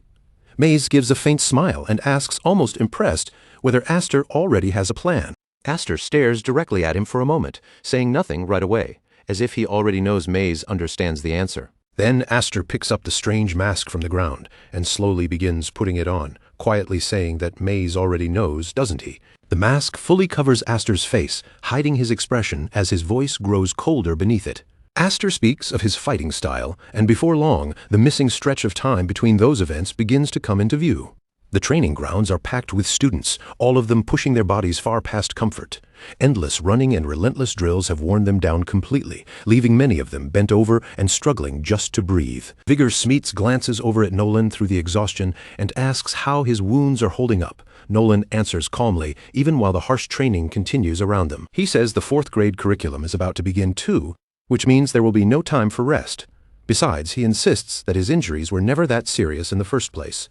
Nolan's tone stays steady, as though he has already accepted pain and fatigue as part of moving forward. Meanwhile, Vigor, who has been running non-stop with the others, looks completely drained. While struggling to catch his breath, Vigor says Nolan really is competitive. But more importantly, he asks whether they should not be more worried about Aster, wondering what suddenly made him change his mind like that. The person they are talking about is Aster himself. Once again, he has begun wearing that same mask over his face, making it impossible for anyone around him to read what he is thinking. Before things reached this point, Aster had confronted Geryon again. A furious voice echoed through the room, demanding how Aster dared to show himself in front of him once more. The one speaking was Geryon, and rage burned clearly in his eyes as he glared straight at Aster. He said he still had not forgiven him for what he had done before, and now Aster had suddenly interrupted him out of nowhere. Geryon snarled at him, asking if trash like him was really trying to make a deal. He held a drink in one hand, but his anger only grew stronger as he roughly wiped his face and glared at Aster with open disgust and fury. Aster, however, remains completely calm, despite the hostility pressing down on him. Without showing fear, anger, or hesitation, he finally gives his answer. He says it is exactly as he stated before. He came here to bring back his sister and recover his companions. Aster steps forward without flinching and throws the iron shackle down onto the floor between them. The heavy metal clang echoes through the room, and only after that sound fades does he calmly state his offer. In exchange, they can put that iron shackle on him. That is the condition of his deal. The second those words leave his mouth, Alphen's eyes snap wide open in shock. Fear spreads across her face in an instant, and her thoughts spiral in panic as she wonders what in the world Aster could possibly be thinking. She cannot understand it at all. To her, willingly accepting that shackle is the same as stepping straight into danger with no guarantee of coming back. Aster ignores the stunned reactions around him and continues speaking in front of them. He brings up the suspicion that he was planning a rebellion, his gaze remaining perfectly steady as he asks whether the people above have already heard about it. If that is the case, Aster says, then being allowed to put a collar on a rebel should not be a bad deal for them. The moment Lillian hears that, she bursts into laughter, clearly entertained, and asks if he has completely lost his mind, wondering if he is seriously offering to become their dog by choice. Unlike Lillian, Julius does not look amused at all. His face darkens with anger as he stares hard at Aster, saying that to Elmheim, Aster is nothing more than a pebble stuck in their shoe. Then he adds that his mother, the headmistress, will be very pleased with Aster's decision. Julius's voice grows even colder as he continues. He knows Aster is not the obedient type, so he demands to know what Aster is really planning. For a short moment, Aster says nothing. The silence only makes the room feel heavier, as if everyone is holding their breath while waiting for his answer. Then Aster finally speaks in a calm, empty tone, saying there is nothing else behind it. He points out that the mask is sealed by magic, and the lock can only be opened by them. Aster looks straight at them without a single trace of hesitation and says this will give them the perfect chance to kill him. Then, with a quiet edge that almost sounds mocking, he asks if they do not trust him, calling him his dear cousin. The instant Girion hears those final words, the pressure in the room erupts. Rage surges through him so violently that he starts releasing his power once again. Flames burst around Girion in fierce waves, pouring out with such terrifying heat that even the glass bottle he had been drinking from begins to soften and melt in his hand. His face twists with fury, and murderous intent fills the air around him. In his mind, only one thought keeps repeating, this bastard. But after listening to Aster's proposal, Girion slowly begins to smile, his anger mixing with a cruel kind of amusement. Looking directly at Aster, Girion says that if Aster insists so badly, then such a simple exchange would be far too easy. His smile grows wider as he stretches one hand forward. He changes the terms right there. 7 days? No. 10 days. Aster must wear that thing for 10 full days without eating or drinking, and if he survives until the end, Girion says he will set him completely free. The moment those conditions are spoken aloud, panic crashes through Alphen's heart. Her expression trembles with fear as she screams inwardly, unable to accept what she has just heard. No, Aster. That cannot happen. It is impossible. If he accepts those terms, she knows he will only end up being killed. She can already picture the terrible outcome waiting for him, and that thought makes her feel completely powerless. But Aster remains perfectly calm, even with several swords already aimed close around his neck. Without showing the slightest fear, Aster simply accepts the deal. As his words settle over the room, his thoughts continue quietly inside his own mind. Aster knows better than anyone that iron shackles corrupt the heart. After being raised inside Elmheim for so long as nothing more than a tool, he understands that cruelty more deeply than anyone, and he hates it from the bottom of his soul. Then his eyes slowly move toward Alphen, his older sister. The Alphen he remembers has always been energetic, proud, and full of spirit. But even someone like her, strong as she is, has a vulnerable side buried deep inside. She was always the kind of powerful older sister who refused to let anyone see her weakness. But now Aster's expression darkens because she can no longer even stand against these filthy scum. All she can do is look at him with helpless eyes. In the silence of his heart, Aster makes a promise to her. She does not need to worry because no matter what it takes, he will break those chains binding her. At that moment, Lillian approaches from behind Aster while holding the iron mask. As she slowly places it over his face, she speaks in a calm but chilling voice, saying that when the time comes, they will talk peacefully. Before long, everything returns to the present. The training grounds are packed with exhausted students forced to keep running under brutal conditions.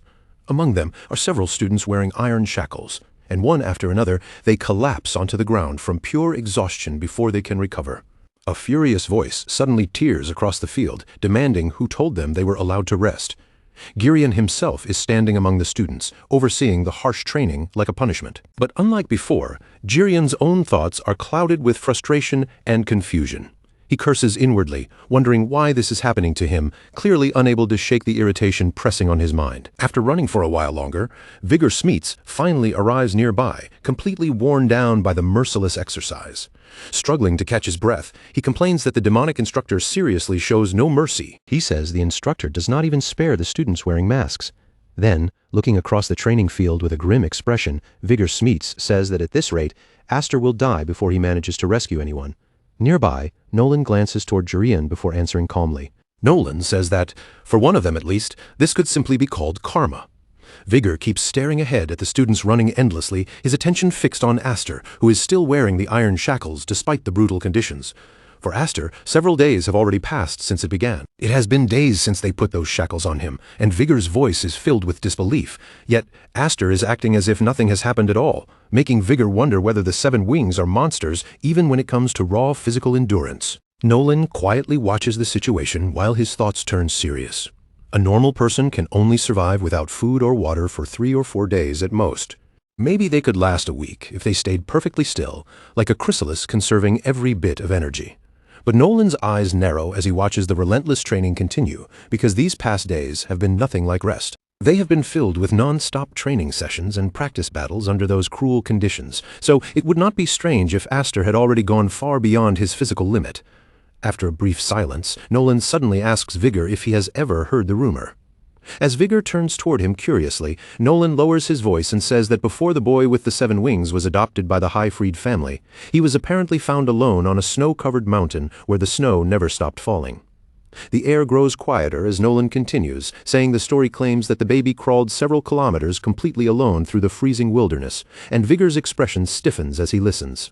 Nolan then looks back toward Aster and calmly adds that if the rumor is true, then Aster's vitality is far from normal. Even after hearing all of that, Vigor still frowns in disbelief and shakes his head slightly, saying it sounds like complete nonsense. Soon after, night falls over the training grounds. The air becomes dark and cold, and exhaustion is written clearly on everyone's faces. Lillian slowly walks forward, her voice dripping with mockery as she announces that it is time for the sewer rats to eat. As she lowers her finger, the shackles and masks restraining the prisoners partially unlock, finally allowing them just enough freedom to eat. One man sits on the ground looking completely broken, staring blankly at the tiny portion placed in front of him as if he can barely believe it. With a trembling voice, he mutters that all he has been given is a piece of cheese and a glass of water. Then his despair deepens as he asks if it is really just this again. His breathing grows heavier, and the hopelessness on his face becomes impossible to hide as he says he cannot take it anymore. He says that if this continues, he is going to die. Among the prisoners, Girion is also forced to endure the same treatment, lowering his pride just to survive. Girion looks toward Lillian and pleads with her, begging his sister to give him a better meal. But the moment those words leave his mouth, Lillian kicks away the food near him without the slightest hesitation. Looking down at him with cold amusement, she says that if he does not want it, that is perfectly fine, and that he should have said so earlier. Then her voice becomes even sharper as she tells him that wasting food is a terrible habit, especially for someone like him. She points out that unlike him, Aster is a child who has survived through far harsher things. Just then, another voice interrupts from nearby while calmly eating, saying that her little brother is quite brave and asking if she is not going to cheer him on. The one speaking is Julius. His eyes remain fixed on Alphen as he continues speaking with no trace of sympathy in his voice. Julius says that he supposes she does not even have the right to say anything to Aster anymore, because after all, it is her fault he ended up like this. Those words strike Alphen hard, filling her with intense anger and crushing guilt at the same time. Her fists tighten as emotions churn wildly inside her, and in her mind, one desperate question keeps repeating, what is she supposed to do now? No matter how desperately she searched through her own thoughts, turning the situation over again and again in her mind, she still couldn't find even the slightest answer. Meanwhile, in another part of the area, Julius kept eating in silence, but his eyes never truly relaxed. Every now and then his sharp gaze drifted toward Aster, and the irritation on his face only grew stronger. What the hell is happening here? Julius wondered, his brows slowly tightening. He had been convinced that Aster must be hiding some clever plan to slip out of this situation, but after watching him closely for several days, Julius only found himself becoming more confused. And yet, from the way Aster carried himself, there was no sign that he intended to surrender. Julius stared at him with narrowed eyes, almost amused. "So you really mean to last the full 10 days?" As that thought crossed his mind, a faint smile gradually curved across his lips. Well, either way, it doesn't really matter. If Aster truly intended to keep pushing forward like that, then Julius was more than willing to watch and see exactly how long that stubborn pride could hold out. Until that moment came, Aster would simply become another source of amusement for him. Soon after, the focus returned to the classroom, where the teacher was continuing his lesson on the fundamentals of controlling magic. Standing at the front of the room with complete confidence, the teacher explained that when magic was poured into a sword, the blade's cutting power would rise dramatically, making its edge far sharper and far more lethal. But if that same magic was infused into the body instead, it could wrap around the user like protective armor, shielding them from incoming attacks. The teacher paused for a moment and slowly swept his gaze across the classroom, making sure every student was paying attention before he continued in a calm, measured, but unmistakably serious tone. When examined properly, magic was not something with only one fixed purpose. Its greatest strength was flexibility. Depending on the will of the person controlling it, and how refined their skill truly was, magic could change its role and become almost anything. The students sat quietly, listening closely as the teacher continued giving examples. Magic could become a pair of powerful legs that let someone run faster than a horse, or it could become a sharpened set of eyes, allowing the user to sense enemies long before they got close. For anyone who truly understood how to use it, the possibilities were practically endless. And while the lesson continued, Aster sat silently in his seat, his face calm and unreadable, as if nothing around him could disturb him. But the instant Aster sensed movement nearby, his instincts reacted with terrifying sharpness. In his mind, he coldly sneered, "Idiot, your position is completely exposed." Using the very knowledge the teacher had just explained, Aster immediately realized that 2 students were secretly preparing to strike him from behind. Before those 2 students could properly launch their attack, Aster moved first. Without the slightest hesitation, he activated his energy, giving them no chance to catch him off guard. In the very next instant, a huge tornado burst to life around Aster's body. The violent wind erupted with crushing force, shaking the surrounding area as if the air itself had suddenly turned hostile. As the storm twisted fiercely around him, Aster remained completely composed and declared that magic could be like a hidden ace, a final card capable of overturning the entire flow of battle. The sheer scale and pressure of the tornado immediately froze the 2 students with fear. Their faces drained of color as the roaring winds screamed around them. The storm spun so violently that even taking a single step toward Aster became almost impossible. Before they could understand what was happening, Aster suddenly launched himself forward at incredible speed. To the 2 students, it looked as though he had vanished completely from their sight, and they frantically searched the area, trying to find where he had gone. But in the very next moment, Aster appeared high above them in midair. Then, with terrifying momentum, he dropped straight down like a meteor tearing through the sky. The instant Aster struck, a massive wave of energy exploded outward from the point of impact. The shockwave blasted through the entire area, spreading destructive force in every direction. That single impact was enough to completely overwhelm both students. Their bodies were battered by the devastating attack, and their condition worsened in an instant. Immediately afterward, the focus returned to the teacher once more as he continued the lesson without pause. In a firm and serious voice, he announced that during 4th-level training, every student would be forced to learn magic that was far more specialized than before. "Control," the teacher continued, his voice cold and disciplined, making the atmosphere in the training area feel even heavier. Then he firmly declared that the use of swords during training was strictly forbidden, his eyes moving across every student present. For those who carried the winged emblem, this rule was absolute. Learning how to kill without relying on a sword was not optional for them. It was an essential skill, and that was exactly what the teacher intended to make them master in this class. His words landed with a heavy pressure, proving that this training had already gone far beyond ordinary combat practice. This was no longer just about swinging weapons in battle. It was about turning the body, mana, and control itself into deadly instruments that could decide whether someone lived or died. The focus then moved to Aster, whose energy was slowly fading as exhaustion gnawed away at him bit by bit. Even standing steady had become difficult, but he continued enduring the brutal training in silence. As Aster struggled to stay conscious, his thoughts quietly surfaced in his mind. It was already the 7th day of life in Iron Lead, and several days had passed since the 4th grade training had begun. Slowly, Aster lowered his body and sank heavily onto the ground. His breathing had grown rough and obvious, but even in that weakened state, his mind refused to drift away from the goal in front of him. He had become fairly accustomed to Monarch control training in real combat mode. Only 3 days remained until the day Julius had promised, and if Aster could endure until then, his sister and his comrades would finally be released. But even with that hope keeping him moving, frustration continued to swell inside his chest. After a short silence, Aster clenched his fist, forcing his thoughts forward. Staying this passive was useless. At this rate, simply enduring would never be enough. Julius possessed overwhelming strength even when he wasn't carrying a sword, and worse than that, he still had not revealed the full extent of what he could truly do. That reality pressed heavily on Aster's mind, because no matter how he looked at it, Julius was still a first-grade student, and right now, Emmy could not afford to remain trapped in a place like this. Aster knew that better than anyone, and the thought pushed against his chest with painful urgency. His thoughts grew more desperate as he tried to force his exhausted body even further. Even while standing at the edge of collapse, he believed that if he could just grasp something, anything at all, then maybe he could move one step closer to Julius's level. At that moment, the true depth of Aster's exhaustion became impossible to hide. His legs were so weak that he had to lean against a nearby tree just to keep himself upright. His whole body trembled from fatigue, and even keeping his eyes open had become a struggle. A few moments later, the world in front of him began to blur. His vision warped more and more until the shapes around him were barely clear anymore. Then, with no strength left to hold himself up, Aster's consciousness suddenly slipped away. His body lurched forward and fell heavily toward the ground.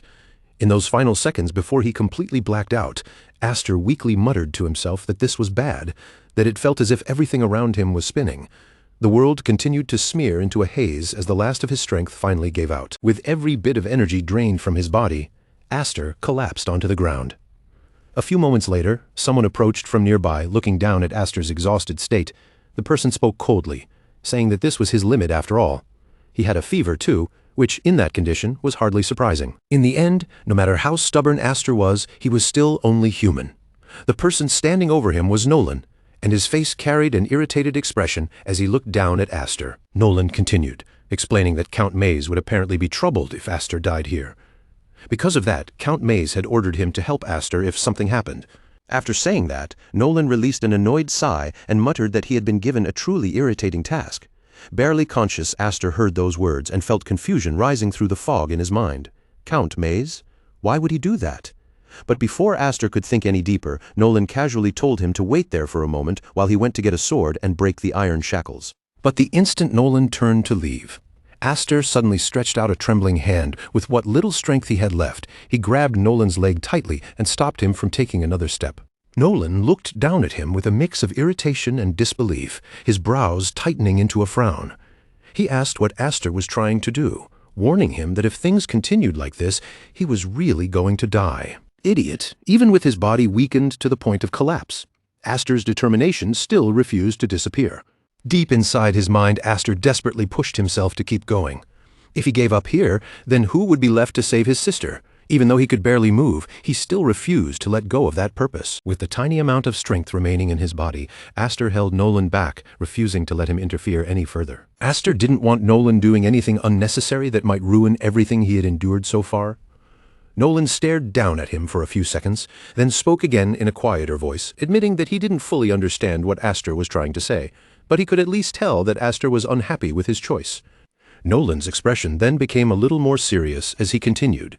Even if Aster was desperately clinging to the promise he had made with those people, that did not necessarily mean they were doing the same. His words carried a cruel weight, striking directly against the determination Aster had been holding on to. Right after Nolan said that, he suddenly glanced around the area. At that moment, it became clear that several other students had already gathered nearby without anyone noticing.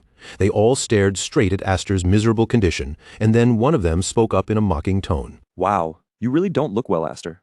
At that moment, Lillian finally appeared, looking directly at him with a mocking smile. With a casual tone, she said that if he wandered around at this hour with a face like that, people might mistake him for an undead. The moment Aster heard her voice, his irritation flared even more, cutting through his exhaustion like a spark of anger. While struggling just to stay upright, Aster angrily wondered why she, of all people, had to show up here. But before he could say anything himself, Nolan stepped forward and questioned her in a cold voice. Nolan's eyes narrowed as he faced Lillian and the crowd behind her. "And what exactly are you doing here, dragging along all these glory-hungry faces?" he asked coldly. "They're supposed to be in the middle of fourth-rank training right now. Don't tell me a second-rank student came all this way just to watch." At that moment, the students gathered around them looked even more unsettling. Their eyes glowed with a sinister red light, casting an eerie pressure over the whole area. Lillian, however, stayed completely calm, answering Nolan with that same arrogant look on her face. "These guys said they wanted to show off in front of me," Lillian said casually, as if none of this was serious. "So I decided to do them a favor and watch." She gave a light shrug, then added that it was just like Lena's little class observation visit, and even the instructor had said there was no problem with it.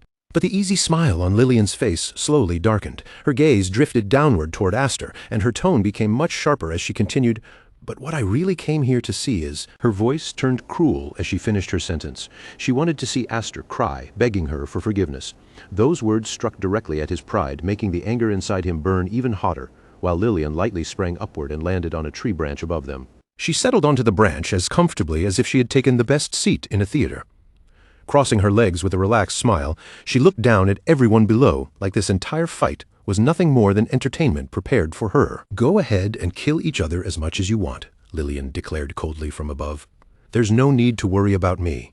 The instant those words left her mouth, every student in the area surged forward, rushing straight toward Aster and Nolan all at once. As Aster watched enemies close in from every direction, he immediately understood what they were aiming for.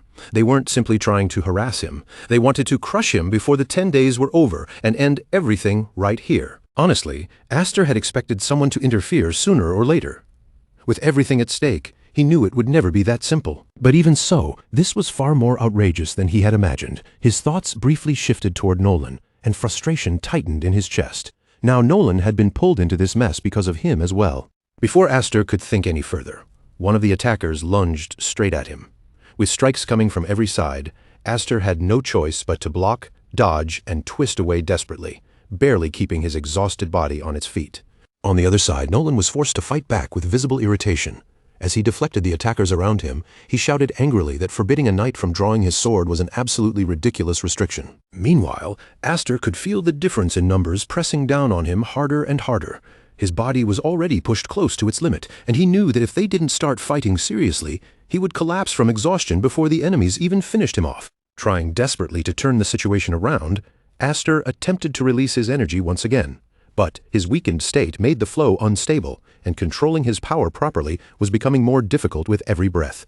Still, inside his mind, he forced himself to keep thinking. He needed a low-cost ace up his sleeve, something small but powerful enough to break this stalemate. If he failed here, everything he had endured would be meaningless. Above them, Lillian continued watching his struggle with clear amusement. Looking down from the branch, Lillian mocked them with a satisfied smile. "Without your swords, all of you are nothing," she said. "Now you can only fight dirty with your fists." Her eyes narrowed slightly as her attention settled on Aster. "And right now, for someone like you, that's the hardest part, isn't it?" She continued, her voice dripping with ridicule. Then Lillian let out a faint, cold smile and added that Aster was still stubborn, still proud, and still refusing to give in. But to her, that was exactly his own fault, because his inability to quit only made him look even more pathetic. As the battle dragged on, Aster's condition kept getting worse. His breathing grew heavier, and his body was already nearing its breaking point. Suddenly, Nolan spotted someone rushing toward Aster from behind at high speed. Realizing the danger almost too late, he shouted Aster's name in warning. But before Aster could properly respond, another attacker appeared behind him and launched a lightning-fast strike. The attack came so quickly that Aster had no chance to defend. In the next instant, the full force of the blow smashed into him and sent his body crashing violently into a nearby tree. A heavy impact rang out through the area as Aster slammed against the trunk. Blood burst from his mouth almost immediately, and his body sagged under the force of the hit. His condition had become terrible enough for everyone there to see at a glance. The sight of Aster being struck down so brutally made Nolan's expression change completely, shock cutting across his face. Meanwhile, from above, Lillian spoke again in a calm, chilling voice. "Stop. You're not allowed to kill him yet, understand?" A twisted smile spread across her face as she continued, clearly enjoying every second of it. After all, she still planned to take care of raising Aster herself. Then, with cruel amusement laced through her voice, Lillian told them to make him suffer a little longer, as long as they didn't let him die. Right then, one of the attackers grabbed Aster by the hair and yanked his head upward by force. Aster's weakened body barely reacted anymore, as if it had already been pushed past its limit. But then, in the very next moment, something changed. His eyes suddenly began shining with a brilliant golden light. A terrifying surge of energy erupted from Aster's body once again. The force of it shook the air around him, making the entire atmosphere tremble as if something dangerous had just awakened. That overwhelming pressure shocked everyone present in an instant. But Lillian, instead of backing away in fear, simply watched the scene unfold with a smile on her face. Moments later, countless sharp blades of energy began forming around Aster. They hovered in the air like deadly fragments of mana, while the power surrounding him swirled violently. Those blades immediately shot toward the surrounding opponents with frightening force, slicing across the battlefield as Aster slowly lifted his head from below. His golden eyes burned with rage, and the fury in his gaze was so intense that it felt completely different from the exhausted boy they had just been beating down. Because of those attacks, one of the students suffered severe damage across his entire arm. Aster was still down on the ground, yet an enormous amount of energy continued pouring from his body without stopping. The injured student stared at Aster in shock, unable to understand what had just happened. In disbelief, he muttered that all of this had occurred simply because he touched him. The moment he had made contact with Aster, it felt as though Aster's mana had surged through his entire arm. A moment later, Aster slowly began rising to his feet. The powerful energy around Aster still hadn't faded. If anything, it kept surging from his body like an invisible storm. Seeing that, one of the students narrowed his eyes and wondered aloud if it was some kind of mana defense. Even then, the student judged the power as weak and convinced himself that if this was all Aster could do, he could crush him again. Without hesitating, he charged forward at incredible speed, intending to overwhelm Aster once more. Aster watched the student rush straight toward him, his expression strangely calm. Then he released even more of his energy and slowly extended one hand directly in front of him. The moment the attacker reached him, Aster stopped him with that single outstretched hand. At that exact instant, the strange energy wrapped around Aster erupted again. Countless cuts suddenly tore across the student's body, as if invisible blades were slashing him from every direction at once. Blood sprayed through the air as fresh wounds opened across his arms, chest, and shoulders, one after another. Unable to endure the assault, the student collapsed to the ground almost immediately. Everyone there saw exactly what had happened, and after witnessing it firsthand, even Lillian felt a cold chill crawl down her spine. For the first time, real fear began creeping into Lillian's heart. She stared at Aster in disbelief, her confidence shaken, and thought to herself that this should have been impossible. Even though Aster had always been treated as useless, was he already capable of using attribute change?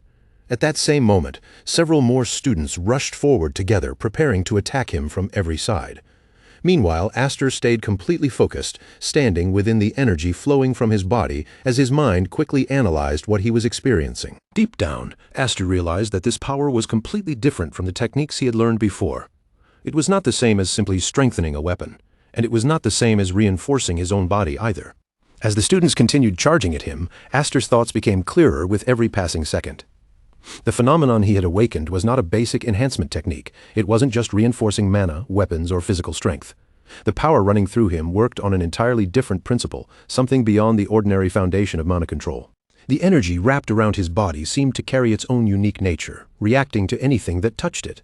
And with each moment that passed, Aster could feel himself getting closer to understanding what that mysterious power truly was. As the next wave of opponents closed in, it became more and more obvious that they were no longer facing the same powerless boy they had mocked before. Something inside Aster had awakened, and the terrifying proof of it was already spreading across the battlefield. After unleashing an incredibly powerful slash, Aster finally began to grasp the true nature of the ability he had awakened. As the energy flowed around him, he realized that it was a variant of mana control, one that added a special property of its own. His eyes narrowed as the answer struck him. It was similar to what his older brother had done. If magical power could carry the fire attribute, burning everything it touched, then this power was different. This mana cut through anything it came into contact with. It was cut attribute mana. The concept became crystal clear in Aster's mind. This was not ordinary mana reinforcement, and it was not a simple enhancement technique. Aster understood it now. His mana had not merely grown stronger, it had taken on a special nature of its own. anything that touched it would be affected by that property, the power to cut. To confirm what he had just realized, Aster immediately lifted one hand and stretched it forward. In the next instant, a terrifying sight unfolded before everyone, even though Aster had not physically touched anything at all. A large tree standing in front of him was sliced apart on the spot. Its thick trunk split into countless tiny fragments, breaking down as if thousands of invisible blades had shredded it from every direction. Splinters of wood scattered through the air until the entire tree completely fell apart. The students around him froze where they stood, watching the scene with their own eyes. Fear spread quickly across their faces, because only moments earlier they had still treated Aster like someone weak, useless, and beneath them. But now, after seeing a massive tree reduced to countless pieces with nothing more than a single movement of his hand, none of them could stay calm anymore. Meanwhile, Aster's mind continued working through the nature of the power. Even a second-grade teacher or someone above that level would never master something like this without talent. Now he could finally understand why this kind of technique was considered so extraordinary. This was an advanced form of mana control that only a very small number of people could ever reach. Raw strength alone would never be enough, and neither would experience by itself. Without the right talent, someone could train for their entire life and still fail to step into this realm. And even though Aster had only just awakened this ability, one fact was already undeniable. At this very moment, Aster had become someone capable of killing with nothing but his mana.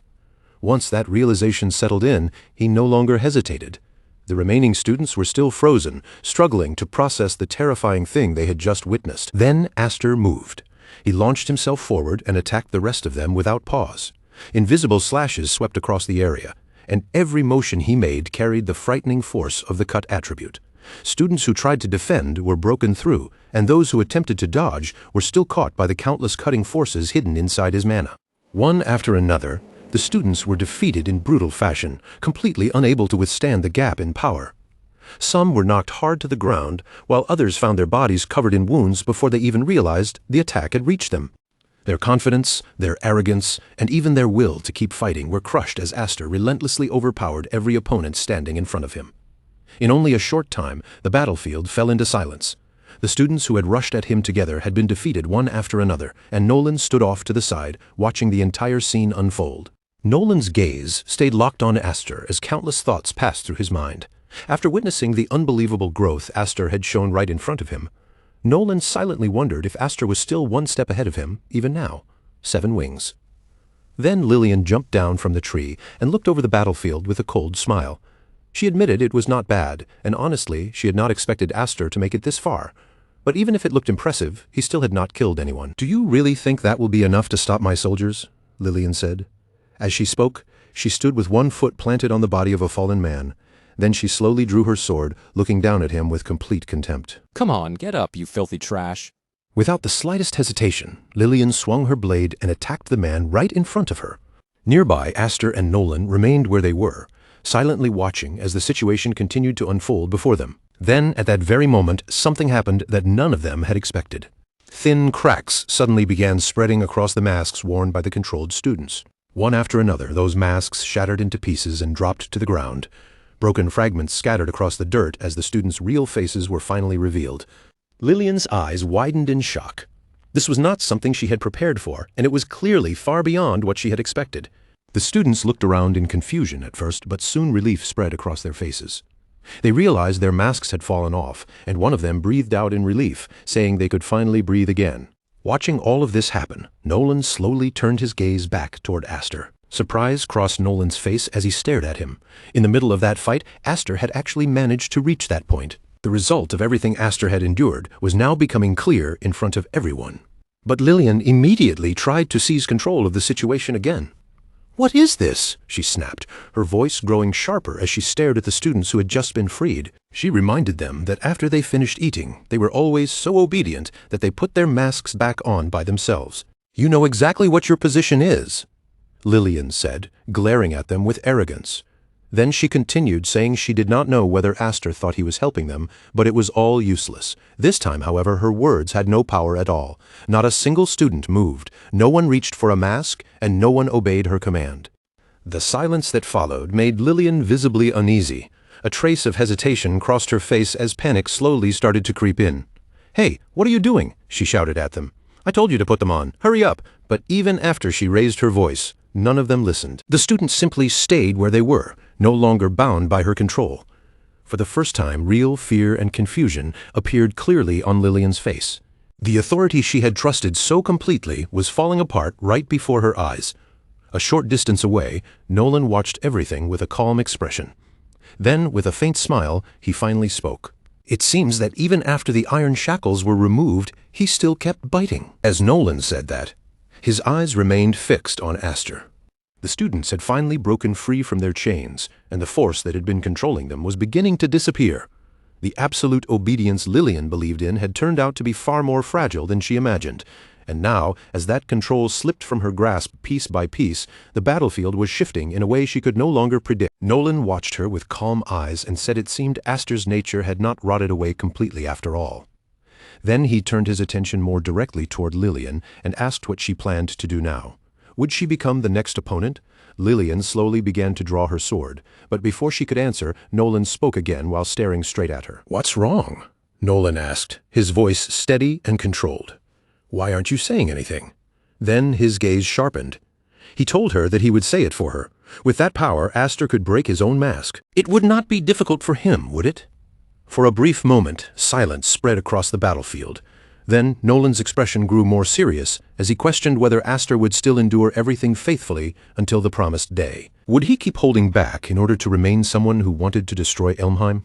As those words reached Lillian's ears, she began walking away without giving an immediate answer. Her footsteps echoed across the quiet battlefield before she suddenly stopped.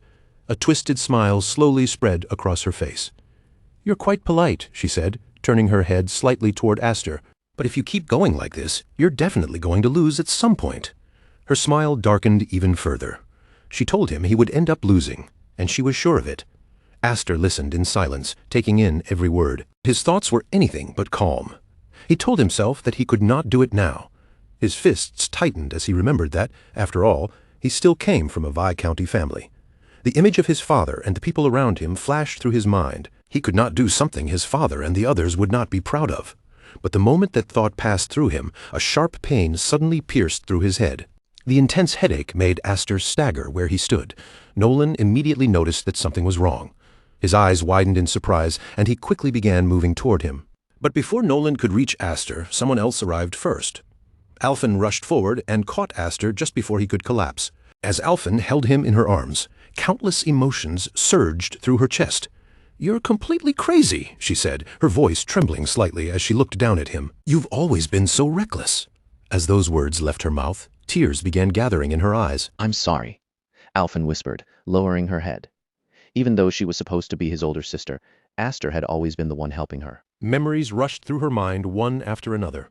The times Aster had supported her, the times he had given her strength, and the times he had stayed by her side despite everything. Then a gentle smile slowly appeared on her face. "You've already given me the courage I needed," Alphen said, holding him a little tighter. "I'm okay now." Those were the last words Aster heard before his consciousness faded completely. When he opened his eyes again, he found himself lying on a bed. Outside the window, darkness had already settled over everything, making it clear that night had arrived. For several moments, Aster simply stared up at the ceiling in confusion. Where was he? Slowly, he pushed himself upright and began looking around the unfamiliar room. His gaze immediately searched for someone. Alphen, for just a second, he thought he had seen his sister sitting beside him, but there was no one there. The room was completely empty. Aster frowned slightly, wondering if what he had seen had only been an illusion. The memories from before he lost consciousness felt strangely far away, like something buried behind a fog. Then, as his eyes moved across the room, something on the nearby table caught his attention.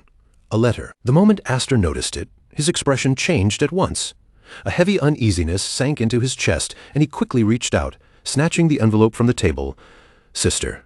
As soon as he recognized who the letter had come from, his heart began pounding faster. Aster tore the letter open immediately, panic spreading across his face before he had even read the first line. No, the word slipped out of him in a low, tense breath. His fingers trembled slightly as he held the paper. "Tell me this isn't what I think it is." But before he could even finish that thought, his eyes were already racing across the words. The fear of what his sister might have left behind made the quiet room feel heavier than the battlefield he had barely survived. Not long after, Aster was already running at full speed, his face filled with panic as he shouted for his sister. He knew what she was planning, and he didn't want to believe it. Just then, Maze stepped into his path and stopped him, asking where he was going in such a hurry. Maze warned him that he was not ready to go outside yet. But before Aster could even answer, his gaze dropped toward the floor, where another letter was lying directly beneath his feet. The instant Aster saw Alphen's handwriting, his heart seemed to sink. He quickly bent down, picked up the letter, and began reading the words she had left for him. "Aster, thank you, and I'm so sorry." She wrote that he had tried so hard to help a cowardly older sister like her, but now it was finally her turn to help him instead. Just like Aster had protected her back at the sword dance assembly, Alphen had decided that this time she would be the one to protect him. The moment Aster finished reading those words, he dashed forward without a second of hesitation. His thoughts were in complete chaos as he ran, and every step was driven by fear. "Damn it! Don't do this, sister! Don't rush into something this reckless!" The words screamed through Aster's mind as he pushed himself faster. He had never put on those iron shackles because he wanted Alphen to throw herself into danger. That was never the reason he endured any of it. If anything happened to her, Aster didn't even know what he would do. His thoughts raced even faster than his feet, while guilt and fear gnawed deeper into his heart with every passing second. At last, Aster reached his destination. Without wasting even a moment, he threw the door open and shouted, demanding to know why he had gone this far in the first place. But the moment he saw what was inside, his words stopped cold. Right in front of him, Alphen was collapsed on the ground. Aster's eyes widened in horror as he called out to his sister. Meanwhile, Lillian let out a lazy yawn, as if the entire situation was nothing more than a boring interruption. Looking toward Aster with casual amusement, Lillian remarked that now it was his turn. She stretched slightly, acting as if she had been waiting for him to arrive all along. Then she mocked both siblings, saying that just when it was time to sleep, neither the brother nor the sister seemed to have any manners at all. Aster ignored her cruel tone completely. He rushed straight toward Alphen, grabbed her shoulders in desperation, and called out to her again and again, begging his sister to wake up. Lillian watched the scene with clear amusement before a smirk spread across her face. She explained that Alphen had come all this way to beg her to release Aster. According to Lillian, Alphen kept insisting that if things continued this way, Aster was going to die. As she remembered it, Lillian's eyes narrowed with a cold, almost entertained look. Until now, Alphen had always been afraid of them. She had been so timid that she could not even voice a single complaint, the kind of girl who would endure unfair treatment in silence no matter how much it hurt. But as Lillian continued speaking, even she seemed faintly surprised. All of a sudden, that same girl had come looking for trouble on her own. Alphen had stood before Lillian with determination written across her face. There was no trace left of the frightened girl she used to be. For the first time, she looked Lillian directly in the eye without backing down, willing to risk everything for Aster's sake. As Aster listened, his grip tightened around his sister. In Aster's mind, he could almost see his timid sister walking into danger all alone. Again and again, he pictured the girl who had always been scared, who had never dared to oppose anyone, stepping straight into the lion's den because she believed it was the only way to save him. And as Aster looked down at Alphen lying unconscious in front of him, a crushing weight settled over his chest. The desperation, fear, and guilt inside him swelled even stronger than before. Lillian's smile only widened as she watched Aster's reaction. Satisfaction was written clearly across her face as she casually admitted that Alphen had annoyed her, so she had decided to harass her a little. Her voice was light and carefree, as if she were talking about something completely meaningless, but Aster's expression darkened sharply. Anyone looking at him could tell how furious he was, and the anger burning inside him was getting harder and harder to suppress. Even then, he stayed focused on holding his unconscious sister in his arms. Lillian, however, had no intention of stopping there. She added that thanks to Alphen, she felt much better now. Since she had been angry at both of them, this little incident would let her sleep very well tonight. Every word was soaked in mockery. Aster lowered his gaze toward his sister's weakened body, and countless thoughts rushed through his mind at once. Regret filled his chest until it felt almost unbearable. He realized he had been too naive from the very beginning.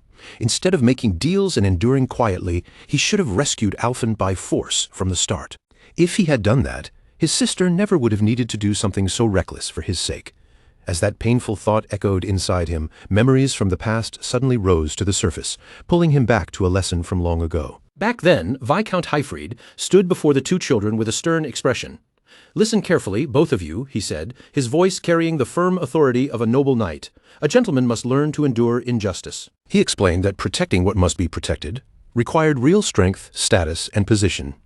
If they carefully considered what they truly needed to protect, then sometimes choosing not to fight would be the best path available. That, he said, was what it meant to be a knight. The young Aster listened closely as his father continued. Even if someone spat on him, or even if someone cut his body apart with a sword, he must never allow emotion to take control and force him into a blind counterattack. Those words carved themselves deeply into Aster's heart. Looking up at his father, young Aster could not stop himself from asking whether that meant it was acceptable to be attacked and simply do nothing. Viscount Hyfried immediately shook his head. That was not what he meant. His sharp eyes focused directly on Aster as he explained that the most important thing was never to misjudge the purpose or the timing. For a brief moment, silence hung in the air.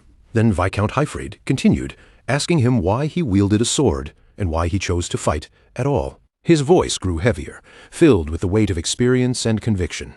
He told Aster that he must always have an answer to that question. The lesson remained engraved deep within Aster's heart, and now, as he held his unconscious sister, those words echoed louder than ever. The question his father had asked him long ago was once again demanding an answer. Why did he fight? Why did he wield his sword?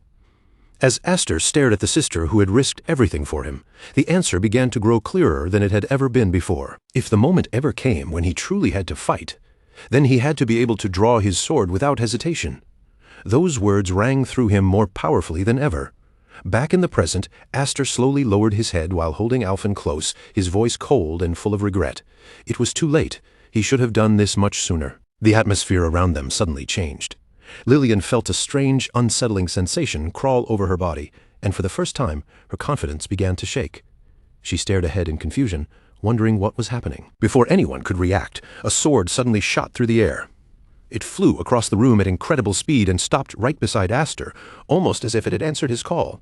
The instant the sword reached him, an overwhelming surge of power erupted from his body. A terrifying wave of energy exploded outward, shaking everything around him with crushing force.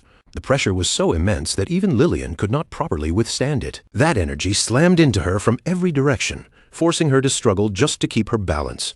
For the first time, genuine fear appeared clearly across Lillian's face. Meanwhile, Julius sat nearby, watching everything unfold in silence.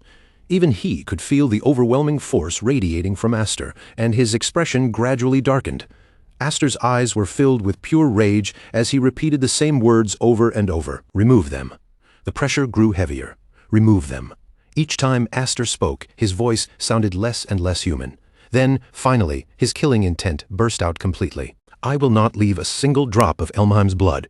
The moment those words left his mouth, the energy around him surged even higher, and his aura twisted violently as his fury rose to an unimaginable level. I will kill them all. Nearby, Alphen slowly began to regain consciousness. Her eyes opened just a little, and the first thing she saw was Aster standing at the center of that terrifying storm of power. The moment she understood what was happening, fear filled her face. No, stop! Her weak voice trembled as she realized the same thing was happening again, just like that time. At that very moment, Julius's mother stared at Aster in complete disbelief, shaken by the magic power pouring out of him. Her eyes widened in disbelief as the realization hit her. It couldn't be. Somewhere else, Dean Mays witnessed the same terrifying scene unfold, and in that instant he understood exactly what had happened. Aster had lost control. Then the focus shifted back to Aster himself. His entire body was now overflowing with an unbelievable amount of terrifying energy, pouring out of him without restraint. The power he released was so vast and violent that it felt as if everything around him might be swallowed whole by that raging force at any moment. Even in the middle of that storm, Aster slowly lowered his sister's body onto the ground with careful hands. Then he reached for his sword. Without saying another word, he gripped the weapon and shot toward Lillian with terrifying speed. The instant he moved, Lillian's composure shattered completely. Fear spread across Lillian's face as she saw the murderous fury blazing in Aster's eyes. He was no longer holding himself back. He was no longer hesitating. In that moment, he looked like someone who had decided to tear down everything standing in his path. Just as Aster's sword was about to reach Lillian, Julius suddenly stepped between them. With a sharp clang, their weapons crashed together violently, and the force of the collision sent powerful shockwaves ripping through the area. Even with that overwhelming pressure bearing down on him, Julius stood his ground, and a smile spread across his face. Seeing him block the attack, Lillian immediately called out in relief. Julius. While holding back Aster's strike, Julius stared straight into his eyes and muttered that this was the power of the Seven Wings. A look of understanding appeared on his face as he finally seemed to grasp what he was witnessing. Now Julius understood why those old people favored Aster so much. His smile widened as he realized that even while standing on the very edge of death, Aster could still release this much power. Then Julius's expression sharpened. But does this really look fine to you? Julius asked, his voice carrying both mockery and curiosity. He reminded Aster that saving his companions was the reason he had endured everything up until now. The moment Julius finished speaking, he pushed forward. Julius charged straight at Aster. But Aster showed almost no reaction at all. His eyes were still filled with endless rage, and he only continued repeating the same words. Again and again, those words left him as the hatred inside his chest swallowed everything else, leaving almost nothing of his usual reason behind. Julius laughed at the sight and asked if Aster had forgotten how to speak. At the same time, he tightened his grip around his weapon. Then Julius admitted that, honestly, he had already been thinking it was about time for him to crush Aster. His smile turned colder, and he declared that they should settle everything with a rematch. In the very next instant, both of them unleashed their full strength. Their powers collided head-on with a thunderous boom, and neither one showed the slightest intention of backing away. Neither side had any intention of showing mercy now. The battle instantly erupted into a clash of overwhelming force, with both warriors pouring every bit of strength they had into defeating the other. Violent shockwaves burst out with every exchange, and the very air trembled under the pressure of their attacks. Massive waves of energy flooded the battlefield, sweeping through the area with brutal force. Unable to withstand the assault, a student collapsed to the ground almost immediately, and everyone present witnessed the scene clearly. After seeing what had happened, Lillian felt a cold chill run down her spine. The oppressive heat radiating from Julius intensifies with every passing second, distorting the air around him as if the very space itself is being scorched. His presence alone feels overwhelming, pressing down on the battlefield and forcing everything into a suffocating stillness. Ulfin's gaze locks onto her brother the moment she notices his stance faltering once again. Inside, her emotions fracture, silent tears forming in her heart as she watches him push himself past every limit, questioning why he always turns his blade inward, as if self-destruction is the only path he knows. Julius meets Aster's weakened strike without effort, his blade moving with clean precision as he deflects it aside. The counter comes immediately after, sharp, controlled, and merciless, sending Aster's body crashing hard against the ground, unable to resist the force. Ulfin's eyes snap open wide in sheer terror the instant she sees her brother thrown down. Her breath catches, her body freezing in place as panic floods her expression, unable to process the brutality unfolding before her. Aster lies motionless, face pressed against the ground, his body completely drained of strength. His sword slips from his grasp and skids uselessly across the surface, stopping far out of reach. Above him, Julius stands tall, casting a cold, dominant shadow over his defeated brother. Julius looks down at him with a faint sense of acknowledgement, admitting that Aster's persistence is something worth recognizing. But the patience in his eyes is gone, replaced with finality, as he lifts his sword, coldly ordering Aster to just die already. With a sharp exhale of irritation, Julius mutters under his breath that stubborn bastards like him are nothing but an annoyance, his tone dripping with disdain as he tightens his grip on the blade. Just as he commits to the finishing strike, an unsettling shift ripples through the atmosphere. Julius pauses mid-motion, the certainty in his attack breaking as an inexplicable sense of wrongness creeps into his awareness. His eyes widen abruptly, shock overtaking his expression as if something impossible has just forced itself into reality right in front of him.